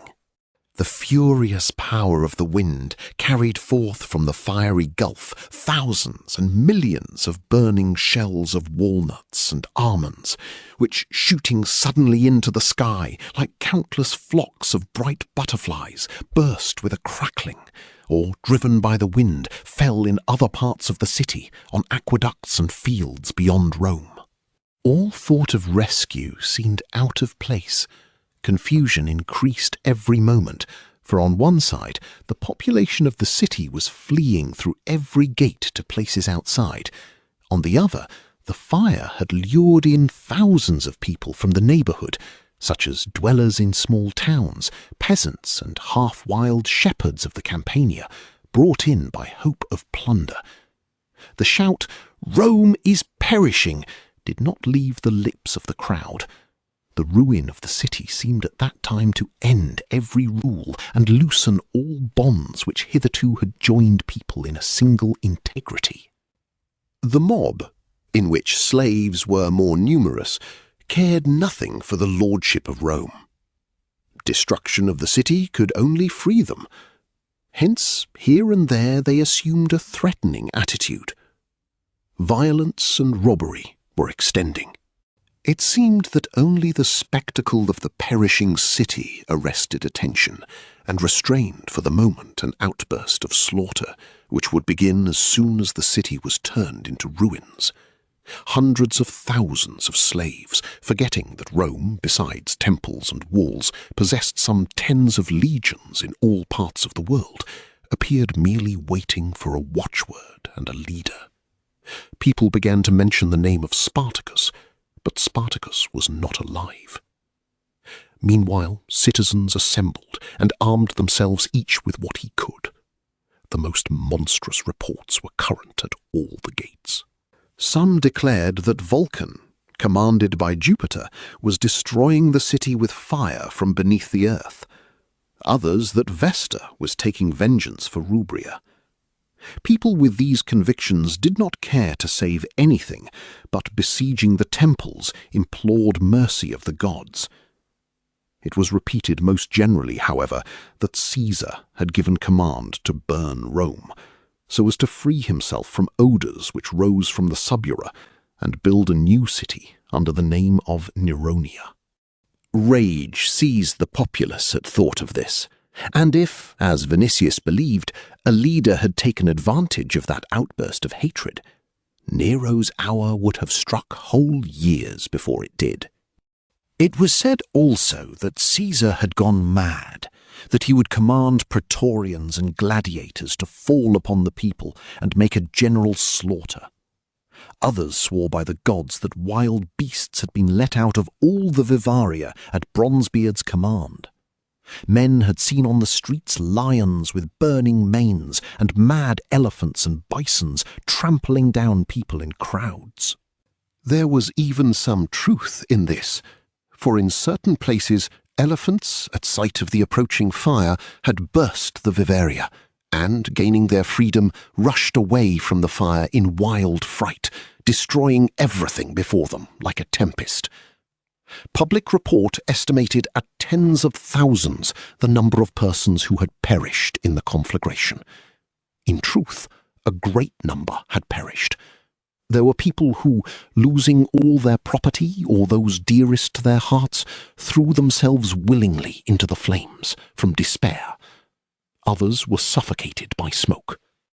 In the middle of the city, between the Capitol on one side and the Quirinal, the Viminal and the Esquiline on the other, as also between the Palatine and the Caelian Hill, where the streets were most densely occupied, the fire began in so many places at once that whole crowds of people, while fleeing in one direction, struck unexpectedly on a new wall of fire in front of them, and died a dreadful death in a deluge of flame. In terror, in distraction and bewilderment, people knew not where to flee. The streets were obstructed with goods, and in many narrow places were simply closed.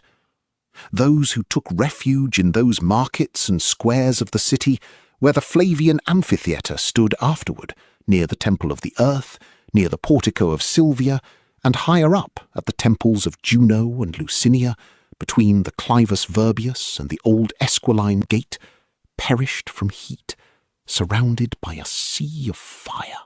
In places not reached by the flames were found afterward hundreds of bodies burned to a crisp, though here and there unfortunates tore up flat stones and half buried themselves in defence against the heat. Hardly a family inhabiting the centre of the city survived in full. Hence, along the walls, at the gates, on all roads were heard howls of despairing women, calling on the dear names of those who had perished in the throng or the fire. And so, while some were imploring the gods, others blasphemed them because of this awful catastrophe. Old men were seen coming from the temple of Jupiter Liberator, stretching forth their hands and crying, "If thou be a liberator, save thy altars and the city." But despair turned mainly against the old Roman gods, who, in the minds of the populace, were bound to watch over the city more carefully than others. They had proved themselves powerless, hence were insulted. On the other hand, it happened on the Via Asinaria that when a company of Egyptian priests appeared, conducting a statue of Isis, which they had saved from the temple near the Porta Celimontana, a crowd of people rushed among the priests, attached themselves to the chariot, which they drew to the Appian Gate, and seizing the statue, placed it in the temple of Mars, overwhelming the priests of that deity who dared to resist them. In other places, people invoked Serapis, Baal, or Jehovah, whose adherents, swarming out of the alleys in the neighbourhood of the Subura and the Trans-Tiber, filled with shouts and uproar the fields near the walls. In their cries were heard tones as if of triumph.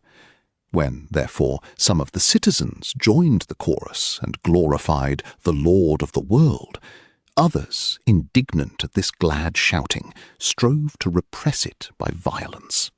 Here and there hymns were heard, sung by men in the bloom of life, by old men, by women and children. Hymns wonderful and solemn, whose meaning they understood not, but in which were repeated from moment to moment the words, "Behold, the judge cometh in the day of wrath and disaster." Thus this deluge of restless and sleepless people encircled the burning city, like a tempest-driven sea. But neither despair, nor blasphemy, nor hymn helped in any way. The destruction seemed as irresistible, perfect, and pitiless as predestination itself. Around Pompey's amphitheatre, stores of hemp caught fire, and ropes used in circuses, arenas, and every kind of machine at the games, and with them the adjoining buildings containing barrels of pitch with which ropes were smeared. In a few hours, all that part of the city, beyond which lay the Campus Martius, was so lighted by bright yellow flames that for a time it seemed to the spectators, only half conscious from terror, that in the general ruin the order of night and day had been lost, and that they were looking at sunshine. But later, a monstrous bloody gleam extinguished all other colours of flame. From the sea of fire shot up to the heated sky gigantic fountains and pillars of flame, spreading at their summits into fiery branches and feathers. Then the wind bore them away, turned them into golden threads, into hair, into sparks, and swept them on over the Campania toward the Alban hills. The night became brighter. The air itself seemed penetrated, not only with light, but with flame. The Tiber flowed on as living fire. The hapless city was turned into one pandemonium. The conflagration seized more and more space, took hills by storm, flooded level places, drowned valleys, raged, roared, and thundered. Chapter 45. Macrinus, a weaver, to whose house Vinicius was carried, washed him and gave him clothing and food. When the young tribune had recovered his strength altogether, he declared that he would search further for Linus that very night. Macrinus, who was a Christian, confirmed Chilo's report that Linus, with Clement, the chief priest, had gone to Austrianum, where Peter was to baptize a whole company of confessors of the new faith. In that division of the city, it was known to Christians that Linus had confided the care of his house 2 days before to a certain Gaius. For Vinicius, this was a proof that neither Lygia nor Ursus had remained in the house, and that they also must have gone to Austrianum. This thought gave him great comfort, Linus was an old man for whom it would be difficult to walk daily to the distant Nomentan gate and back to the Trans-Tiber. Hence, it was likely that he lodged those few days with some co-religionist beyond the walls, and with him also Lygia and Ursus. Thus they escaped the fire, which in general had not reached the other slope of the Esquiline. Vinicius saw in all this a dispensation of Christ, whose care he felt above him, and his heart was filled more than ever with love. He swore in his soul to pay with his whole life for those clear marks of favour. But all the more did he hurry to Austrianum. He would find Lygia, find Linus and Peter. He would take them to a distance, to some of his lands, even to Sicily.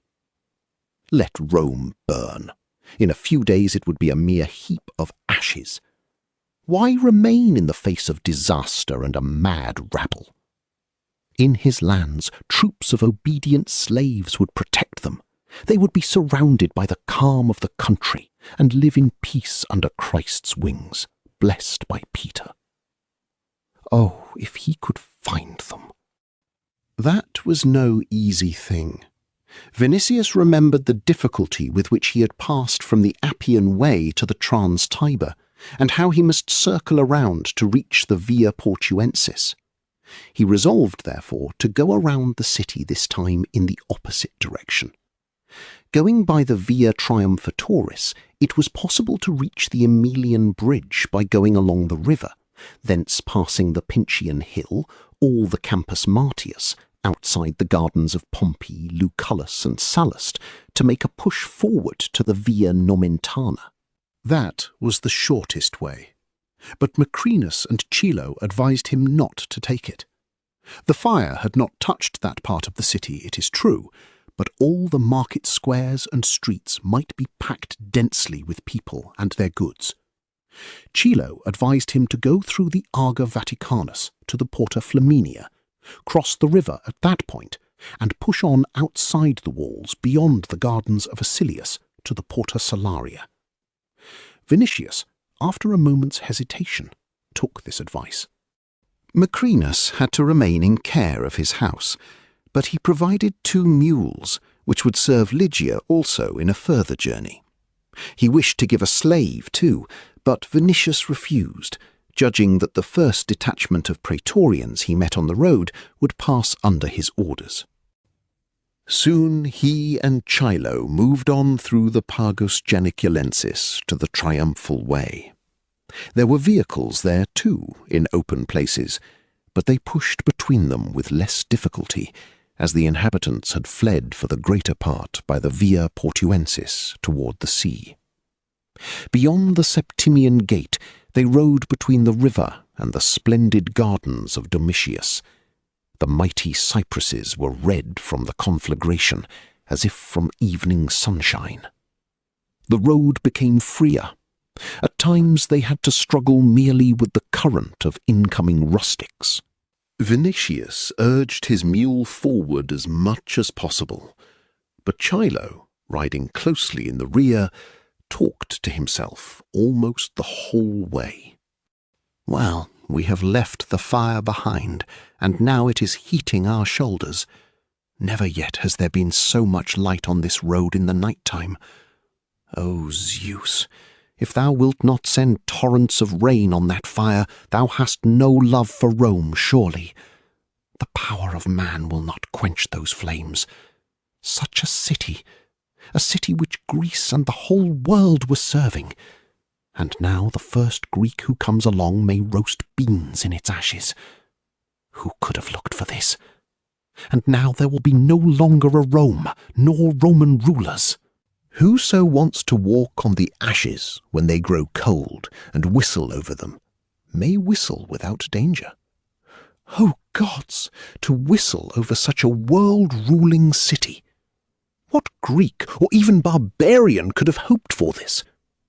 And still one may whistle, for a heap of ashes, whether left after a shepherd's fire or a burnt city, is mere ashes, which the wind will blow away sooner or later. Thus talking, he turned from moment to moment toward the conflagration, and looked at the waves of flame with a face filled at once with delight and malice. "It will perish, continued he, "and will never be on earth again. Whither will the world send its wheat now, its olives and its money? Who will squeeze gold and tears from it? Marble does not burn, but it crumbles in fire. The Capitol will turn into dust, and the Palatine into dust. O Zeus, Rome was like a shepherd, and other nations like sheep. When the shepherd was hungry, he slaughtered a sheep, ate the flesh, and to thee, O Father of the gods, he made an offering of the skin. Who, O cloud compeller, will do the slaughtering now, and into whose hand wilt thou put the shepherd's whip? For Rome is burning, O Father, as truly as if thou hadst fired it with thy thunderbolt." "Hurry," urged Vinicius. "What art thou doing there?" "I am weeping over Rome, Lord, Jove's city." For a time they rode on in silence, listening to the roar of the burning and the sound of birds' wings. Doves, a multitude of which had their nests about villas and in small towns of the Campania, and also every kind of field bird from near the sea and the surrounding mountains, mistaking evidently the gleam of the conflagration for sunlight, were flying, whole flocks of them, blindly into the fire. Vinicius broke the silence first. "Where wert thou when the fire burst out?" "I was going to my friend Eurystheus, Lord, who kept a shop near the Circus Maximus, and I was just meditating on the teaching of Christ, when men began to shout fire. People gathered around the circus for safety and through curiosity, but when the flames seized the whole circus and began to appear in other places also, each had to think of his own safety. Didst thou see people throwing torches into houses?" "What have I not seen, O grandson of Aeneas? I saw people making a way for themselves through the crowd with swords. I have seen battles, the entrails of people trampled on the pavement. If thou hadst seen that, thou wouldst have thought that barbarians had captured the city and were putting it to the sword. People round about cried that the end of the world had come. Some lost their heads altogether, and forgetting to flee, waited stupidly till the flames seized them. Some fell into bewilderment, others howled in despair. I saw some also who howled from delight." "O Lord, there are many bad people in the world who know not how to value the benefactions of your mild rule, and those just laws in virtue of which ye take from all what they have, and give it to yourselves. People will not be reconciled to the will of God." Vinicius was too much occupied with his own thoughts to note the irony quivering in Chilo's words. A shudder of terror seized him at the simple thought that Lygia might be in the midst of that chaos on those terrible streets where people's entrails were trampled on. Hence, though he had asked at least 10 times of Chilo touching all which the old man could know, he turned to him once again. "But hast thou seen them in Austrianum with thy own eyes?" "I saw them, O son of Venus. I saw the maiden, the good Lygian, holy Linus, and the apostle Peter." "Before the fire?" "Before the fire, O Mithra." But a doubt rose in the soul of Vinicius whether Chilo was not lying. Hence, reining his mule in, he looked threateningly at the old Greek and inquired, "What wert thou doing there?" Chilo was confused. True, it seemed to him, as to many, that with the destruction of Rome would come the end also of Roman dominion. But he was face to face with Vinicius. He remembered that the young soldier had prohibited him under a terrible threat from watching the Christians, and especially Linus and Lygia. "Lord," said he, Why dost thou not believe that I love them? I do. I was in Austrianum, for I am half a Christian. Pyrrho has taught me to esteem virtue more than philosophy. Hence I cleave more and more to virtuous people. And besides, I am poor, and when thou, O Jove, wert at Antium, I suffered hunger frequently over my books. Therefore I sat at the wall of Austrianum, for the Christians, though poor, distribute more alms than all other inhabitants of Rome taken together. This reason seemed sufficient to Vinicius, and he inquired less severely. And dost thou not know where Linus is dwelling at this moment? Thou didst punish me sharply on a time for curiosity, replied the Greek. Vinicius ceased talking and rode on. O Lord, said Chilo, after a while, thou wouldst not have found the maiden but for me, and if we find her now, thou wilt not forget the needy sage? Thou wilt receive a house with a vineyard at Amariola. Thanks to thee, O Hercules! With a vineyard? Thanks to thee! Oh yes, with a vineyard.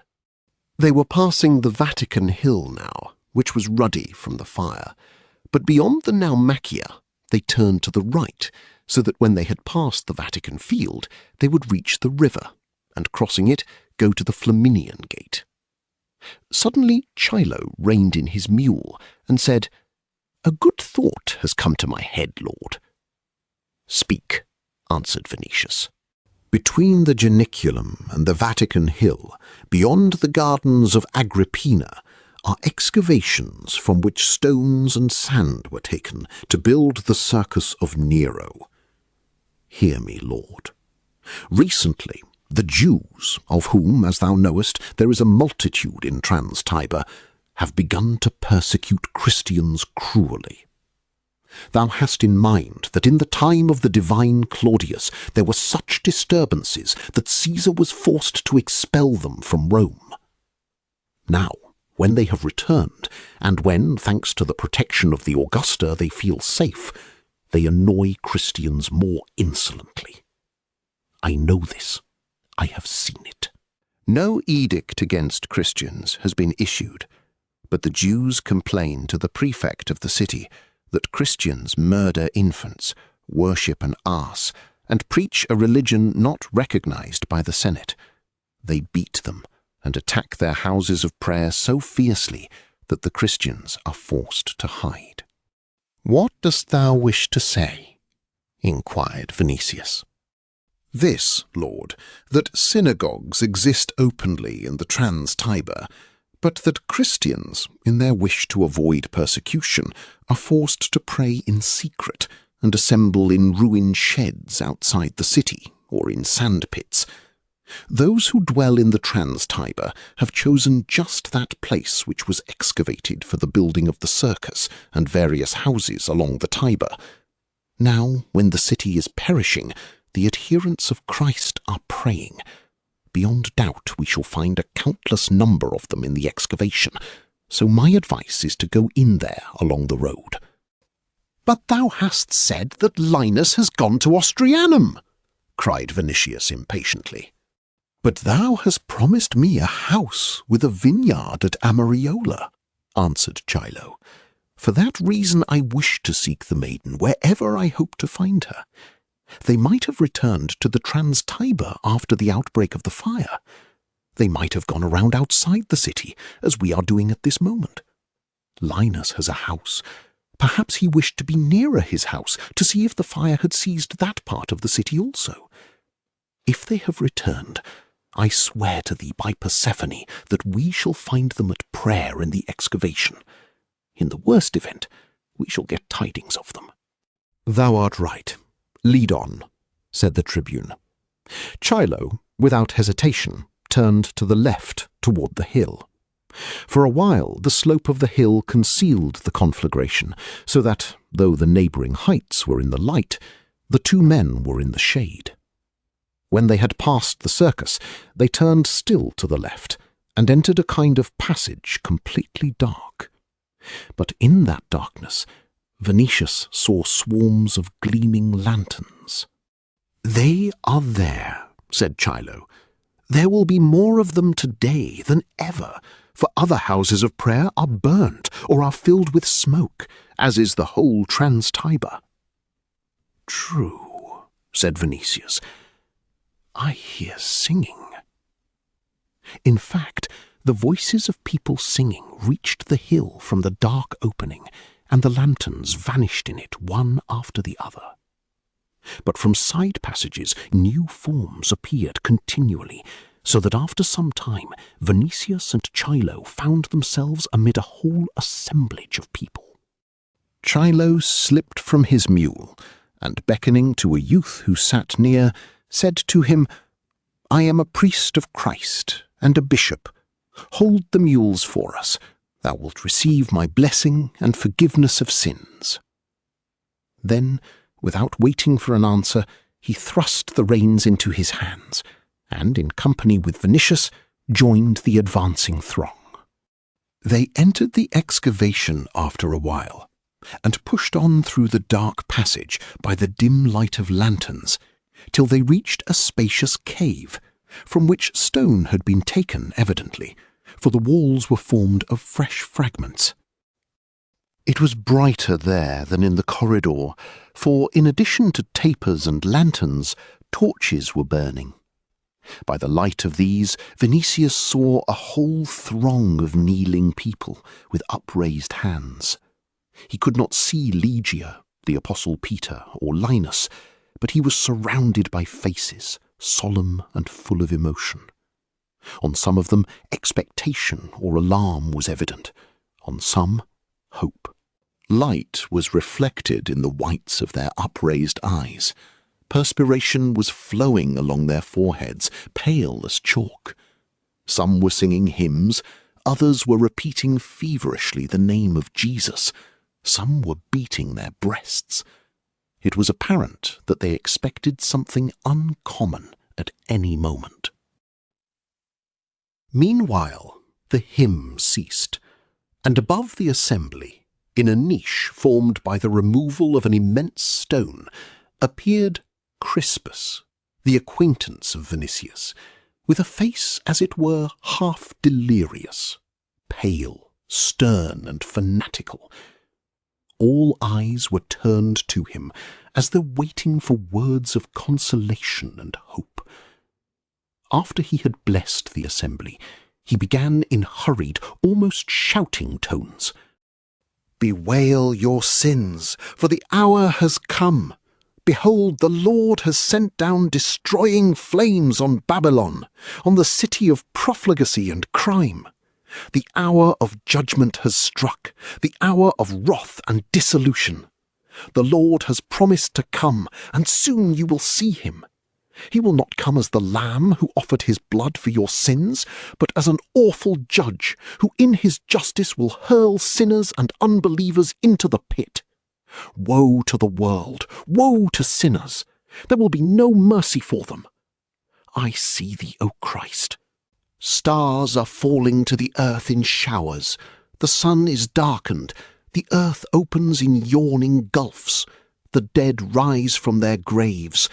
But thou art moving amid the sound of trumpets and legions of angels, amid thunders and lightnings. I see thee. I hear thee, O Christ." Then he was silent, and raising his eyes seemed to gaze into something distant and dreadful. That moment a dull roar was heard in the cave. Once, twice, a 10th time. In the burning city, whole streets of partly consumed houses began to fall with a crash.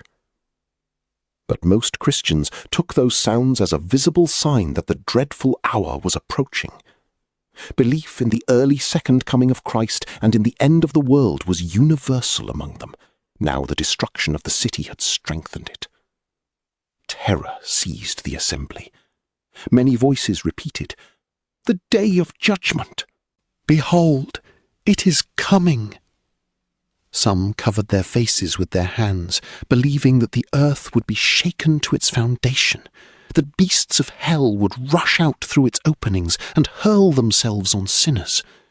Others cried, "Christ, have mercy on us! Redeemer, be pitiful!" Some confessed their sins aloud. Others cast themselves into the arms of friends so as to have some near heart with them in the hour of dismay. But there were faces which seemed rapt into heaven, faces with smiles not of earth.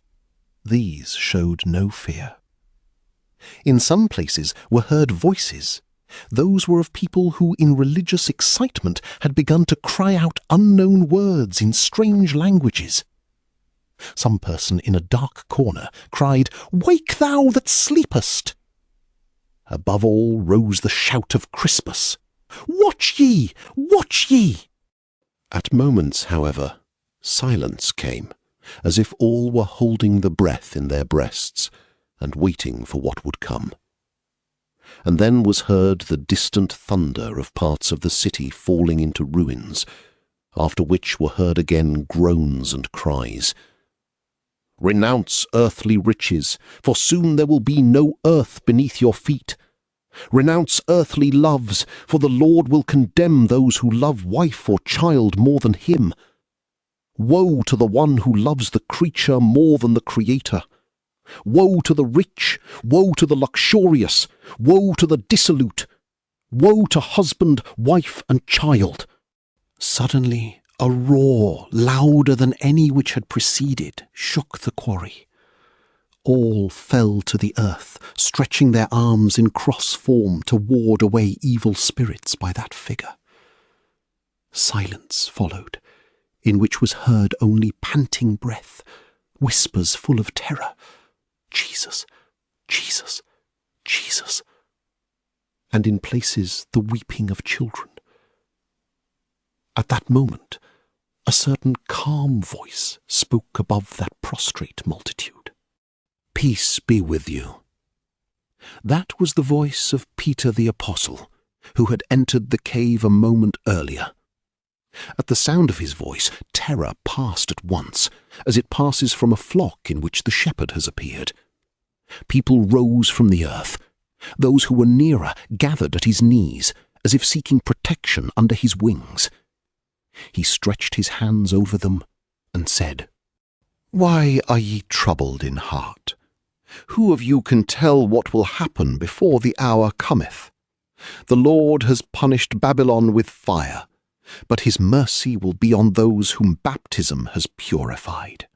And ye whose sins are redeemed by the blood of the Lamb will die with his name on your lips. Peace be with you." After the terrible and merciless words of Crispus, those of Peter fell like a balm on all present. Instead of fear of God, the love of God took possession of their spirits. Those people found the Christ whom they had learned to love from the apostles' narratives, hence not a merciless judge, but a mild and patient lamb, whose mercy surpasses man's wickedness 100-fold. A feeling of solace possessed the whole assembly, and comfort, with thankfulness to the apostle, filled their hearts. Voices from various sides began to cry, "We are thy sheep, feed us." Those nearer said, "Desert us not in the day of disaster." And they knelt at his knees, seeing which Vinicius approached, seized the edge of Peter's mantle, and inclining, said, "Save me, Lord. I have sought her in the smoke of the burning and in the throng of people. Nowhere could I find her, but I believe that thou canst restore her." Peter placed his hand on the tribune's head. "Have trust," said he, "and come with me." Chapter 46. The city burned on. The Circus Maximus had fallen in ruins. Entire streets and alleys, in parts which began to burn first, were falling in turn. After every fall, pillars of flame rose for a time to the very sky. The wind had changed and blew now with mighty force from the sea, bearing toward the Caelian, the Esquiline, and the Viminal rivers of flame, brands, and cinders. Still the authorities provided for rescue. At command of Tigellinus, who had hastened from Antium the 3rd day before, houses on the Esquiline were torn down so that the fire, reaching empty spaces, died of itself. That was, however, undertaken solely to save a remnant of the city. To save that which was burning was not to be thought of. There was need also to guard against further results of the ruin. Incalculable wealth had perished in Rome. All the property of its citizens had vanished. Hundreds of thousands of people were wandering in utter want outside the walls. Hunger had begun to pinch this throng the 2nd day, for the immense stores of provisions in the city had burned with it. In the universal disorder and in the destruction of authority, no one had thought of furnishing new supplies. Only after the arrival of Tigellinus were proper orders sent to Ostia. But meanwhile, the people had grown more threatening. The house at Aqua Appia, in which Tigellinus lodged for the moment, was surrounded by crowds of women who from morning till late at night cried, "Bread and a roof." Vainly did praetorians, brought from the great camp between the Via Salaria and the Nomentana, strive to maintain order of some kind. Here and there they were met by open, armed resistance. In places, weaponless crowds pointed to the burning city and shouted, "Kill us in view of that fire!" They abused Caesar, the Augustians, the Praetorians. Excitement rose every moment, so that Tigellinus, looking at night on the thousands of fires around the city, said to himself that those were fires in hostile camps. Besides flour, as much baked bread as possible was brought at his command, not only from Ostia, but from all towns and neighbouring villages. When the first instalment came at night to the Emporium, the people broke the chief gate toward the Aventine, seized all supplies in the twinkle of an eye, and caused terrible disturbance. In the light of the conflagration they fought for loaves and trampled many of them into the earth. Flour from torn bags whitened like snow the whole space from the granary to the arches of Drusus and Germanicus. The uproar continued till soldiers seized the building and dispersed the crowd with arrows and missiles. Never since the invasion by the Gauls under Brennus had Rome beheld such disaster. People in despair compared the two conflagrations, but in the time of Brennus the capital remained. Now the capital was encircled by a dreadful wreath of flame. The marbles, it is true, were not blazing, but at night, when the wind swept the flames aside for a moment, rows of columns in the lofty sanctuary of Jove were visible, red as glowing coals. In the days of Brennus, moreover, Rome had a disciplined, integral people, attached to the city and its altars. But now crowds of a many-tongued populace roamed nomad-like around the walls of burning Rome, people composed for the greater part of slaves and freedmen, excited, disorderly, and ready, under the pressure of want, to turn against authority and the city. But the very immensity of the fire, which terrified every heart, disarmed the crowd in a certain measure. After the fire might come famine and disease, and to complete the misfortune, the terrible heat of July had appeared. It was impossible to breathe air inflamed both by fire and the sun. Night brought no relief. On the contrary, it presented a hell. During daylight, an awful and ominous spectacle met the eye. In the centre, a giant city on heights was turned into a roaring volcano. Round about, as far as the Alban hills, was one boundless camp, formed of sheds, tents, huts, vehicles, bales, packs, stands, fires, all covered with smoke and dust, lighted by sun rays reddened by passing through smoke, everything filled with roars, shouts, threats, hatred and terror, a monstrous swarm of men, women and children. Mingled with Quirites were Greeks, shaggy men from the north with blue eyes, Africans and Asiatics.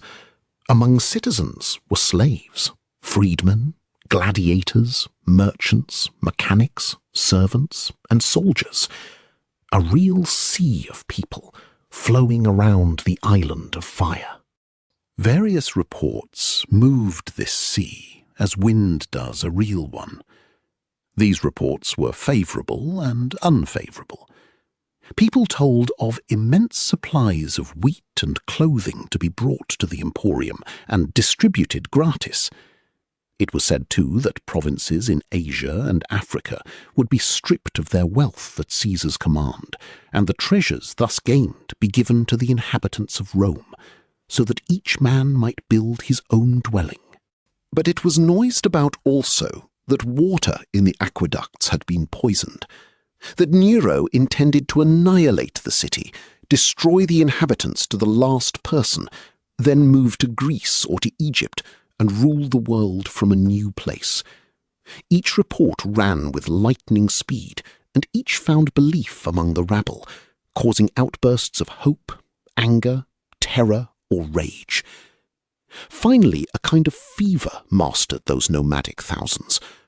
The belief of Christians that the end of the world by fire was at hand spread even among adherents of the gods and extended daily. People fell into torpor or madness. In clouds lighted by the burning, gods were seen gazing down on the ruin. Hands were stretched toward those gods then to implore pity or send them curses. Meanwhile, soldiers, aided by a certain number of inhabitants, continued to tear down houses on the Esquiline and the Salian, as also in the Trans-Tiber. These divisions were saved, therefore, in considerable part, but in the city itself were destroyed incalculable treasures accumulated through centuries of conquest, priceless works of art, splendid temples, the most precious monuments of Rome's past and Rome's glory. They foresaw that of all Rome there would remain barely a few parts on the edges, and that hundreds of thousands of people would be without a roof. Some spread reports that the soldiers were tearing down houses not to stop the fire, but to prevent any part of the city from being saved. Tigellinus sent courier after courier to Antium, imploring Caesar in each letter to come and calm the despairing people with his presence. But Nero moved only when fire had seized the Domus Transitoria, and he hurried so as not to miss the moment in which the conflagration should be at its highest. Meanwhile, fire had reached the Via Nomentana, but turned from it at once with a change of wind toward the Via Lata and the Tiber. It surrounded the capital, spread along the Forum Boarium, destroyed everything which it had spared before, and approached the Palatine a second time. Tigellinus, assembling all the Praetorian forces, dispatched courier after courier to Caesar, with an announcement that he would lose nothing of the grandeur of the spectacle, for the fire had increased. But Nero, who was on the road, wished to come at night, so as to sate himself all the better with a view of the perishing capital. Therefore he halted in the neighbourhood of Aqua Albana, and summoning to his tent the tragedian Allotaurus, decided with his aid on posture, look, and expression, learned fitting gestures, disputing with the actor stubbornly whether at the words, "O sacred city," which seemed more enduring than Ida, he was to raise both hands, or, holding in one the forefinger, drop it by his side and raise only the other. This question seemed to him then more important than all others. Starting at last about nightfall, he took counsel of Petronius also, whether to the lines describing the catastrophe he might add a few magnificent blasphemies against the gods, and whether, considered from the standpoint of art, they would not have rushed spontaneously from the mouth of a man in such a position, a man who was losing his birthplace. At length he approached the walls about midnight with his numerous court, composed of whole detachments of nobles, senators, knights, freedmen, slaves, women, and children. 16,000 praetorians, arranged in line of battle along the road, guarded the peace and safety of his entrance, and held the excited populace at a proper distance. The people cursed, shouted, and hissed on seeing the retinue, but dared not attack it. In many places, however, applause was given by the rabble, which, owning nothing, had lost nothing in the fire, and which hoped for a more bountiful distribution than usual of wheat, olives, clothing, and money. Finally, shouts, hissing, and applause were drowned in the blare of horns and trumpets, which Tigellinus had caused to be sounded. Nero, on arriving at the Ostian gate, halted and said, "Houseless ruler of a houseless people, where shall I lay my unfortunate head for the night?" After he had passed the Clivus Delphini, he ascended the Appian aqueduct on steps prepared purposely. After him followed the Augustians and a choir of singers bearing citharae, lutes, and other musical instruments. And all held the breath in their breasts, waiting to learn if he would say some great words, which for their own safety they ought to remember. But he stood solemn, silent, in a purple mantle and a wreath of golden laurels, gazing at the raging might of the flames. When Terpnos gave him a golden lute, he raised his eyes to the sky, filled with the conflagration, as if he were waiting for inspiration. The people pointed at him from afar as he stood in the bloody gleam. In the distance, fiery serpents were hissing. The ancient and most secret edifices were in flames. The temple of Hercules, reared by Evander, was burning. The temple of Jupiter Stator was burning. The temple of Luna, built by Servius Tullius, the house of Numa Pompilius, the sanctuary of Vesta with the Penates of the Roman people. Through waving flames the Capitol appeared at intervals. The past and the spirit of Rome was burning. But he, Caesar, was there with a lute in his hand and a theatrical expression on his face, not thinking of his perishing country, but of his posture, and the prophetic words with which he might describe best the greatness of the catastrophe, rouse most admiration, and receive the warmest plaudits. He detested that city. He detested its inhabitants, beloved only his own songs and verses.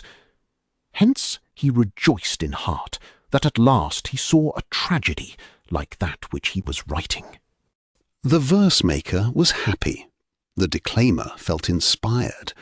The seeker for emotions was delighted at the awful sight, and thought with rapture that even the destruction of Troy was as nothing if compared with the destruction of that giant city. What more could he desire? There was world-ruling Rome in flames, and he standing on the arches of the aqueduct with a golden lute, conspicuous, purple, admired, magnificent, poetic. Down below, somewhere in the darkness, the people are muttering and storming. But let them mutter. Ages will pass, thousands of years will go by, but mankind will remember and glorify the poet, who in that night sang the fall and the burning of Troy. What was Homer compared with him? What Apollo himself with his hollowed-out lute? Here he raised his hands, and, striking the strings, pronounced the words of Priam. "O nest of my fathers, O dear cradle!" His voice in the open air with the roar of the conflagration and the distant murmur of crowding thousands, seemed marvellously weak, uncertain, and low, and the sound of the accompaniment like the buzzing of insects. But senators, dignitaries, and Augustians, assembled on the aqueduct, bowed their heads and listened in silent rapture. He sang long, and his motive was ever sadder. At moments, when he stopped to catch breath, the chorus of singers repeated the last verse. Then Nero cast the tragic surma, a robe with train worn especially by tragic actors, from his shoulder with a gesture learned from Alaturus, struck the lute, and sang on. When at last he had finished the lines composed, he improvised, seeking grandiose comparisons in the spectacle unfolded before him.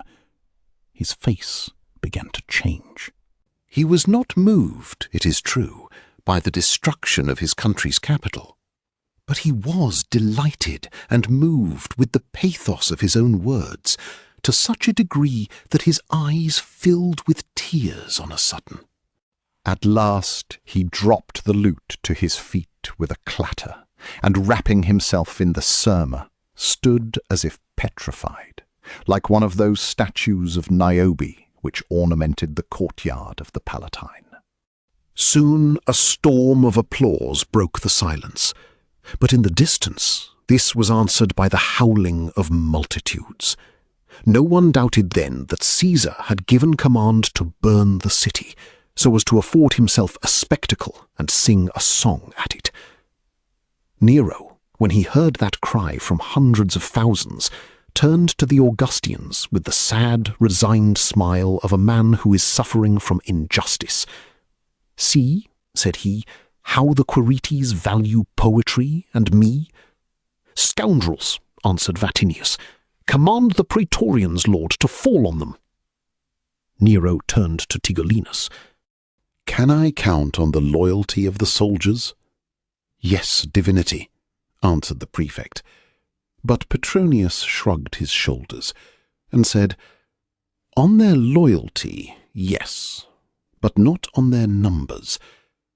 Remain meanwhile where thou art, for here it is safest, but there is need to pacify the people." Seneca was of this opinion also, as was Licinus the consul. Meanwhile, the excitement below was increasing. The people were arming with stones, tent poles, sticks from the wagons, planks, and various pieces of iron. After a while, some of the Praetorian leaders came, declaring that the cohorts, pressed by the multitude, kept the line of battle with extreme difficulty, and being without orders to attack, they knew not what to do. "Oh, gods," said Nero, "what a night! On one side a fire, on the other a raging sea of people." And he fell to seeking expressions the most splendid to describe the danger of the moment. But seeing around him alarmed looks and pale faces, he was frightened with the others. "Give me my dark mantle with a hood," cried he. "Must it come really to battle?" "Lord," said Tigellinus in an uncertain voice, "I have done what I could, but danger is threatening. Speak, O Lord, to the people, and make them promises." "Shall Caesar speak to the rabble? Let another do that in my name. Who will undertake it?" "I," answered Petronius, calmly. "Go, my friend. Thou art most faithful to me in every necessity. Go, and spare no promises." Petronius turned to the retinue with a careless, sarcastic expression. "Senators here present, also Piso, Nerva, and Senecio. Follow me." Then he descended the aqueduct slowly. Those whom he had summoned followed, not without hesitation, but with a certain confidence which his calmness had given them. Petronius, halting at the foot of the arches, gave command to bring him a white horse, and mounting, rode on, at the head of the cavalcade, between the deep ranks of Praetorians, to the black, howling multitude. He was unarmed, having only a slender ivory cane which he carried habitually. When he had ridden up, he pushed his horse into the throng. All around, visible in the light of the burning, were upraised hands, armed with every manner of weapon, inflamed eyes, sweating faces, bellowing and foaming lips. A mad sea of people surrounded him and his attendants. Round about was a sea of heads, moving, roaring, dreadful. The outbursts increased and became an unearthly roar. Poles, forks, and even swords were brandished above Petronius. Grasping hands were stretched toward his horse's reins and toward him. But he rode farther, cool, indifferent, contemptuous. At moments he struck the most insolent heads with his cane, as if clearing a road for himself in an ordinary crowd. And that confidence of his, that calmness, amazed the raging rabble. They recognized him at length, and numerous voices began to shout, "Petronius, arbiter elegantiarum! Petronius! Petronius!" was heard on all sides, and as that name was repeated, the faces about became less terrible, the uproar less savage, for that exquisite patrician, though he had never striven for the favour of the populace, was still their favourite. He passed for a humane and magnanimous man, and his popularity had increased, especially since the affair of Pedanius Secundus, when he spoke in favour of mitigating the cruel sentence condemning all the slaves of that prefect to death. The slaves, more especially, loved him thenceforward with that unbounded love which the oppressed or unfortunate are accustomed to give those who show them even small sympathy. Besides, in that moment was added curiosity as to what Caesar's envoy would say, for no one doubted that Caesar had sent him. He removed his white toga, bordered with scarlet, raised it in the air and waved it above his head, in sign that he wished to speak. "Silence! Silence!" cried the people on all sides. After a while there was silence. Then he straightened himself on the horse and said in a clear, firm voice, "Citizens, let those who hear me repeat my words to those who are more distant, and bear yourselves, all of you, like men, not like beasts in the arena." "We will, we will." "Then listen. The city will be rebuilt. The gardens of Lucullus, Maecenas, Caesar, and Agrippina will be opened to you. Tomorrow will begin the distribution of wheat, wine, and olives, so that every man may be full to the throat. Then Caesar will have games for you, such as the world has not seen yet. During these games, banquets and gifts will be given you. Ye will be richer after the fire than before it." A murmur answered him, which spread from the centre in every direction, as a wave rises on water in which a stone has been cast. Those nearer repeated his words to those more distant. Afterward were heard here and there shouts of anger or applause, which turned at length into one universal call of "Panem et circenses." Petronius wrapped himself in his toga, and listened for a time without moving, resembling in his white garment a marble statue. The uproar increased, drowned the roar of the fire, was answered from every side and from ever-increasing distances. But evidently the envoy had something to add, for he waited. Finally, commanding silence anew, he cried, "I promised you Panem and Circenses, and now give a shout in honour of Caesar, who feeds and clothes you. Then go to sleep, dear populace, for the dawn will begin before long."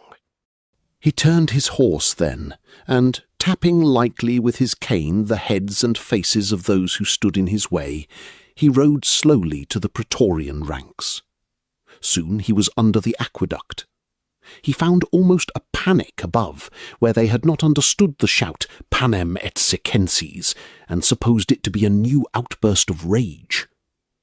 They had not even expected that Petronius would save himself. So Nero, when he saw him, ran to the steps, and with face pale from emotion, inquired, "Well, what are they doing? Is there a battle?" Petronius drew air into his lungs, breathed deeply, and answered, "By Pollux, they are sweating, and such a stench! Will someone give me an epilema, for I am faint?" Then he turned to Caesar. "I promised them," said he, "wheat, olives, the opening of the gardens, and games. They worship thee anew, and are howling in thy honour. Gods, what a foul odour those plebeians have!" "I had praetorians ready," cried Tigellinus, "and hadst thou not quieted them, the shouters would have been silenced forever. It is a pity, Caesar, that thou didst not let me use force."